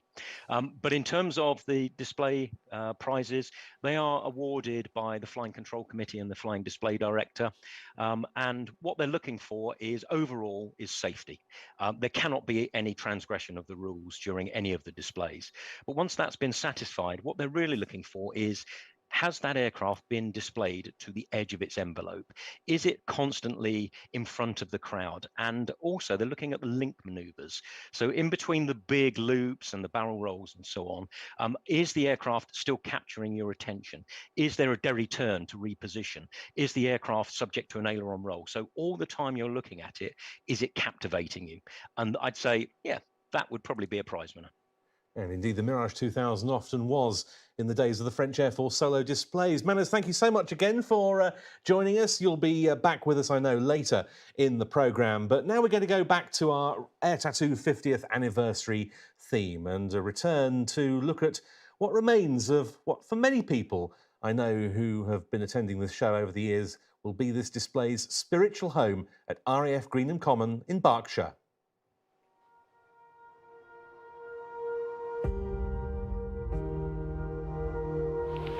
I'm afraid we can't have any flybys at all due to complaints from the local schools. They're trying to take exams at the moment, so it's direct departures only. Mike Tango Delta Oscar India has started. Request taxi. Mike Tango Delta Oscar India, confirm Canberra. Affirmative. Roger, 29er, QNH1012, QFE is 998, there are 2104s at the holding point.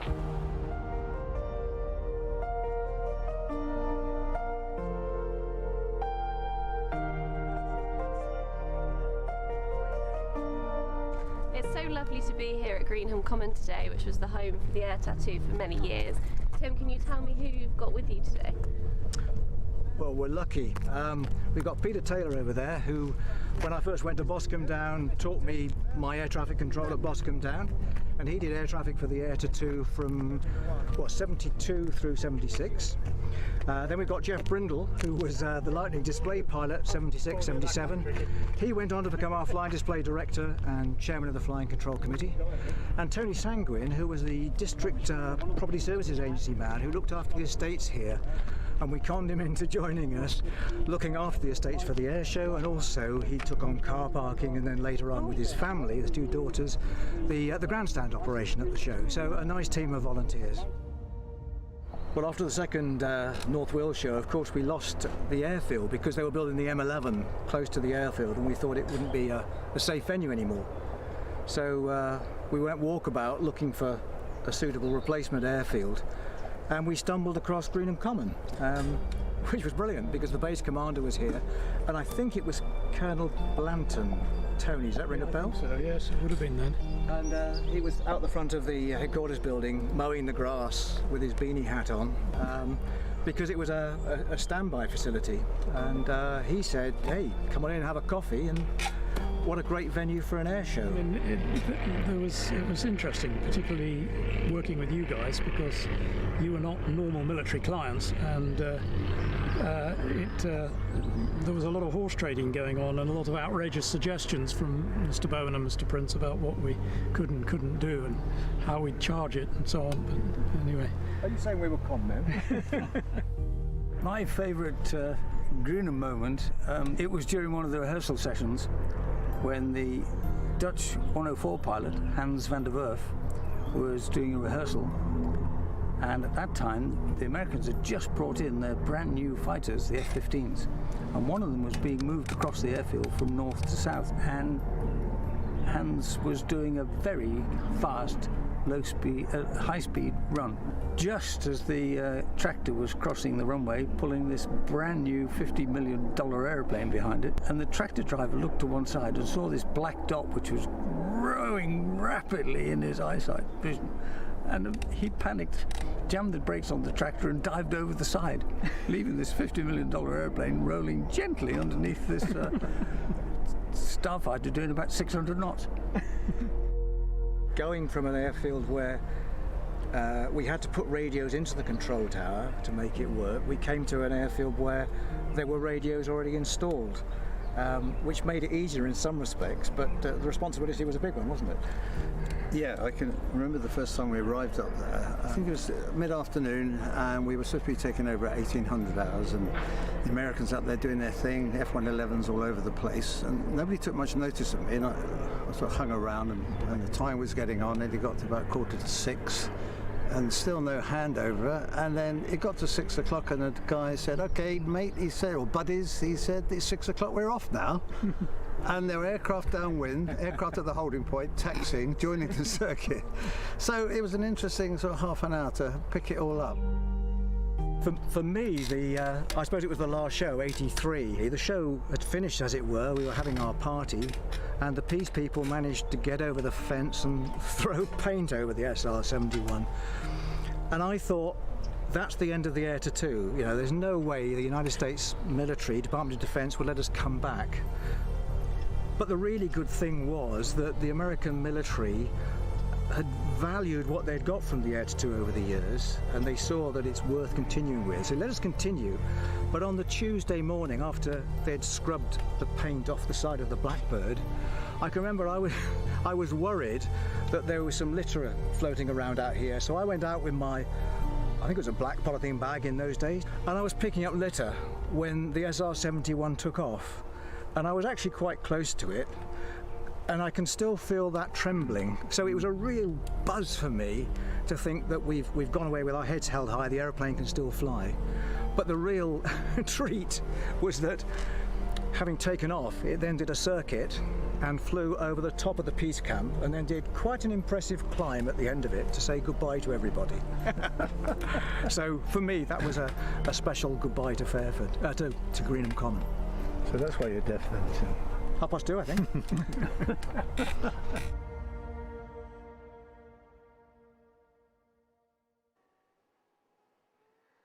What a lovely piece there on Greenham Common, the Air Tattoo's former home. And thank you very much to Tim Prince, show's co-founder and for many years its director, for leading the tour there with his three esteemed colleagues. We'll be hearing more from Tim later on. And Andy, I know Greenham is somewhere that you happen to have been recently. That's right. I visited it not that long ago, and actually it's weird. You can almost feel the Air Tattoo still there. And if you get a chance to go there, it's a wonderful place. They've done it very sympathetically in the fact that it is now back to a common, it's back to public land, but they've left this beautiful they basically harked back to its previous days. They've left part of the runway in place and some of the old fire section as well. So it's a great place to be. And what better place also to take part in the Air Tattoo's 50th anniversary running challenge, whether that's walking, running, cycling, or indeed crawling 50 miles in 50 days. We've also a 50-kilometre option if you'd like to take that option.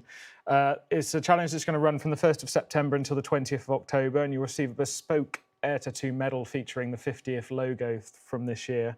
You can take part anywhere in the world, doesn't matter. It's a virtual challenge, but please do get involved. There's more details there on that if you want to jump onto airtattoo.com.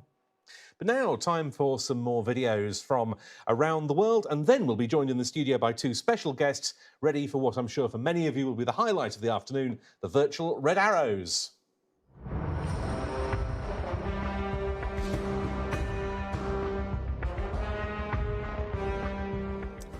I'm Captain Barragan. I go by Mike. I am from the 12th Wing, and I would like to wish the Royal International Air Tattoo a very happy 50th birthday. We are looking forward to coming next year with the Mighty F-18 to the show, and we are positive it will eventually happen. We'll definitely put on a show for you guys. See you next year.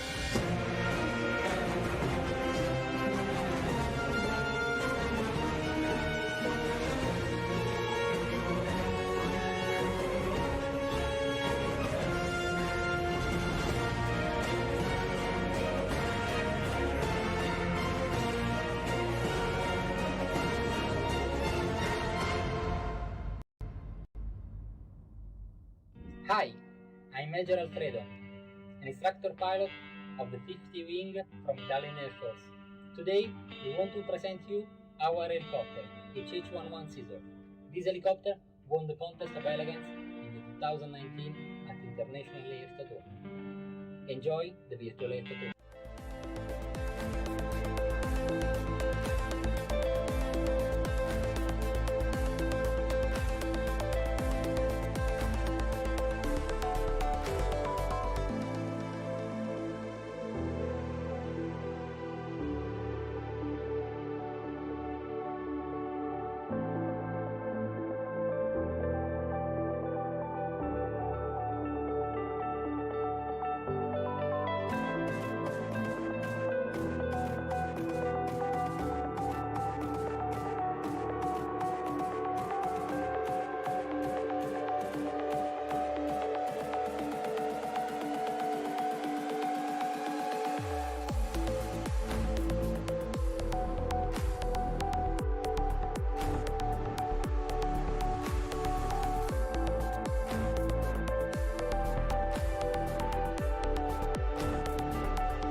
Hello, I'm Lieutenant Colonel Rhonda Stevens, the commanding officer of 442 Search and Rescue Squadron in Comox, British Columbia, Canada, home of the mighty Buffalo. The Buffalo responds to more than 100 search and rescue missions throughout British Columbia, the Yukon, and the Pacific Ocean every year. On behalf of all the members of 19 Wing Comox Happy 50th birthday, Royal International Air Tattoo. Happy birthday!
A huge thank you to all the sponsors of the Virtual Air Tattoo, including BAE Systems, who are the headline sponsor for the Royal International Air Tattoo. BAE Systems helps its customers stay a step ahead when protecting people and national security, critical infrastructure and vital information. It provides some of the world's most advanced, technology-led defence, aerospace and security solutions and employs a skilled workforce of 89,600 people in more than 40 countries. And now we have a very special double act in the studio for this afternoon. Great to have them both here. We've got Squadron Leader Adam Collins, currently Red 10, and then Andy Huff, Virtual Red 10. Gentlemen, thank you both very much for being with us this afternoon. Fantastic. Adam, I'm going to come straight to you first, if that's okay. Huge high off the US tour and the Canada tour in 2019, and then a completely different year for Rafat. Can you give us an idea of what that's been like for all of you? Yeah, absolutely. And hello to all of you watching at home. It's been a real, I guess, a year of contrast from the 2019 tour in North America, where we spent 3 months demonstrating the best of British all over the continent, displays, flypasts in America and Canada, and then lots of engagements on the ground as well with everyone from school children all the way through to ambassadors. So a real high for us and a real opportunity to showcase our displays and our teamwork across the globe. And then coming back into 2020, unfortunately, only 3 displays that year, 2 in Finland and 1 in Guernsey. So a very strange year for everybody, obviously. We had to focus on the pandemic and keeping our workforce safe, our team of 120 people, which meant we could train, but at a reduced rate. So we achieved PDA, we're ready to display, but unfortunately the conditions in the UK didn't allow that.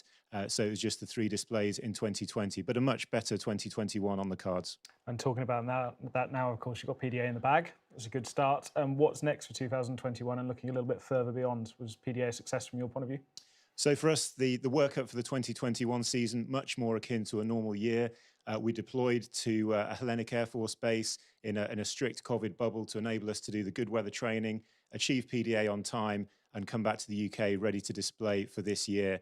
So far, several displays in the UK, including Goodwood last week, the Midlands Air Festival, some overseas activity as well, and this weekend displaying at the British Grand Prix. But it is great to be here on the ground to support Virtual RIAT and again join forces with the Virtual Red Arrows. Yeah, and it's great to have you both here, as I said. Andy, thank you so much, because of course you're providing us this virtual display of the Red Arrows this afternoon. Great to have you here as well. What does your year look like at the moment? How has the COVID pandemic impacted your training in the virtual world, and what's coming up? Once again, thank you for inviting us back this year to Virtual RIAT. Yeah, we've had a very busy year this year so far. We've taken on 2 new recruits and they've gone through the whole of their training. So yeah, our year this year is going to be looking pretty packed full of air shows. Any that we can get to, we will be getting to. We've not got any booked in as of yet. Like I say, we've just got our new recruits to active. Due to the COVID, it's actually been quite positive for the whole virtual aviation community. We've had a lot more time to work on our shows, and we've been invited to a lot more events, which has got the virtual Red Arrows and the whole virtual community into a much bigger audience. So it's been an incredible couple of years, actually, for us, where it's been quite bad for everyone else. I'm glad it's going well. So I would encourage all of our viewers this afternoon, please do start commenting on social media. Send your questions in and we'll start to work through them shortly. But before that, gents, I think you're going to walk us through the virtual Red Arrows display as a pair. So thank you. And as the Reds are flying in, on this beautiful day here at Virtual Fairford. So without further ado, ladies and gentlemen, please put your hands together for your 2021 Virtual Aerobatic team, the Virtual Red Arrows. And it looks like a glorious day in the Virtual Fairford scenario. Great thing here is the wind can be favourable, the cloud can be favourable, something that you don't necessarily have to contend with in the virtual world, but I'm sure those settings can be changed to make it more challenging for the pilots. But it looks like a glorious day for this virtual display. And as the jets have flown up in pyramid, they've just transferred into short diamond formation. And as they pull over the top, reaching 6,500 feet, leading our formation today, we have Virtual Red 1, Daniel Grove, callsign Slider. Slider from the UK first joined the team in 2014 and flew Synchro Lead last year as Red 6. Slider is a keen aviation photographer and collection of aviation memorabilia. And Red 1 for the 2021 Red Arrows is squadron leader Tom Bold. He's previously been on the team, leaving in 2017 as the Synchro leader. And he's previously flown the Typhoon on the front line and instructed on the Hawk T2 at RAF Valley. So as the jets come back round in short diamond, the smoke's about to come back on. On the right-hand side of Red 1 during short diamond, we have our Virtual Red 2 for this year, Alex Norton, callsign Broadsword. Broadsword is the first of our new pilots to the team this year. From the UK, Broadsword is an apprentice aircraft fitter, and in his spare time, he enjoys watching motorsports. Red 2 in 2021 is Flight Lieutenant Will Cambridge. Will has previously flown the Tornado GR4 on the front line, as well as the Typhoon, and is now in his second year on the Red Arrows. And as Adam just mentioned, Typhoon is our next formation that will be forming today. So as we wait for the jets to come back round, the red and white smoke will come on, and the team get ready to enter the Typhoon roll. And that view you can see on the screen at the moment is actually very realistic of how it looks in the real aircraft. There is some movement in the formation, and no matter how stable it looks to the naked eye, there's always a little bit of movement. So that view you just had there, incredibly realistic.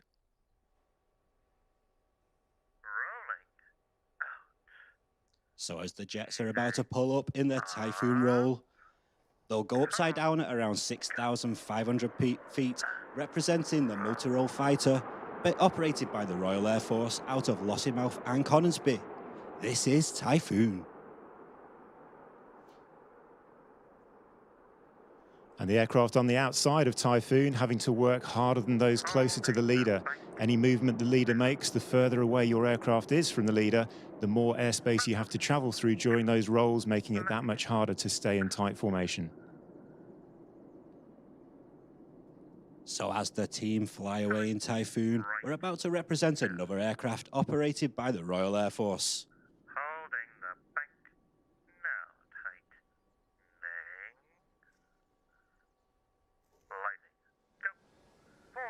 As Red 1 calls Lightning Go, we'll see the wings of Typhoon sweep forward and Red 7 pushing forward. The jet's about to represent another multi-role frontline aircraft based out of RAF Marham and the HMS Queen Elizabeth carrier. This is Lightning.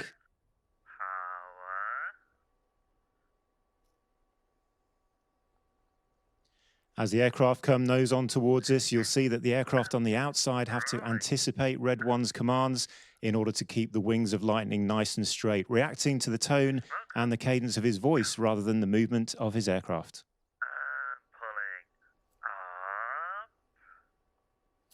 And pulling up calls Red 1 as their team go into the vertical for the Lightning loop.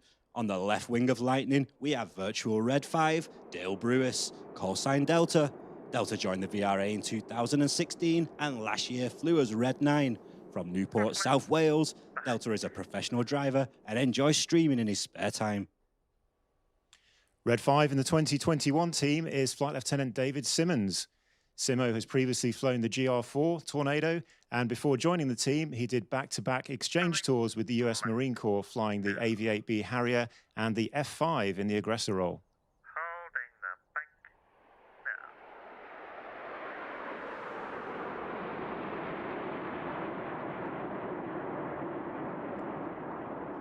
As Lightning moves off to our right-hand side, Red 1 will call smoke off. It's now time to fly one of our most difficult formations in our display.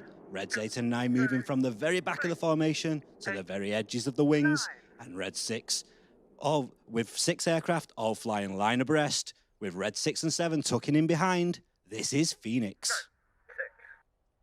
I mentioned earlier that the wider the formation, the more difficult it is for the outside aircraft. So 8 and 9 in this formation, working very hard to anticipate Red 1's commands to keep the wings of Phoenix nice and straight as they roll out of the turn.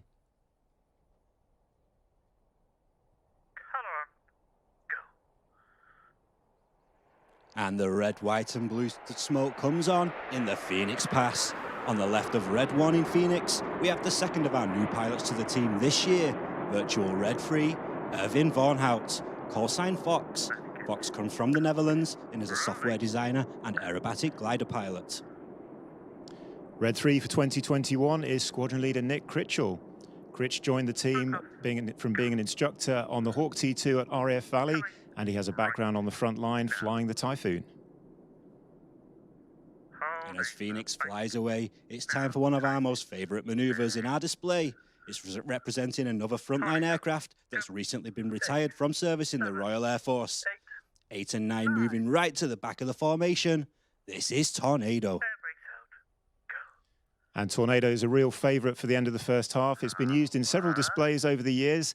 The thing that changes, the smoke colours and the shape of the 7 aircraft formating ahead of 8 and 9. So for our display in 2021, a subtle change from the one that you can see here, but still the dynamic rolling of 8 and 9 as Red 1's about to call roll go for Tornado.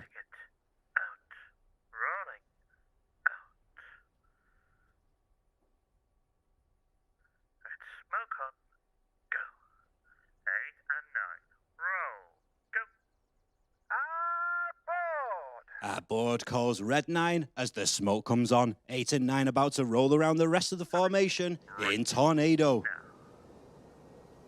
A great view from the virtual cockpit here of Red 8 rolling around the smoke. Again, a very realistic view that I'm used to seeing from the back seat when I fly with 8 and 9. And in fact, looking ahead, this is 9's jet with 8 just ahead of him. So Red 8, in this case, setting the cadence and the rate of roll around the smoke. Red 9 trying to match that cadence and staying 180 degrees out. So we've got the nice corkscrew effect around the smoke as the rest of the formation bank around to the right. Air brakes in, go. Smoke off, go. And as Tornado finishes off to our left-hand side, this means we're now approaching the end of the first half of today's display. Up until this point, we've seen all 9 aircraft in large, graceful formations across the sky. Now it's time to turn up the tempo as we see the true agility of the Hawks we fly. Red 1 is about to split the 9 aircraft into 2 sections. Reds 1 to 5, known as Enid, after Enid Blyton, author of the famous 5, and 6, 7, 8 and 9, known as Jippo, after a team nickname back in the 60s. The formation the aircraft in now called Dagger. Dagger's used in the 2021 display as the start of our flat show. But for the start of our full show this year, we have a formation not seen for several years called Hammer, where the aircraft pull up parallel to the crowd, twist through 90 degrees for the hammer brake. But as we look at the nose lights about to come towards us, there'll be the go call from the back end of the formation, the aircraft stacking Enid at the top, the back 4 section below them, the nose lights all coming towards us as they prepare for the first of the dynamic splits.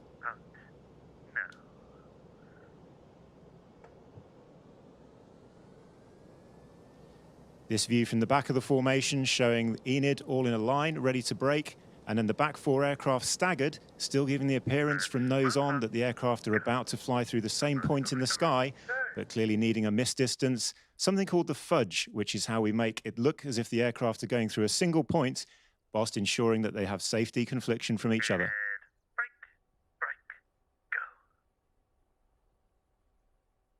And brake, brake, go goes red one, as Enid brake with the white smoke. Watch for the colour to come on as Jippo brake in the detonator. Red 6 and 7 are going to stay low with the red and white smoke. We have red 6 on the left being joined up by red 8 and red 7 on the right being joined up by red 9.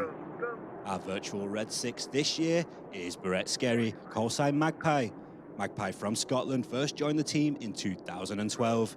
Magpie flew as red 7 last year and enjoys recording music and writing. Red 6 this year is squadron leader John Bond. Bondy has previously flown the Typhoon on the front line. He also displayed the Tucano several years ago and is in his final year on the Red Arrows. Now the four aircraft coming around and they're going to cross in front of each other within around 30 feet with a closing speed of over 700 miles per hour. This is the incredible Jippo Pass.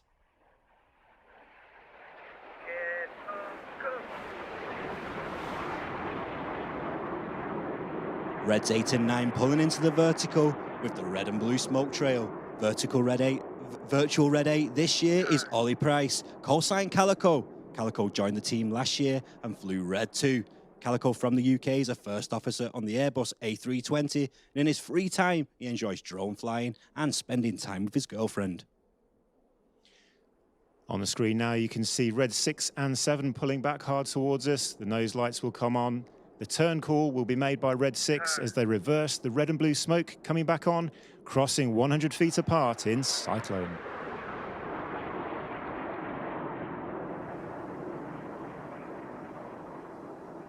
And let's watch as they cross in Cyclone and then pull into the vertical in the roller coaster. And red 8 that we saw pulling to the vertical a moment ago this year in the Red Arrows is Flight Lieutenant Damo Green. Damo's previously flown the Typhoon and the Hawk-On 100 Squadron. Red 8 now coming in from the right-hand side with the smoke on. He's going, and Red 1 leading the rest of the formation in an inverted V formation. Red 8 is about to fly right through the middle in the Goose. Red 1 calling the power, the aircraft collapsing back out of that inverted V with the red, white and blue smoke on coming in from the left in Arrow.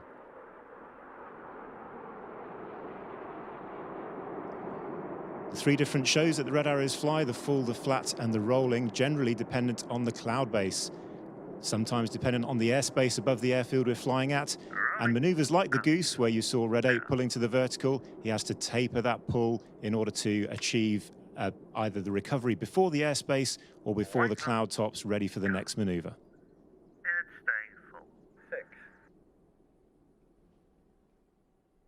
And now with Enid moving off, we'll look forward straight ahead as 6 and 7 are about to perform one of our largest shapes in the sky. Watch as the synchro pair pull into the vertical and pull over the top at 6,500 feet. This is the Heart.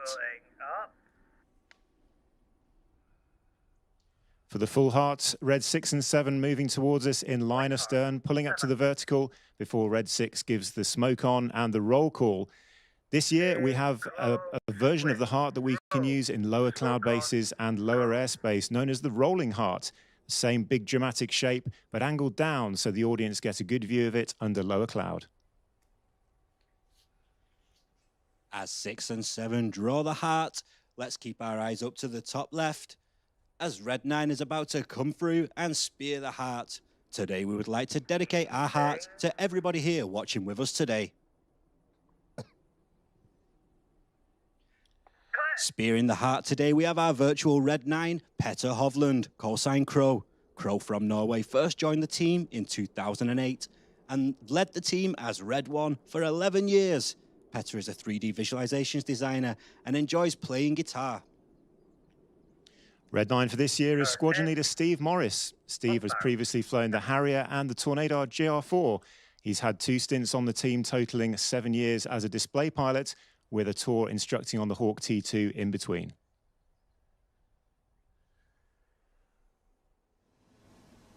Now again, 6 and 7 coming in from the left and right. Wait for the red and blue smoke to come on as they cross in the opposition barrel rolls. And a great view here from the front of the cockpit as the aircraft elbow to then face each other running down the line. Red 6 holding the line, Red 7 taking separation for that 100-foot miss distance as they'll tip their wings towards each other before the opposition barrel.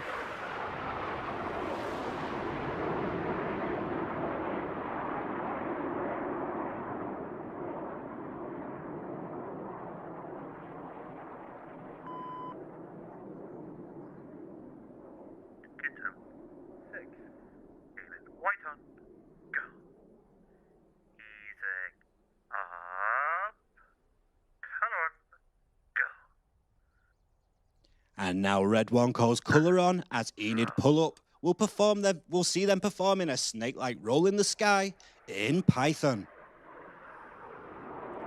And the formation being flown in Python is known as Leaders Benefit. Red 1 at the front, Reds 2, 3, 4 and 5 all flying in line astern just behind him.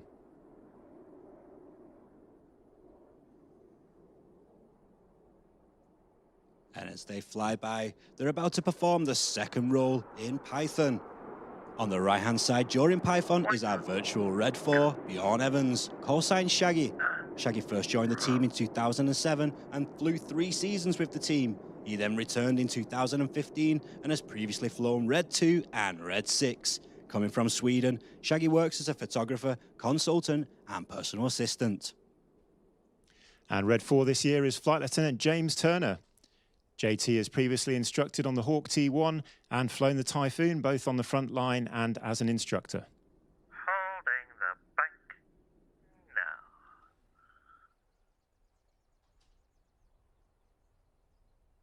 Enid, smoke off, go. Jippo, smoke on, go. 6, rolling in.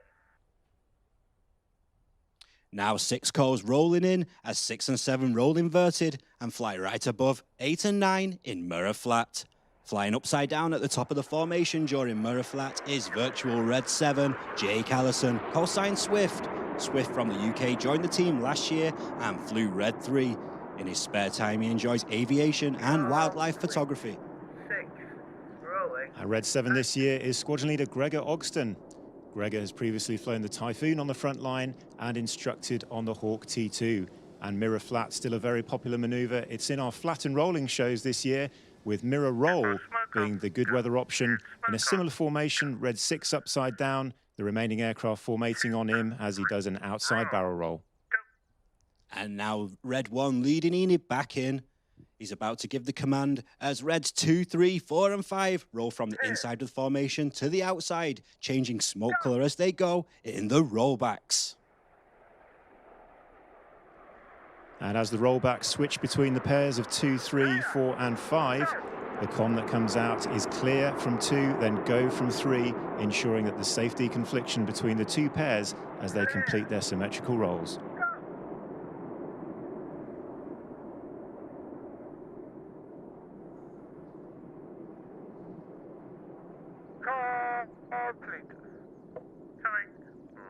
Complete calls Red 5 as the smoke goes back to white and Enid flies away.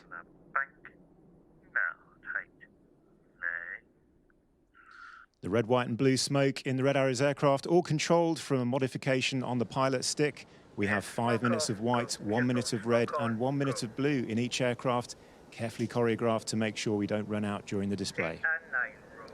Now from 9's cockpit, we'll hear 6 give them the call to roll. 8 and 9 will roll around 6 and 7, and then 6 and 7 will do rolls of their own as the 4 aircraft cross in the Jippo break.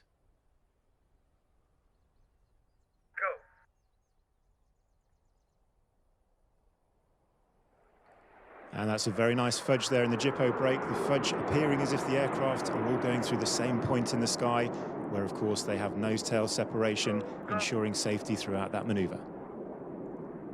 With 6 and 7 staying low once again, they're about to pull up and turn around and prepare for their last opposition passes.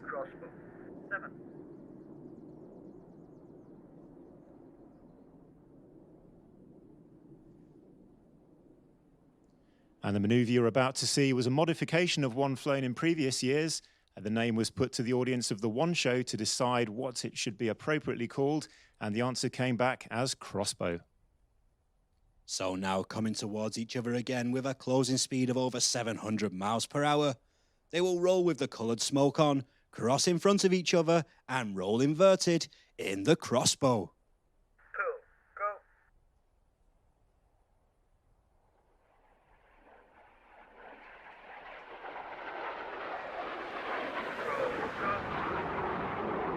As 6 and 7 make their departure left and right, and we wait for Red 1 with the rest of the formation, we would like to take this moment to say a huge thank you to everyone watching today, all the team at the Charitable Trust, our sponsors Thrustmaster, and of course Adam and all the Royal Air Force Red Arrows team. Ladies and gentlemen, you've been watching your 2021 Virtual Aerobatic Team, the Virtual Red Arrows!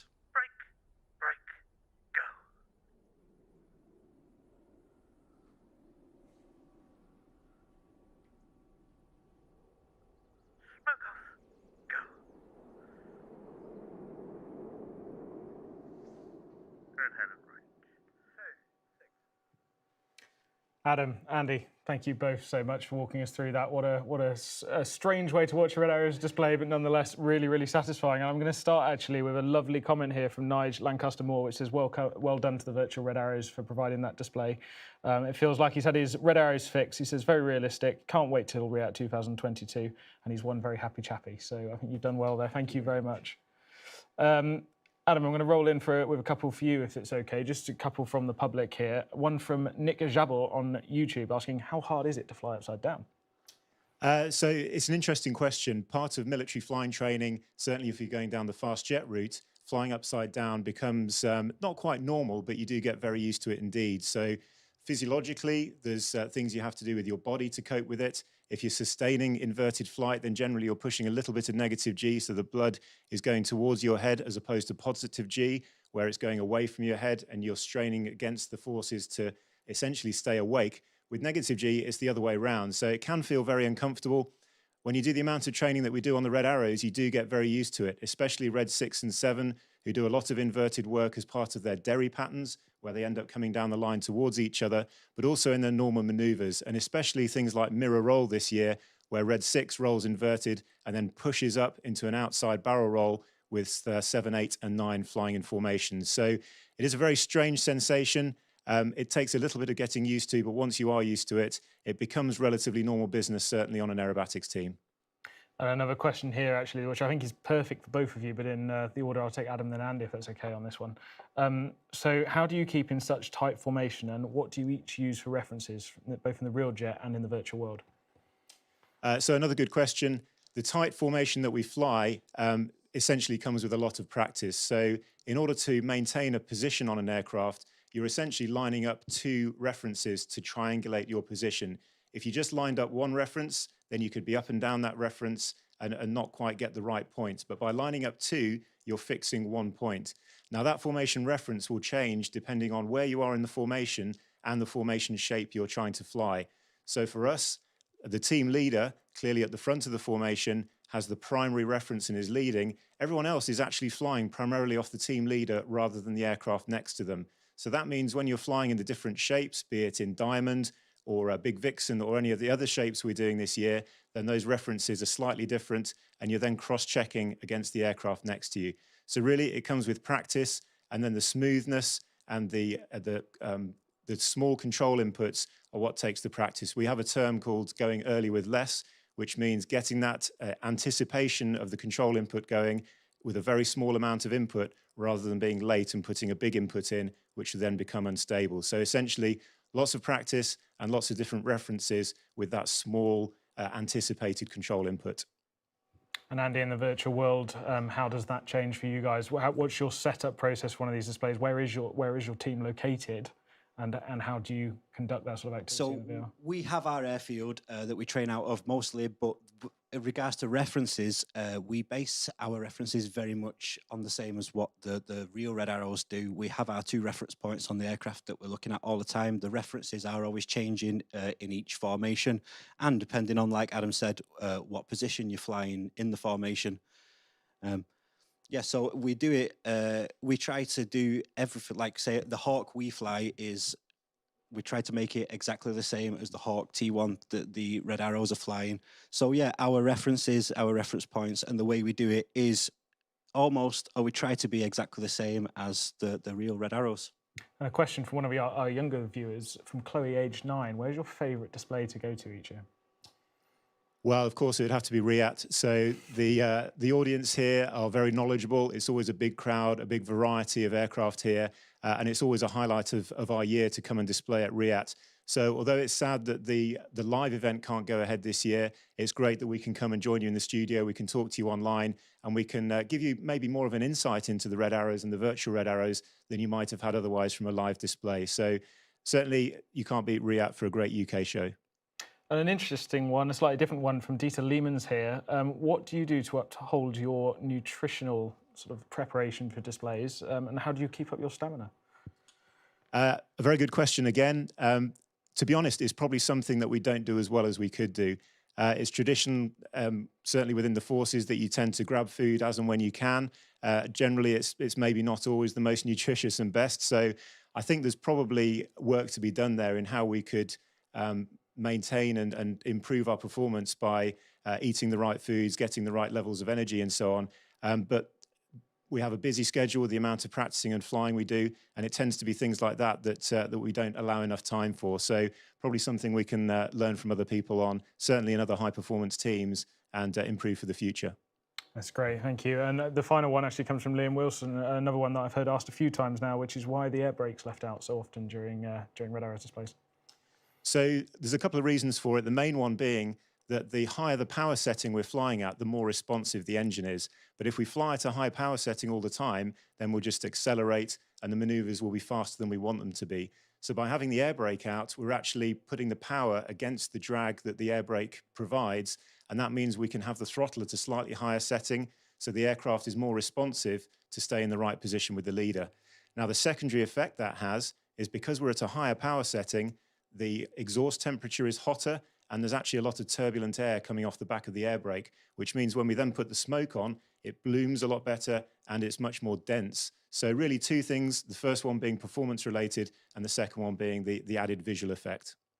Thank you. And a slight change to the order just briefly here. I believe we're going to have a look at the Vulcan fly past of the Red Arrows from a couple of years ago before we have a look at where some of the money goes from RIAT. So this was a pretty special moment in reality, wasn't it? Oh, it certainly was, yes. The 2015 Royal International Air Tattoo, the final appearance of Vulcan XH558 before it was grounded, and the final chance to see these 2 icons of British aviation, one an individual aircraft, the other a team, in formation. And how did you, Andy, how did you bring the Vulcan into this in the virtual world? Was that another one of your team members? Yes, we have worked with the Vulcan virtual Vulcan group on this flight.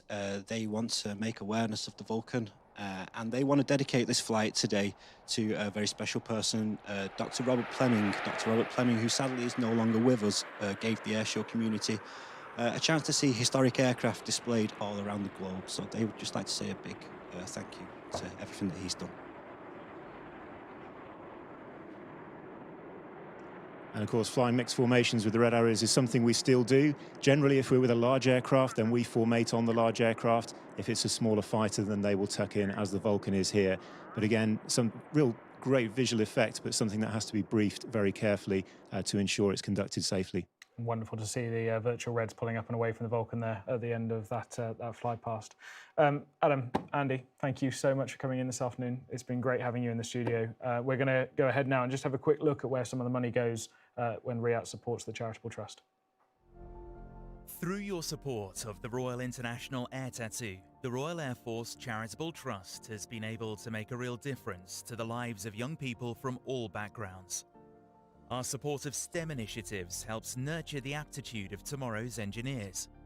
I'm really glad that we have this kit at Squadron. It's really useful and I've had a ton of fun using it. Before the course I had a different career path in mind, but now this course has inspired me to take an interest in engineering and hopefully pursue a career in it. Our flying scholarships and awards provide air cadets and young people with the chance to develop their flying capabilities and experience. Today more than ever, the Trust needs your support to allow it to continue its important work. Text TRUST to 70490 to donate £5. Texts cost £5 plus one standard rate message. A very important message indeed there. Do donate as much as you can. Well, one of the projects that our team has been working on over the last couple of years is looking at ways to make the Royal International Air Tattoo more environmentally sustainable. There are lots of changes in that regard, in fact, planned for RIAT 2022. The RAF is also changing as part of the MOD's strategy for net zero carbon emissions. So let's take a look at what they're doing. The MOD is 50% of the government's carbon footprint. Of the MOD's carbon footprint, the RAF is 42%. 20% is the estate, 75% is our aviation activity. So we are part of the problem and we need to become part of the solution. Legally, we have to get there. Morally, we are part of society. Therefore, we have to become part of that solution. We're looking to do this for operational benefits. The climate will become a threat multiplier. So we need to think about the future of the climate that we're going to operate in. This is a military forward risk reduction process as well as a carbon neutral journey. 75% of our emissions come from aviation fuel, and we're going to drive down those emissions using synthetic aviation fuels. We're looking at our first electric or hydrogen aircraft coming in to service by the end of this decade. At RAF Marham, we've had biogas producing the majority of electricity for a few years now. We're already designing in net zero technology into new buildings and refurbishments. We've got solar panels and solar systems going in at Little Rislington, getting rid of single-use plastics at RAF Brize Norton and around various other stations. On RAF Leeming, Marham and Brize Norton, we've got e-scooters where people can move around the camp in a greener way. So that's going to improve quality of life. And all that is coming together in the estate development plan. So how can we develop the RAF stations of the future to make them more friendly from a perspective of moving around the camp and actually living air quality and noise? We've got people growing their own food, beehives, which is all part of well-being. We found it very, very therapeutical. So this is all becoming part of that. This is the way we operate. So the benefit is we don't have to think about it. It's just the right thing to do. Overall, the living and working experience on a future Air Force base will be far better from everybody's perspective. So if we think about where we are today and where we were maybe 3 or 4 or 5 years ago, the Air Force is far more sustainable with all the great things that are going on, not only formally, but also informally. If we do little steps and build on our confidence and build on our credibility and build on our successes, then that's the way that we're planning to do net zero. Hello and welcome to the 2021 Chinook display video. We're part of the Chinook display team and are here to talk to you today about the operational manoeuvres we use during the Chinook display.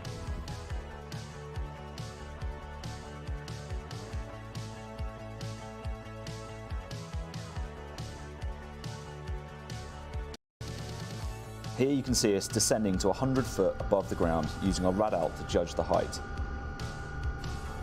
This becomes second nature for all our aircrew as we routinely transit at 100 foot around the UK and down to 50 foot while on operations. As the aircraft rolls to the right, you can see us pushing the aircraft to the limits, rolling up to 60 degrees angular bank. While coming out of the right-hand turn, you can see us slow the aircraft down for our next manoeuvre, which is the nose-down quick stop. It can be done to both the left and right to help slow the aircraft down in an incredibly short distance. This is very useful when we have a late spot of troops and operations or are working to a landing site that we are flying tactically into.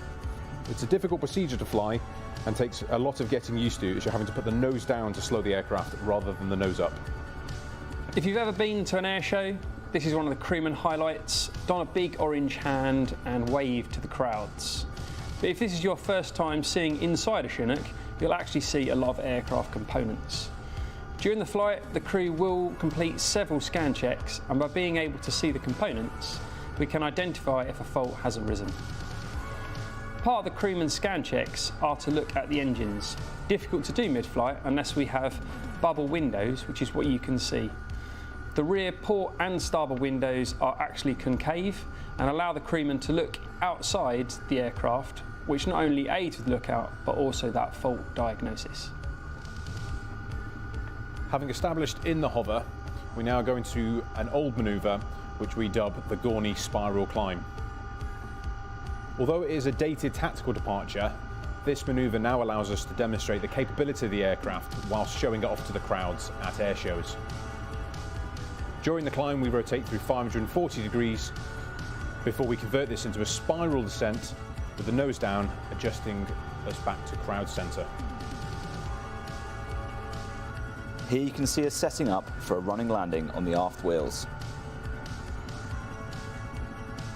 This technique is used to limit the power demand on the engines and the transmission.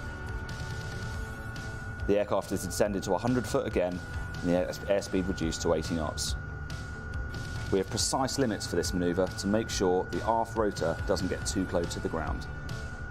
The non-handling pilot will be talking about the nose-up attitude and the speed over the ground, allowing the handling pilot to remain eyes out at all times.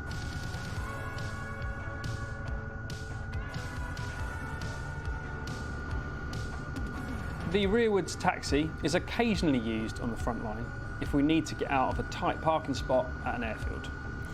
It's a great CRM exercise involving all members of the crew to ensure the aircraft taxis safely, particularly when reversing, as you get to see here. Once the crewman has given us the clear above and behind, the aircraft now re-enters the hover where we carry out the over-shoulder departure. The over-shoulder can be used when ground taxiing isn't an option. This can occur during a contact from the front of the aircraft, and the quickest way to depart is into the 6 o'clock, or the other instance we may use it is when we're flown into a tight HLS and are unable to transit into the 12 o'clock to depart. Essentially what you see is the aircraft taking off in a rearwards direction before yawing into the direction of travel. Thanks for watching, and please stay tuned to social media to find out our latest updates on the display season.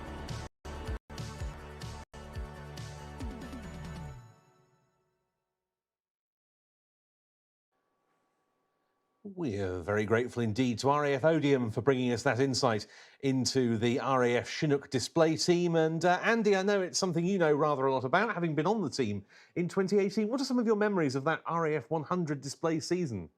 It was a wonderful season. It was like no other, and I feel very privileged to have been a part of it. My memories of RIAT go back a lot further than that, of course. I started at RIAT as a kid.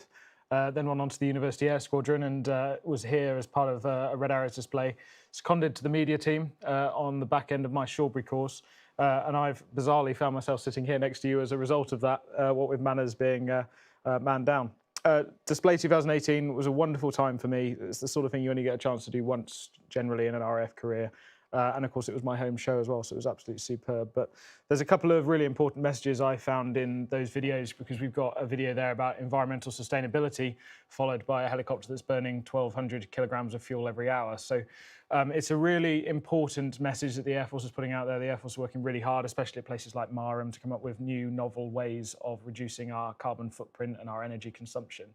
And actually, I think that's really important, but moving on from it, I think you've got another air tattoo first for us. Absolutely, yes. And a highlight of recent air tattoos past, this time from the Japanese Maritime Self-Defense Force from RIAT 2015 in the form of the Kawasaki P1.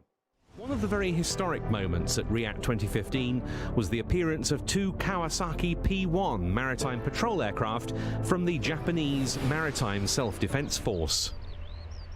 This was the first time that the Japanese military had ever taken part in a European flying display. I'm Commander Sugimoto. I'm chief of this detachment. I come from Atsugi Air Base, Kanaga Prefecture, that's near the Tokyo in Japan. 今回はリアットにお招きいただきましてありがとうございます。この P1 は最新の哨戒機です。今日本では P3C を使っていますけども、それに今後徐々に変わっていくものです。このミッションは任務は対戦哨戒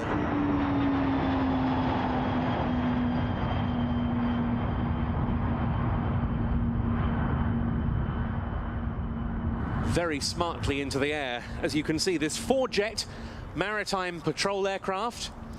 And of course, Japan is a country with a great need for such a machine in its inventory, given the extent of its territorial waters and the number of Japanese island territories. 現在この航空機は運用試験というものを実施中ではありますが、この度このリアットのエアショーに招待をいただきましたので、我々ははるばる2機の P1 でこのイギリスの地にやってまいりました。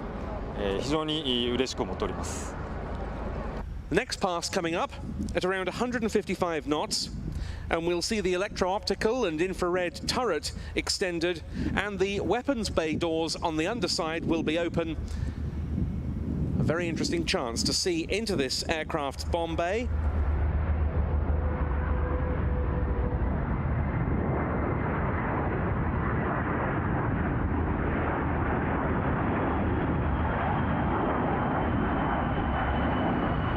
Delighted to see the Japanese Maritime Self-Defense Force here at Riyadh. They have found it a great pleasure to fly here, and thank you for your attention during the P1's flight performance.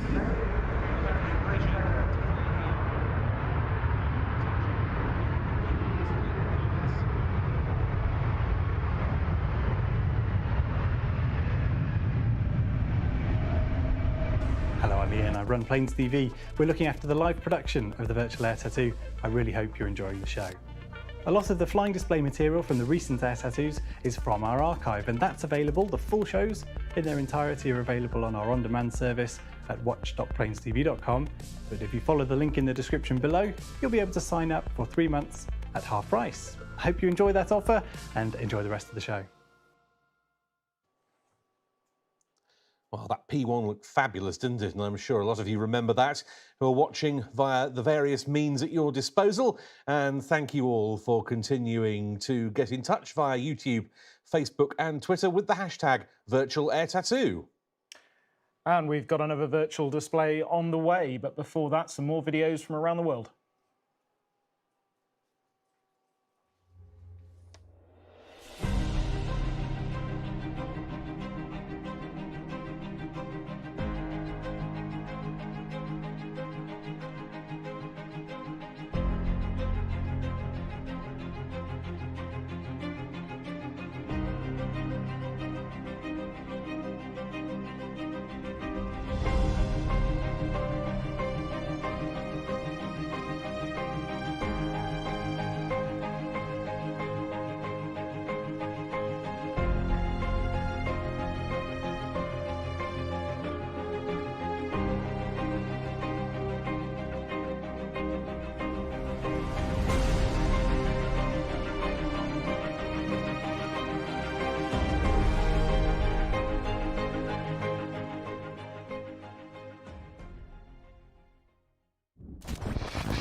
Hi everyone, I'm Major Daniel Souza from Brazilian Force PC-3990 Elite Squadron, aka Souza Squadron.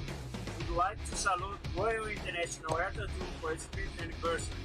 We hope to bring next year to Fairfield our very new multi-role aircraft, the biggest tactical airlift aircraft ever produced in the South Hemisphere.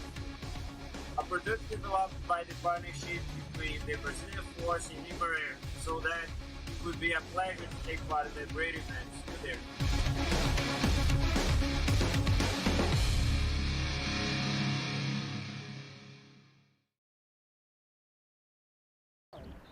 Hello and greetings from the Attack Helicopter Regiment 36 in Fritzlar, and we wish you all the best for the anniversary in Fairford, and hope to see you next year under best conditions and so on. All the best to Fairford.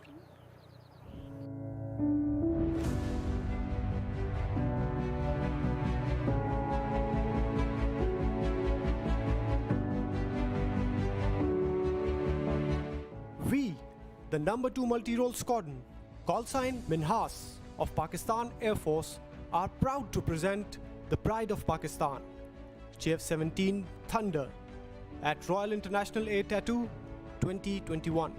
JF-17 is a multi-role fighter aircraft equipped with state-of-the-art avionics, wide array of weapons, and an excellent man-machine interface. These capabilities, coupled with highly competitive cost, makes JF-17 an ideal confluence of technology and economy. This is Coordinator Sami, signing off from PF Base Masroor, Karachi.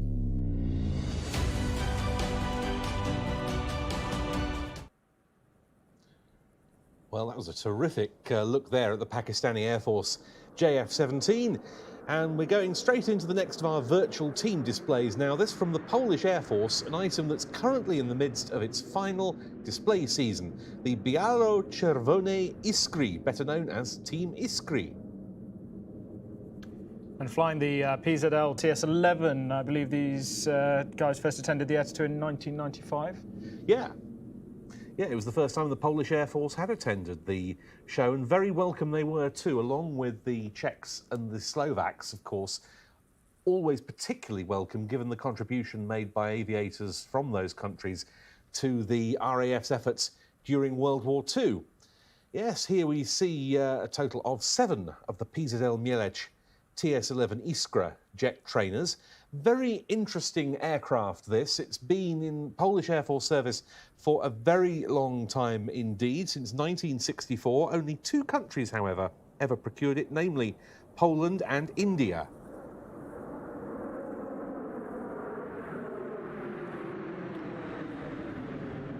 And of course, not the only Polish display we've seen, what with MiG-29s and F-16s in the display as well at times. And the Sukhoi Su-22 of course. Fitters. How could I forget those? Yes, a roll demo pair from them. But this one of the 2 national aerobatic teams of the Polish Air Force, the other being equipped with the PZL 130 Turbo Orlik jet trainer. And as I say, Team Iskry, named after the aircraft, and the name Iskra meaning sparks, and the full Polish name meaning white and red sparks, in deference to the colour scheme. In the midst of its final display season, they'll be giving their last ever performance in mid-August this year at Poland's Army Day celebrations, and this because finally the Iskra is due to be retired after more than 50 years' service. And for good reason, given its age as well. So I had a conversation with a friend of mine who's just returned from operations in Mali, actually now a Chinook pilot on 27 Squadron, who previous life was a Harrier mate. And during some time with 100 Squadron after his time at Valley, he was lucky enough to go with 100 out to Poland. 100 were teaching the Polish NATO operating procedures ahead of getting the F-16. And he said he had this wonderful opportunity to jump into one of these and be demonstrated aerobatics over the airfield. And his one resounding memory, quite literally, was the aircraft creaking around him over the noise of the engine at 2,000 feet. So that gives you an idea of the vintage of this design. It could have been quite a lot more successful, the Iskra, than it turned out to be. 420 odd were produced, a decent total.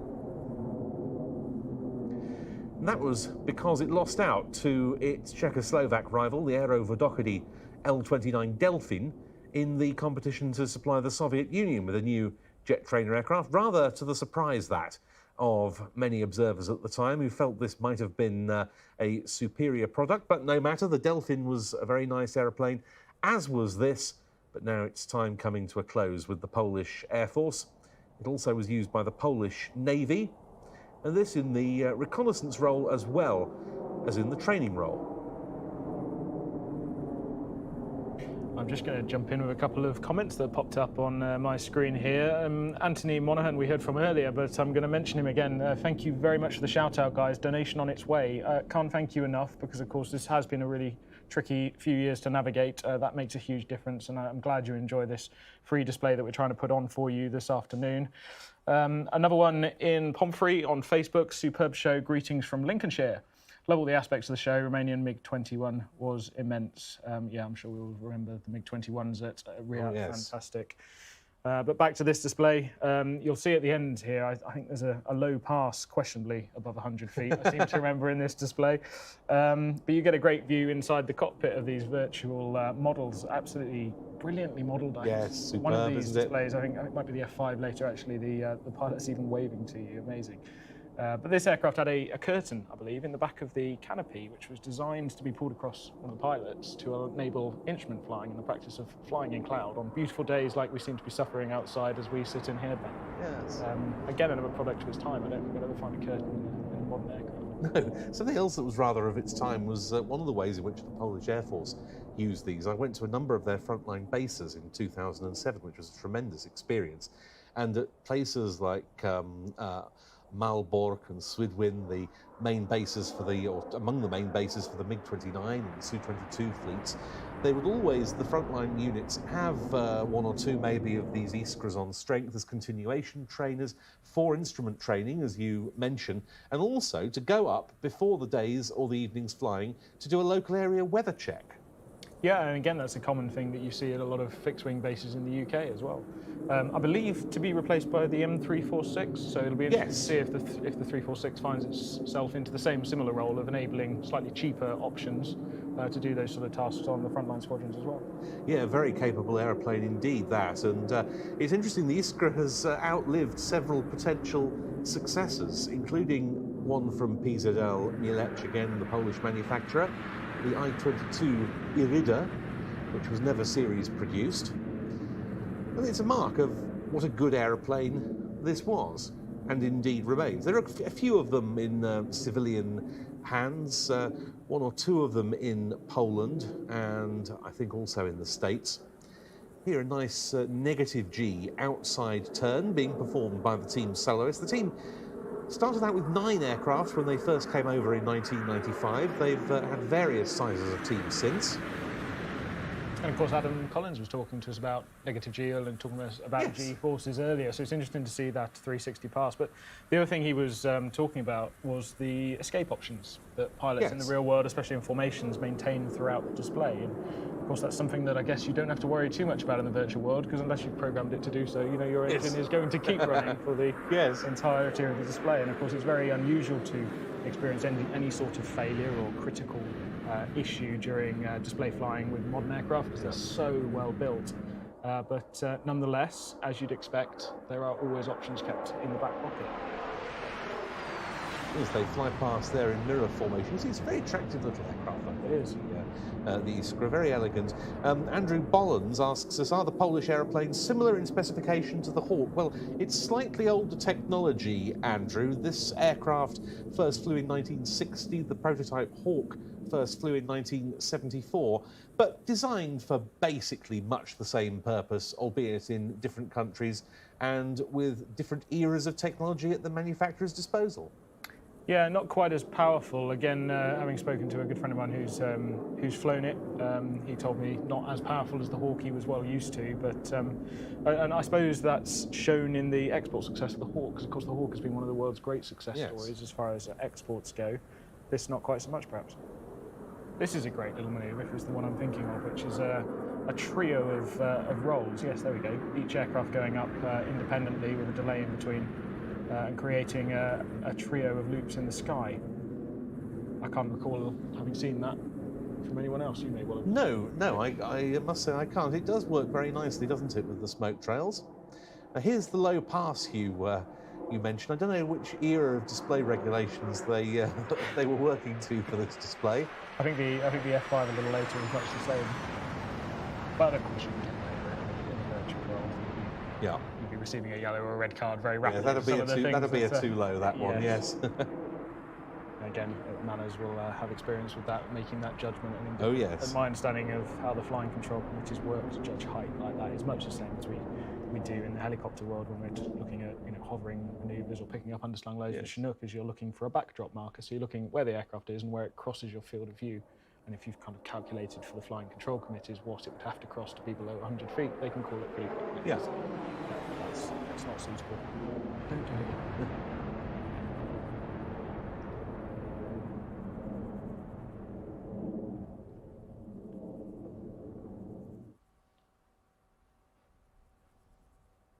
the slow rolls we were talking about earlier.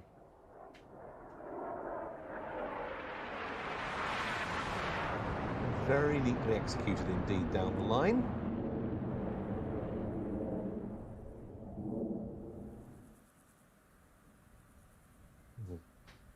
As the solo clears, in come the remaining 6 aircraft for the final break of the Polish Air Force Biało-Czerwone Iskry. And we bid farewell to them also in their last display season.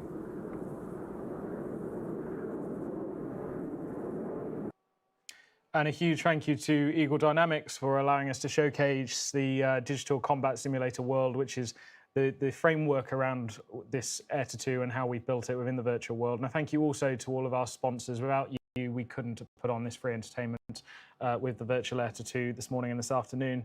MBDA are one of those supporters, and they're really pleased to be supporting the virtual Air to 2 this year. MBDA's missiles and missile systems meet the whole range of current and future needs of the 3 armed forces, and some of the product names which you'll recognise include Brimstone, Meteor, Storm Shadow, ASRAAM and Sea Scepter. MBDA is really proud to play a part in providing sovereign capability to our armed forces. And then there's Boeing, the world's largest aerospace company and leading manufacturer of commercial jetliners, defence, space and security systems, and service provider of aftermarket support. The company supports airlines and governments in more than 150 countries. In the UK, Boeing has in excess of 2,500 employees and hundreds of aircraft in service with UK airlines and the armed forces, including the C-17, the Chinook, the Apache, the Poseidon and the Wedgetail. And company demonstrators are a sight we've seen plenty of at RIAT.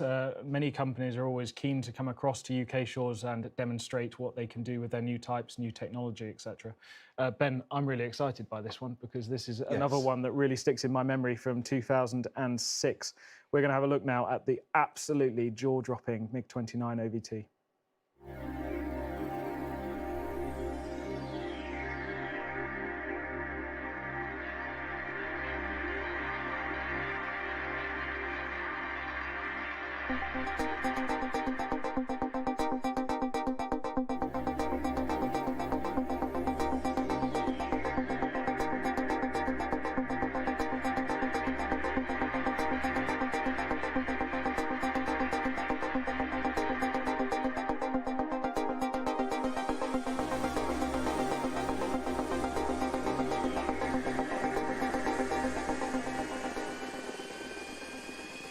Well, now here is one of the real stars of Royal IAT 2006. This is the quite extraordinary, the unbelievable MiG-29M OVT.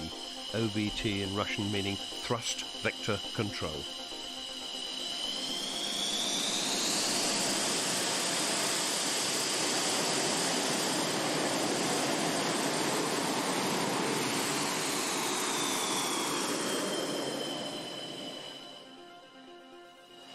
This aircraft you've seen today is a prototype of thrust vectoring aircraft which is built based on MiG-29M version of very familiar, very known, well-known MiG-29 aircraft, which the main differences between conventional one and this one is existing over the fly-by-wire control. In particular, this aircraft number 156 is equipped with the engine with the capability of thrust vectoring. Now this unique pair of jet nozzles, described by the Russians as flowers of steel, has the extraordinary capability of directing the jet thrust up to 15 degrees away in any direction from straight backwards, and that gives this aircraft quite unbelievable manoeuvrability.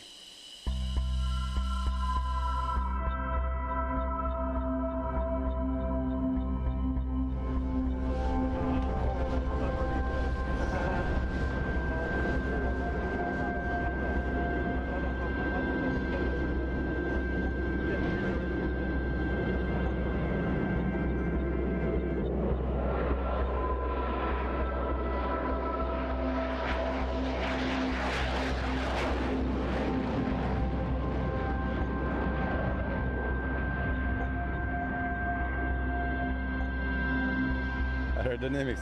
There is not too much aerodynamics when we are using the thrust vectoring, because the most important thing is that the safety of flying. with the nozzle controls is extremely high compared to conventional aircraft. If the aircraft goes spin and so on, you know, it can be easily recovered using thrust vector. Another thing is, and one of important thing is that the normal aircraft, fighter aircraft, maneuvering using the high G load and so on to rotate, to turn the velocity vector of the aircraft. The faster you want to turn, the higher G you must apply to the aircraft. And thrust control of the aircraft can rotate its axis or axis of weapon, not dependent on where the velocity vector is oriented now, on where the aircraft is flying. So it provides advantage in a situation when not in the initial phase, for example, of close combat, you can rotate onto the aircraft using just normal aerodynamics. But when the competitors losing the speed and so on, and the maneuvering capability of the aircraft is losing because of slow speed and so on, this aircraft can move axis of weapon, of missiles, of guns and so on in any direction.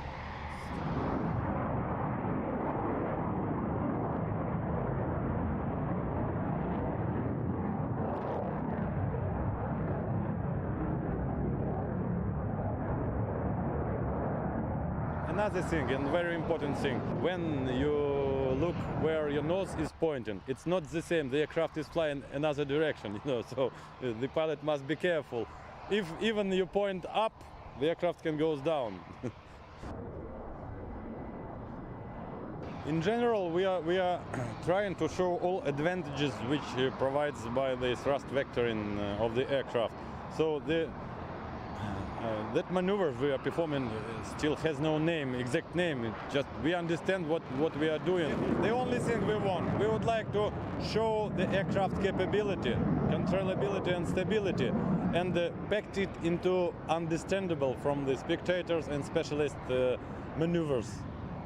It's on to show everything and to show it in a manner which will be lovely for spectators only. Well, lovely for us audience, certainly, but it does have immense military significance, this. Actually, quite a lot of strategists will say that since the arrival of the air-to-air missile, the days of the dogfight are over, so you don't actually need this kind of maneuverability. MiG, of course, strongly disagrees.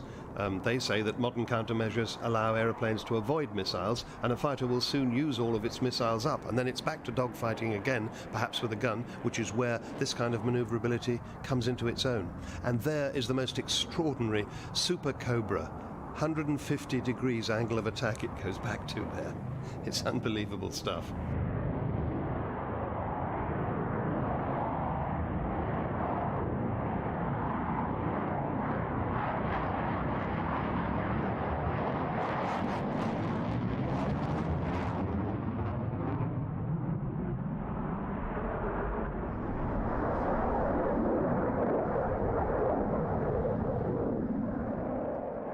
Here is another extraordinary maneuver coming up. The aircraft starts in the upside-down position, and then suddenly you find it's in the right way up position, but tumbling sideways and looking as if it's in a spin, and you can see from the smoke going vertically up from the trailing edge that it has almost no forward speed at all. This is not a spin. This aircraft is actually fully in control. If it were in a spin, it would be out of control. And you'll not be surprised to hear that this aircraft and its two pilots over the weekend won 2 prizes between them. They both won the King Hussein Memorial Sword for the best overall display. And they were also awarded, at least Pavel Vlasov was awarded the As the Crow Flies trophy from the Friends of the Royal International Air Tattoo.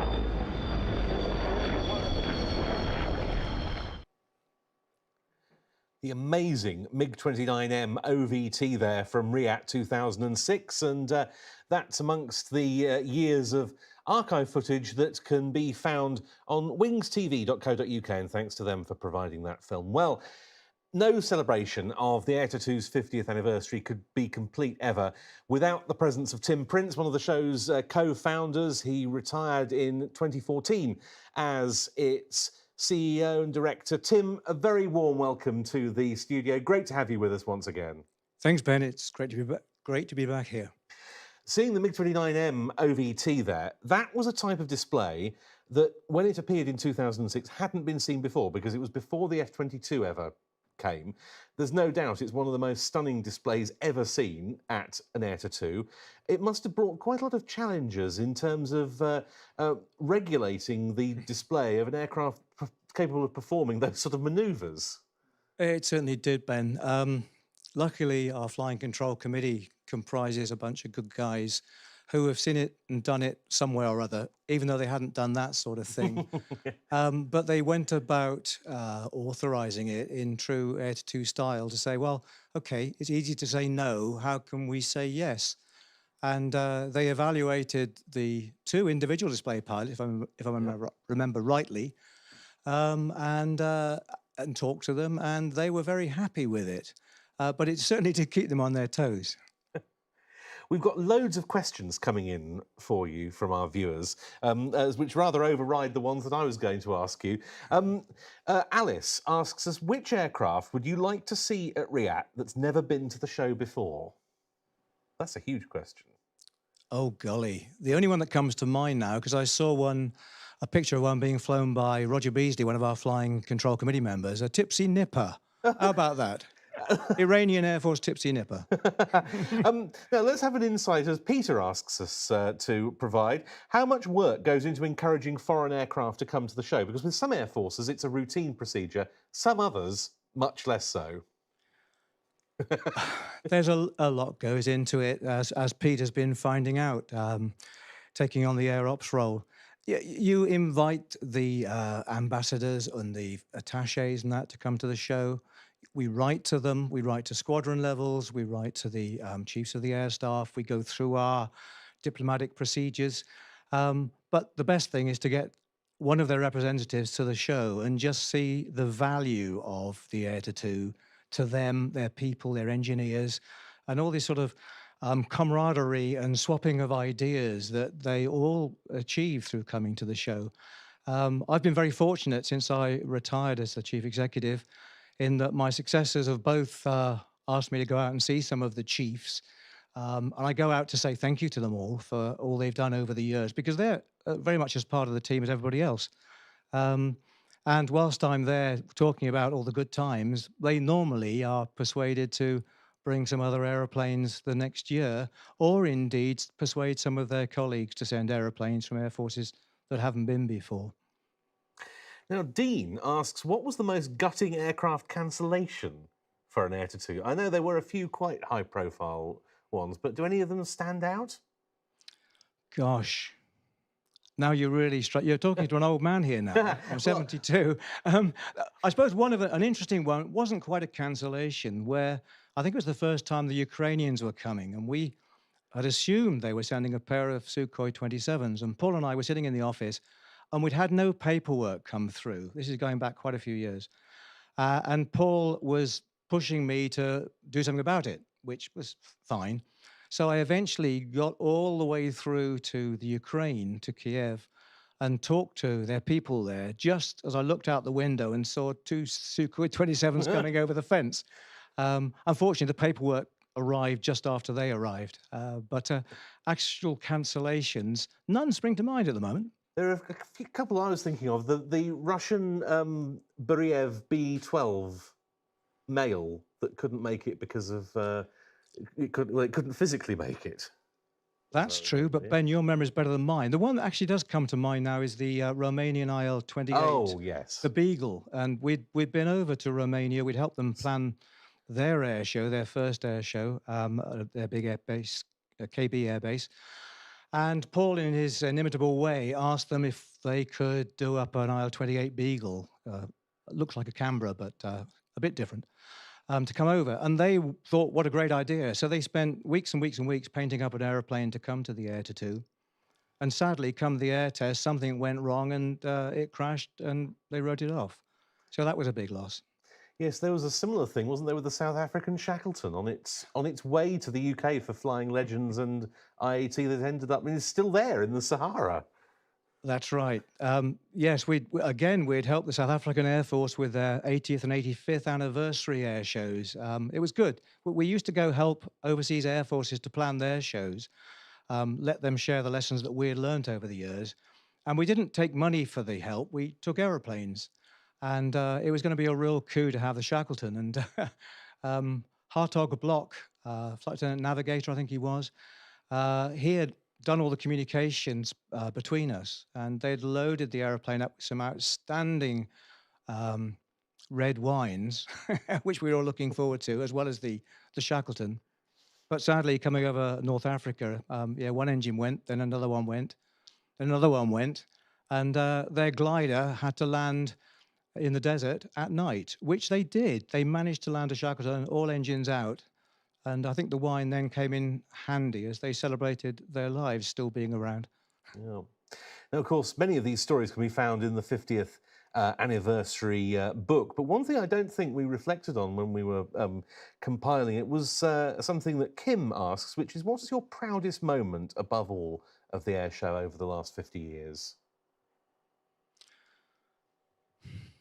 The biggest pride is seeing the team ready on sort of Friday night or now Thursday night, having turned this airfield, in the main was a standby base, into a huge aerodrome ready for lots and lots of aeroplanes with a county show on top of it, and just seeing the pride in their faces having achieved it. And then when the first aeroplane lands, everybody's on cloud nine. So that's the big one for me. I suppose the other proud moment was when, in 2008, when the weather beat us and we had to cancel the show, the way that everybody mucked in to somehow retrieve something out of what was a bit of a debacle because of the weather. The Queen had been presented colours to the Royal Air Force and the RAF Regiment, which was fantastic. But then the rains came and the car parks were flooded and we couldn't have the show. But the air cadets and all the foreign participants, the Brazilians have flown their aerobatic team, if you remember, over from Brazil. And it was about 5 or 6 hops to get there. And we had to cancel the show, so they couldn't display. But all of those air crew, to a man, to a woman, to a person, were supportive. And we all know in aviation that sometimes it doesn't work out. But they all gave the air cadets who had helped us build the show site a good time looking around the aeroplanes. So that was a pretty proud moment in a very difficult situation. Now, we've had some absolutely brilliant questions in from our viewers for you, and one of them has very neatly preempted something that you were going to ask. It has actually very nicely. I mean, Tim, I arrived at the Air Tattoo just as you were preparing to leave, which was a very sad experience for me, but I'm so glad that we crossed paths back in those days.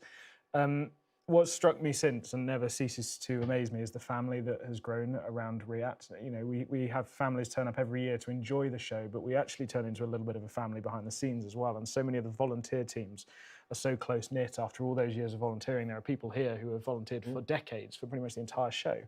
And it leads me on very nicely to Keith Cornell on YouTube here, who asked you if back in North Weald, after those first 2 years, you had any idea where this was going to go.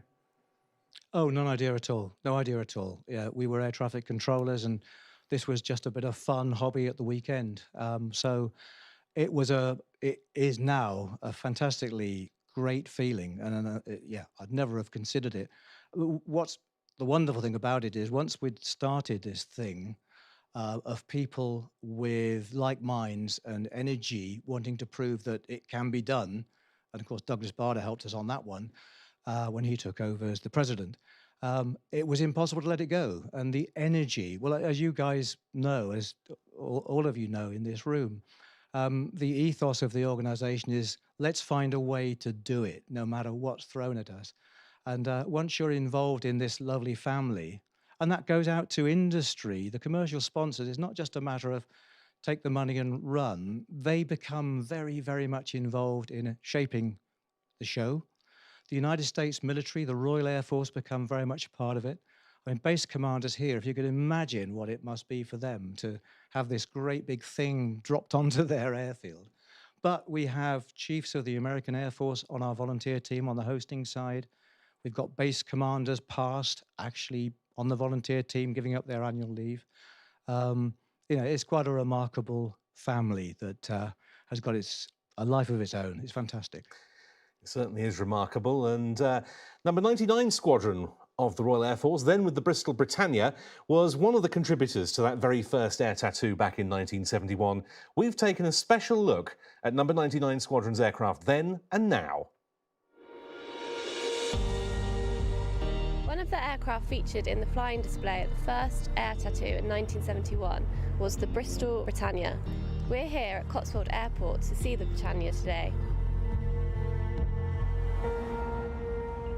I'm Brian Witherley. I'm a former navigator and member of 99 Squadron, which was one of 2 squadrons to fly the Britannia, which entered RAF service in 1959, one of which I'm sitting in right now at Kemble Airfield, which has a history of preservation undertaken since 1997, where it was bought for scrap.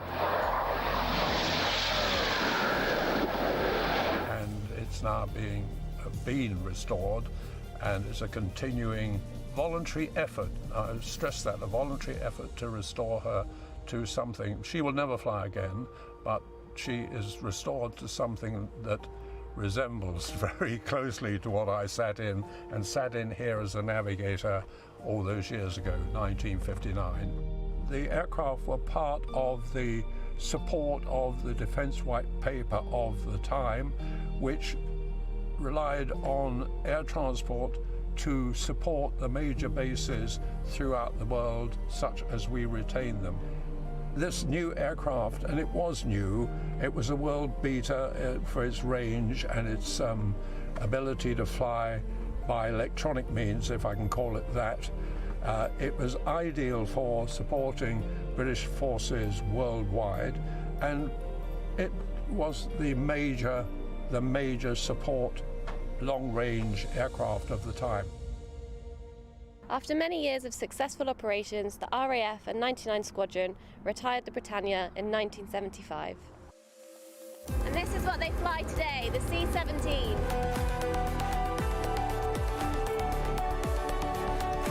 It can carry 2 Puma helicopters or 18 pallets of cargo.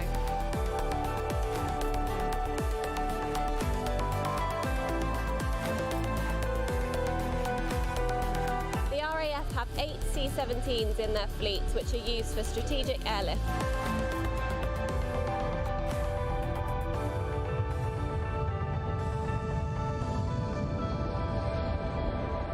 Hello, my name is Flight Lieutenant Kurt Baldwin. I've been on 99 Squadron flying the C-17 Globemaster for 6 years. The best flying on the C-17 is always the high energy manoeuvres, like the tactical approaches, the running and brakes. That's the fun stuff for the pilot. But the best trip, my favourite trip that I've ever done was taking aid into Turkey for use in refugee camps in Syria. The government had donated the best part of a refugee camp's worth of tents and medical supplies, and we flew them in, and it felt like a really worthwhile day. As we here on 99 Squadron celebrate our 20th anniversary flying the C-17, we'd like to extend our congratulations to the Royal International Air Tattoo as they celebrate 50 years of RIAT. And we hope next year to bring a C-17 along. And we've got one of my favourite moments coming up now, purely because of some of the images we've had coming in and I've taken a look at. It's this moment where we're going to unveil who has won this wonderful 50th anniversary book written by Ben with so many inputs from Tim. That is 50 years of history right there. It's a stunning piece of work. It's been like hen's teeth at times as well.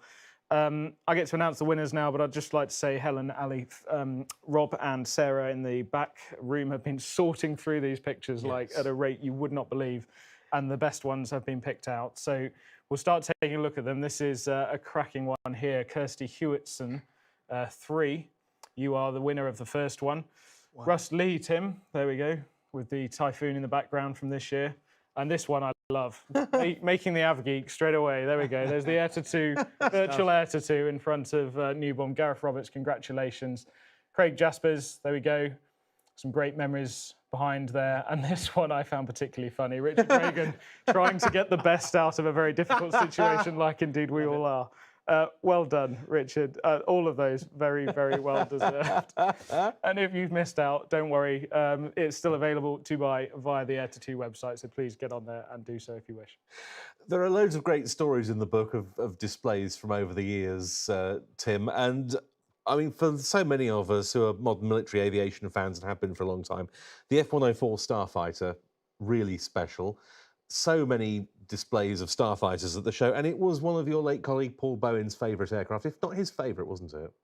Well, yeah, the Canadian Air Force used to send a team to Greenham Common of 4 or 5 CF-104s, and one year their call sign was Tiger Romeo. Yeah. And Paul's dog was named, his Cocker Spaniel, no, a Springer Spaniel was Tiger Romeo. And that particular dog jumped through a glass door once. Yeah, F-104s to Paul were something very special. And sadly, when in 2004, he had had the prognosis that life was going to be short, we desperately tried to get an F-104 from the Italian Air Force over to the Air to 2. And I took a trip over to Rome to see the chief. And we had lunch and had a good talk, and he was going to do it, which would have been great if we could have achieved it. Sadly, Paul died before the show, and sadly, the 104s were unserviceable at the time, and they were just about to phase them out. But we have a lovely painting. Paul's wife, Janet, did a painting by a local artist of Paul standing in front of an F-104, looking very proud. It's one of the aircraft that's indelibly associated with the Air to 2, whether it be the Canadians, as you say, the German Navy, Vikings, and latterly the Italian Air Force with their upgraded F-104s. And here is one of the last displays at the Air to 2 by one of those aircraft. And the first aircraft is this immaculately painted in NATO 50th anniversary colour scheme F-104. Now, this was one of the aircraft that served in NATO's early years. 15 countries bought it. And here's the pilot, Lieutenant Colonel Francesco Prosice, to talk us through his display with the help of our cockpit camera.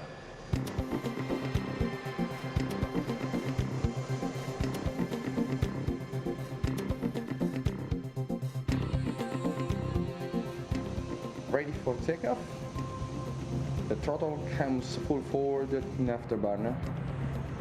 And at this moment, the speed is increasing to 175 knots, which will be the rotation. After rotation, gear comes up, and a low pass at the end of the runway.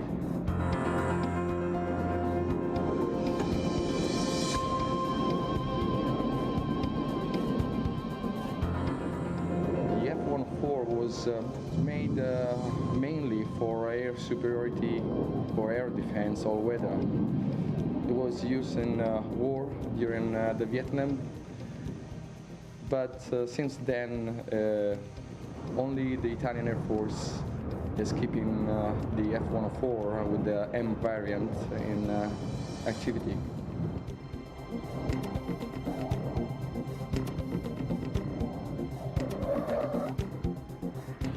Now coming back for low pass, low speed. The speed is about 220 knots, and I will demonstrate a turn at low speed.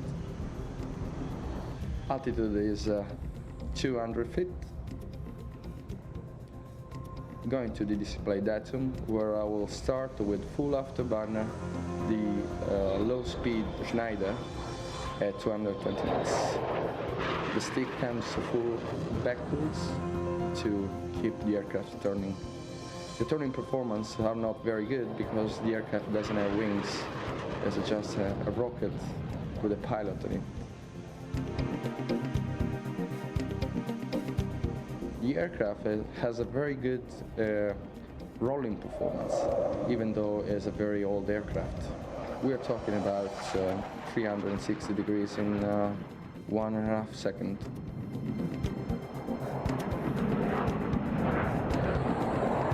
One of the the other effects of those very small wings is it means that the landing speed is very fast. In fact, the third fastest of any aircraft. The only aircraft that land faster are the Space Shuttle and the SR-71 Blackbird. This thing lands at about 220 knots.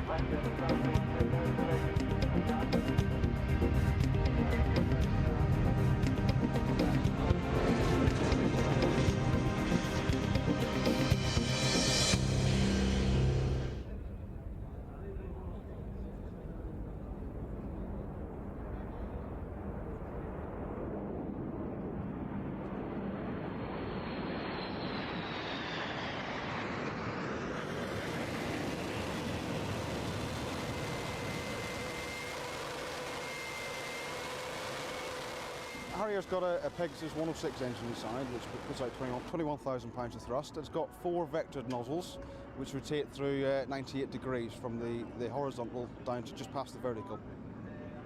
So when the aircraft comes from conventional flight into the hover, the pilot basically selects nozzles to 90 degrees or 98 degrees if he wants to go to nozzle braking, and the engine will be pumping out the full 21,000 pounds of thrust at the time. And he can control the aircraft using puffer ducts on the wingtips, on the front nose, and also the tail, which gives him this pitch, roll, and yaw stability. Okay, this is just basically fed air from the engine straight to these puffer ducts. So as he's moving his control column, the valves are opening and closing. Quite stable, apparently, the pilots say. I would like to do it.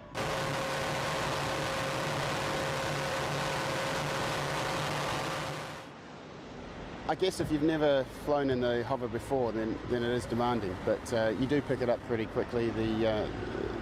You're given the tools quite early on to learn how to hover it, and if you follow the advice and a few simple safety matters that we have, then it's a fairly simple thing to hover.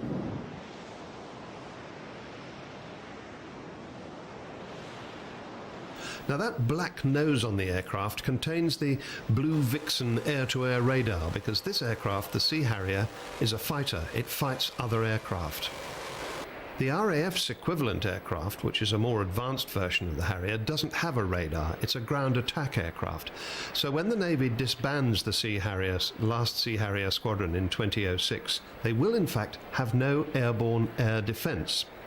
They won't get any airborne air defence until they get the F-35 Joint Strike Fighter in, and that won't be till 2012 at the earliest, and that's another 7 years away. And even then they may not get a short and vertical takeoff version.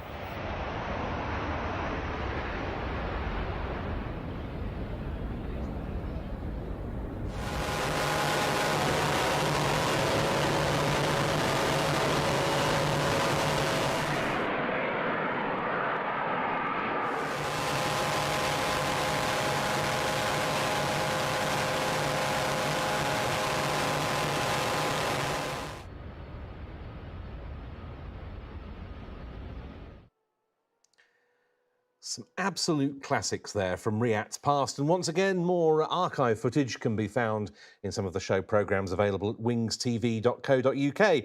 Now for a classic aircraft, the Boeing 727 is actually older than the Air Tattoo, having first flown in 1963. We were hoping to see one on display at React 2021, courtesy of 2XL Aviation, but instead we sent our reporter Sarah up to Doncaster to find out more about its special mission. One of the aircraft that we were hoping to have on display at RIAT this year was the Boeing 727 behind me. And we're here with 2XL today to see behind the scenes on their training exercise. Hello, my name's Pat Kafiki. My role in 2XL is the head of counter pollution within the Special Missions team. The two aircraft involved in the industry contract are my 727s and a PA-31. Those two aircraft are used in tandem within the UK airspace, with the spotter aircraft looking for the oil and then determining through a quantification tool, a part of the software on the aircraft, whether or not we need to activate the service and send the 727 to do dispersant operations. Hello, my name is Steve Armstrong. I'm the Deputy Head of Counter Pollution, and I'm also a flight engineer on the Boeing 727. So this 727 and its partner next door are here primarily for OSRL, Oil Spill Response Limited, to enable us to respond to an oil spill anywhere around the world. So what we're going to do later on today is go off and train for doing just that. In this occasion, we're going to be spraying water on the sea, and that just makes sure that our crews are competent and capable of doing the spray at any one occasion. We can fill the whole aeroplane up with dispersant or water on this occasion, and when we do that, it gives us 15,000 litres of water or fluid available for spraying. Hi, my name's Kristen Dodds. I'm the Boeing 727 Senior First Officer, or one of the Senior First Officers at 2XL, and Navajo Fleet Captain. The spotter's job is to get that aeroplane with one pilot and one SO on board to go over where there's been an oil spill reported, usually. First of all, see is it there or is it not. If it is there, we carry out a quantification. We've got kit on board the aircraft with the turret you can see behind me, plus all the computer kit on board. At which point, having decided if this spill needs to be treated with dispersant, then we'll launch the 727. Generally getting out of Doncaster to the spray fix is actually the higher workload. So getting the aeroplane through open airspace, we don't operate like the airliners where we stay in controlled airspace 90% of the time. We spend more of our time actually outside controlled airspace. So there's an element of workload that's put on with that, keeping a good eye out for other traffic. So you'll see me on the airplane. I'll have my eyes on stalks as we're going through that environment, because we do have to really concentrate on what's happening there. My job as the first officer is to 9 times out of 10 is to get the aeroplane there, whilst the captain and the flight engineer are working together to get the aircraft ready for spray. So I would configure the aircraft flat 15, bring it back to about 160, 170 knots depending on the weight, and down to initially 1,000 feet. And then we'll descend down to 150 feet. The air conditioning goes off. It goes really quiet on the flight deck. That's business time. And we use a lawn mowing effect, very similar to cutting the grass in the back garden, where we place the dispersant in very accurate swaths. And we'll just go back into another circuit, get ourselves set up again, work out what happened, did it work, did we get the fluid down, what's the new weight. So there's a lot of rehearsed communications that are going on at that time. To someone who's obviously never seen the 7.2 and how we operate, they would expect the low level bit to be the most workload.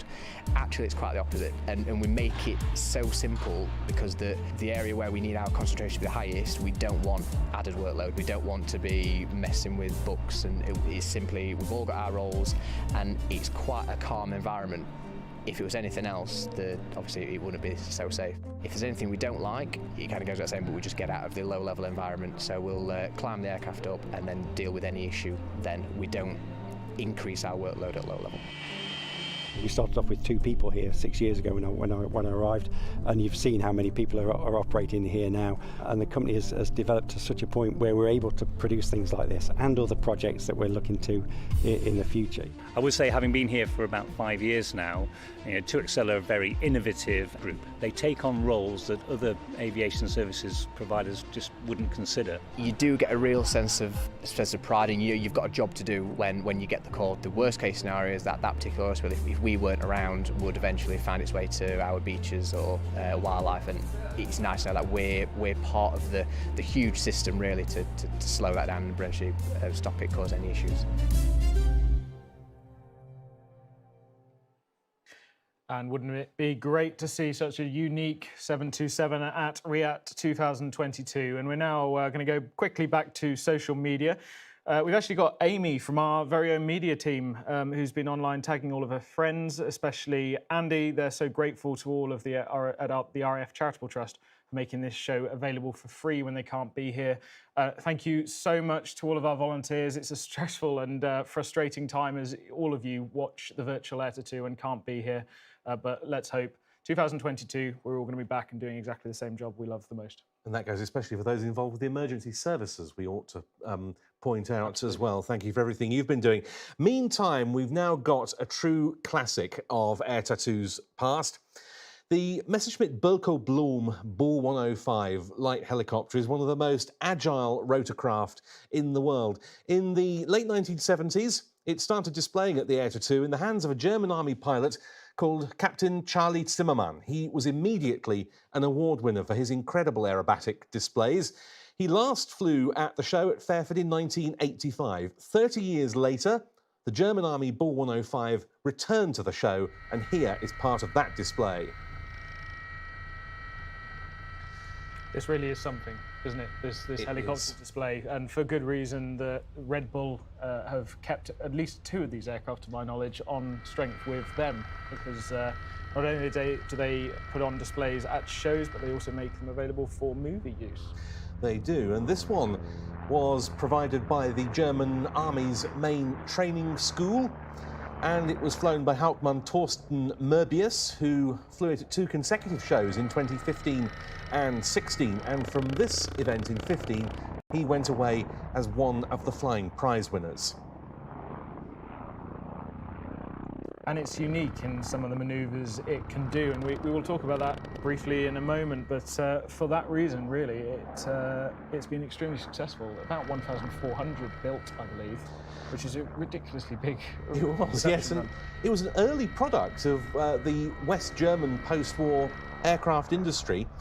Designed from the outset as a twin-engined helicopter for added safety and performance, a pair of Allison 250 turboshafts, but key to its manoeuvrability, and that's part of it there. That's what the pilot, Thorsten Möbius, called the Heckrotor figure, the tail rotor figure. He had no other way of describing it than that, where the aircraft gyrates around the tail rotor. It's the hingeless, rigid rotor that so improves the manoeuvrability and makes possible these aerobatics, isn't it? That's absolutely right, and the majority of helicopters have a hinged rotor system of some description which relieves stress from the rotor disc, but also helps to balance lift across that rotor disc as well.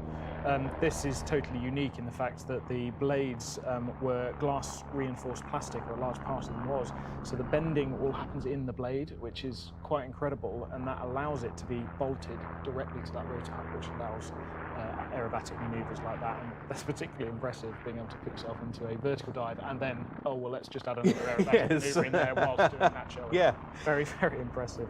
It met the West German Army's need for a liaison, observation and reconnaissance helicopter. Came into service, I don't know who that was there, came into service with the Army in 1975. They got an anti-tank version as well with wire-guided missiles. It was a very good light battlefield helicopter for European Cold War operations, but they were retired not very many years ago, not long after the type's final appearance at Riyadh in 2016. Now, after all of this time, we're approaching the end of the show. Now, if you enjoyed what you've seen today, we're overjoyed to be able to give it to you for free and provide an afternoon's entertainment. You can donate to the RAF Charitable Trust, though, by texting TRUST to 70490. It costs £5 plus your standard network rate. We would all sincerely appreciate that help just to get us over this period before we can start staging Riyadh again properly and getting back to it next year. Now, our final messages are going to come in now from air forces around the world. Congratulations, Riyadh, on your Golden Jubilee. We are the proud Delta Riders from number 32 Tactical Attack Wing of Pakistan Air Force. Mirage aircraft is in service with us for over 5 decades, and very recently we celebrated its Golden Jubilee in Pakistan Air Force. It gives us immense pleasure that our maiden appearance at Riyadh 2021 has also coincided with Riyadh's 50th anniversary.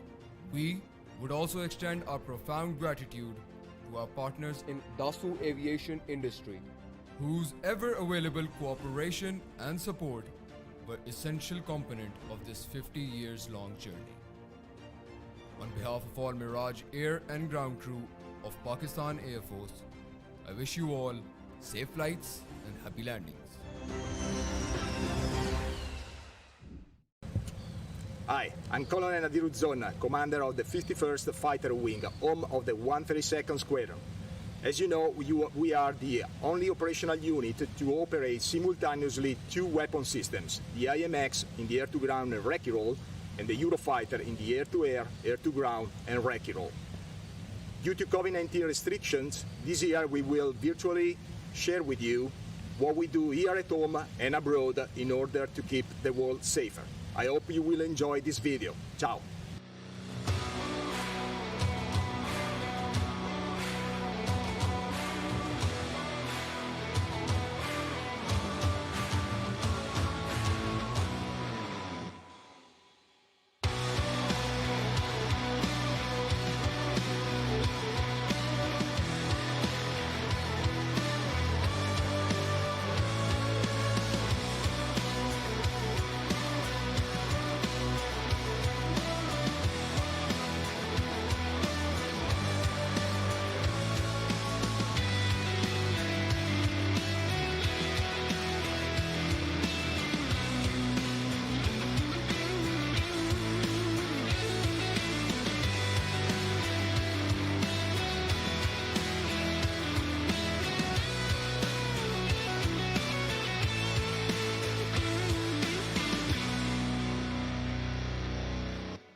Hello, I'm Lieutenant Pilot George Paitaroglou from 338 Squadron. Hello, I'm Lieutenant Pilot Achilleia Georgakila from 338 Squadron.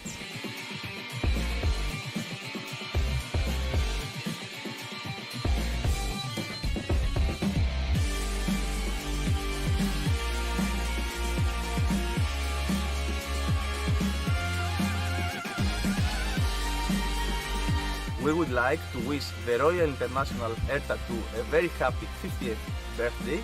And we hope to bring our F4 Phantom to Royal Air Force Fairford next year.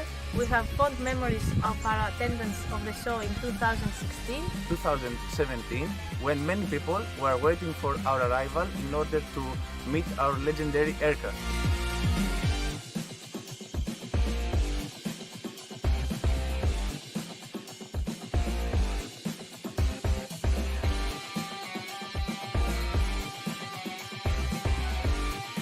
Our F4 Phantom aircraft is used mainly for air-to-ground missions. F4 is capable of executing multi-role missions, but our squadron is specialized in air-to-ground.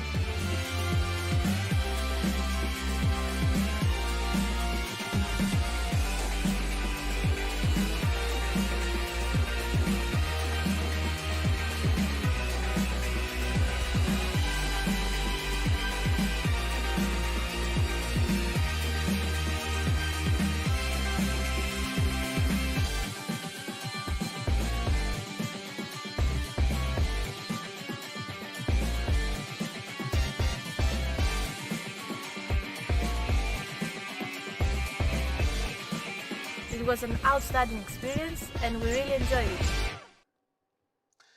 Well, some absolutely brilliant footage there, and thanks so much to the various international air arms who've contributed to our virtual air tattoo today from no fewer than 20 nations. But now it's time for the last of our virtual flying displays to close the show.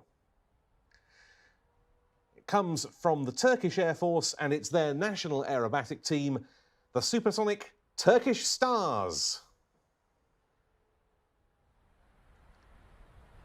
And a true classic jet is the mount of this team. It's the Canadian licence-produced version of the Northrop F5A and B.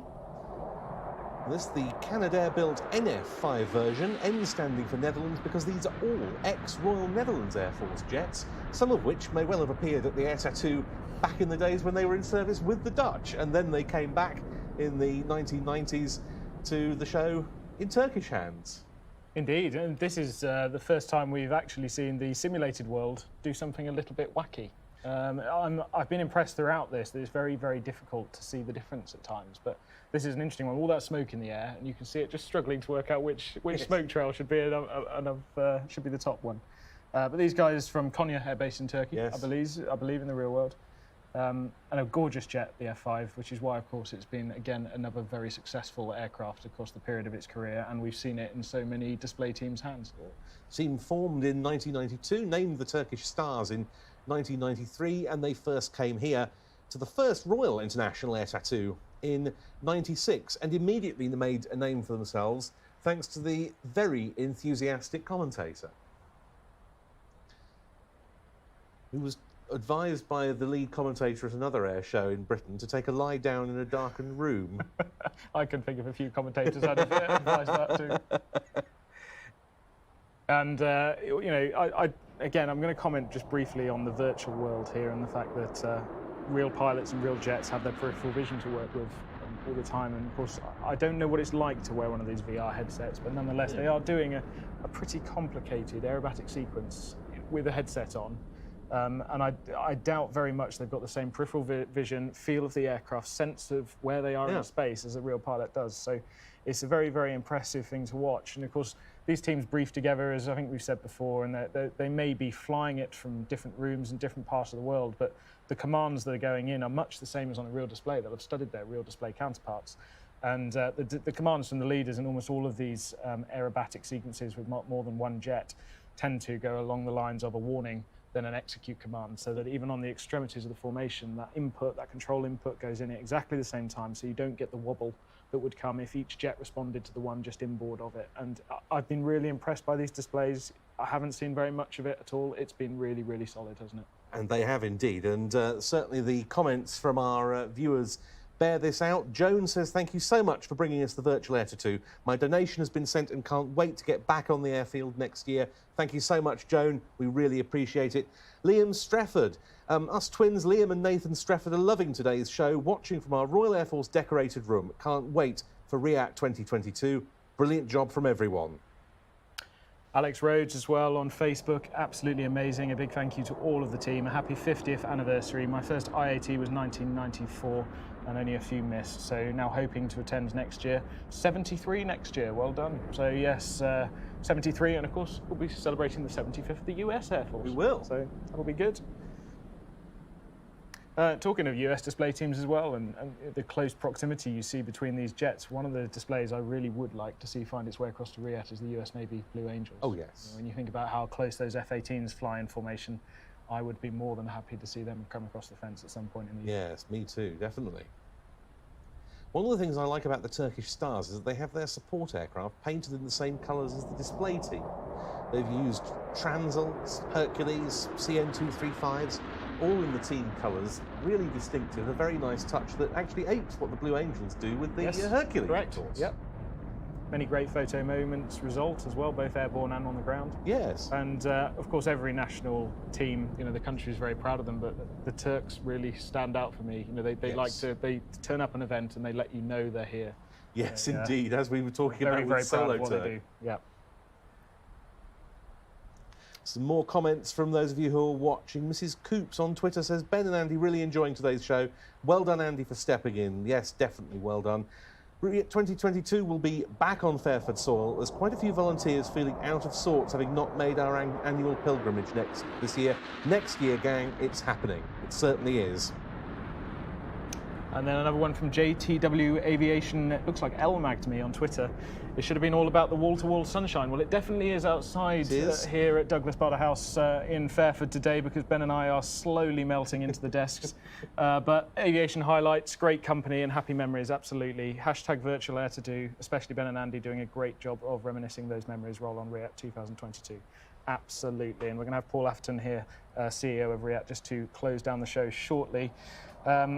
The last thing I'm pretty much going to say about this display, we were talking about display regulations earlier, and RIAT is at the very peak of making sure they're adhered to with Flying Control Committee.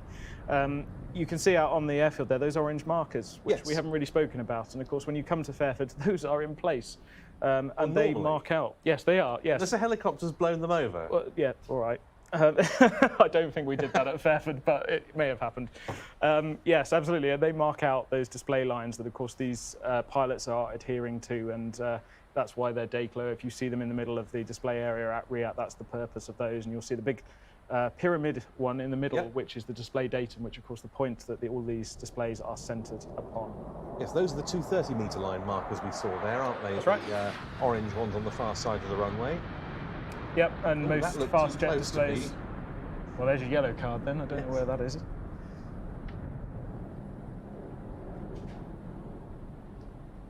Of course, once these displays are past the ends of the display line and off the extremities of the runways, there is some scope to come inside of those display lines when, of course, they're a little bit further away from the crowd.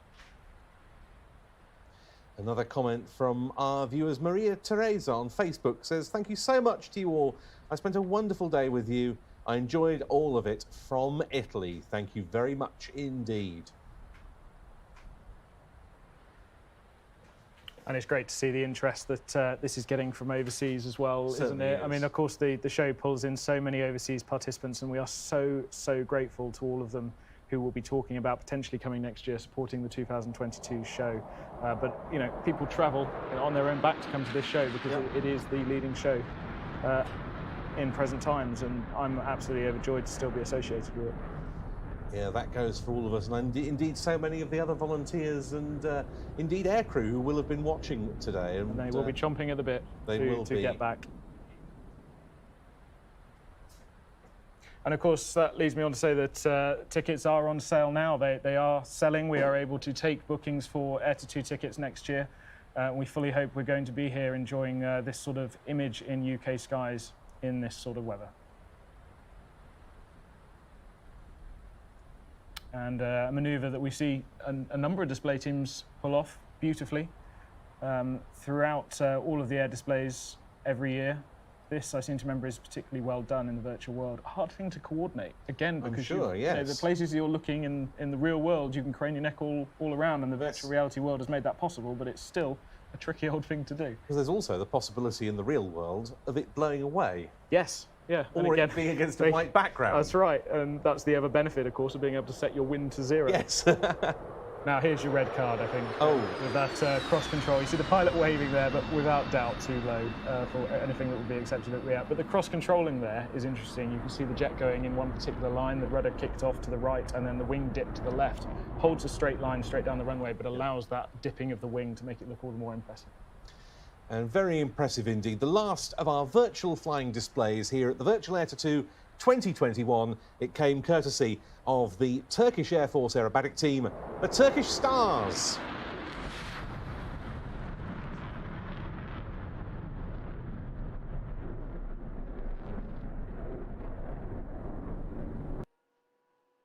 Wonderful. And with that time is very rapidly approaching where we're going to sign off for another year. Thank you so much for watching. Thank you to our sponsors. And thank you to everyone who has helped build today's show, helping the RAF Charitable Trust navigate tricky waters. There's been some wonderful memories of the past there, I think, Ben, absolutely superb, some of them more recent than others. Delving into the archives has been a lot of fun. I'm very grateful to have been sat next to you to do it this year. Let's hope we can make some new ones next year, shall we? Yeah, definitely so. And indeed, some of the displays, whether real or virtual, have just been of the highest quality today. They all have, but some of them definitely stand out for me. Some of my favourites, looking back at the victory finale in 1995 and, of course, the Russian Bears in 1993 and 94. Mark Manwaring is with us virtually. Manners, I hope you've been enjoying the action this afternoon, albeit from home rather than here. Yeah, absolutely, Ben. This has been a fantastic experience for me to dial in from my home isolation ward and to watch it with a completely different set of eyes in comparison to the last decade that I've been involved with this element of Riyadh. I think I'd like to congratulate absolutely everybody, Andy and Ben, the backroom staff of the Charitable Trust, and of course Plains TV, and obviously Peter Riok for pulling all of this together. It has been a stunning program. And I think what you've done very, very well this year is the things that you cannot normally do on a live show. So for me, the videos, those wonderful insights into military aviation around the world have been absolutely superb. Even as a serving member, I've learned a lot about my own service today, and I've learned a huge amount about international international industry and our overseas military colleagues as well. And it has been one of the best STEM events that I've ever watched. And of course, that absolutely nails one of the missions of the Charitable Trust, which is to encourage air-mindedness and aviation-related education. All of that said, I cannot wait to see you all again next year on the 15th, 16th and 17th of July, 2022. Until that time, stay safe. Thank you so much, Manners, and it won't be long before I'm out of your chair, I promise. Yeah, it's been quite a special show. I think it's really important to recognise also, Ben, that things don't last forever. And how many displays over the years have we watched and failed to realise they might not be there next year? We might not be looking at the same thing. So I think if we learn anything from this experience, is to pause, be thankful for what we've got right now, the fact that we are still together as a team, and we've got a team ready to come back and deliver Riyadh 2022 bigger and better than ever. Yes, and that sense of living in the moment has definitely become especially true, I think, in the times we're still living through. And the Royal Air Force Charitable Trust Enterprises Chief Executive Paul Atherton joins us now very appropriately in that regard. Paul, we didn't expect to be here again in this virtual format this year. It became unavoidable. It has been another difficult year for the charity, hasn't it? It's been an extraordinary couple of years, having gone through cancellation of 20, looking forward to the 50th this year. And we were forced into making the decision back into February because of the uncertainty surrounding it. The financial consequences have been really quite profound. Lots of sleepless nights there have been occasions where I wondered whether or not we would indeed survive and whether there would be any future RIAT. But we've come through it with an awful lot of support from all of our stakeholders and our supporters, the public, who've been absolutely fantastic, industry and our sponsors who have been absolutely marvellous. I must say a special mention to my predecessor, Andy Armstrong, who helped the Charitable Trust build up a sizable reserve, and in turn the Charitable Trust have helped the company to survive for next year. So it's been really difficult. There have been some uncomfortable moments. It hasn't been pleasant, but we live to fight another day, and we're looking forward to RIAT 22 immensely. And if I could just thank you, Ben, Manners, thanks very much indeed from afar. Enjoy your freedom tomorrow. And Andy, I think it's been remarkable to have stepped in on Tuesday, Wednesday. I think you've got a new career, and unlike the others, you don't have a face for radio. So I think you're becoming a bit of a heartthrob. So thanks very much indeed. And thanks to all of you for being with us today. Really, really grateful. Continue to give. Don't forget the book. Buy your tickets for next year. And I look forward to seeing you all here at, hopefully, another sunny Fairford in July 2022. Thank you. And so say all of us. Paul Atherton, thank you very much indeed. And I'd just like to reiterate, thank you to Manners for joining us remotely. Thank you to Andy for stepping in so well today into Manners' shoes. Thank you to Plains TV for filming us so professionally. And above all, our gratitude to all our sponsors and supporters for their loyalty. We look forward to seeing you back at Fairford for RIAT 2022 next year. Until then, goodbye. Goodbye.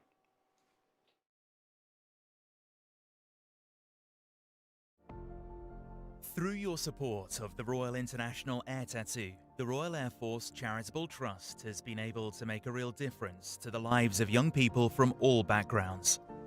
Our support of STEM initiatives helps nurture the aptitude of tomorrow's engineers.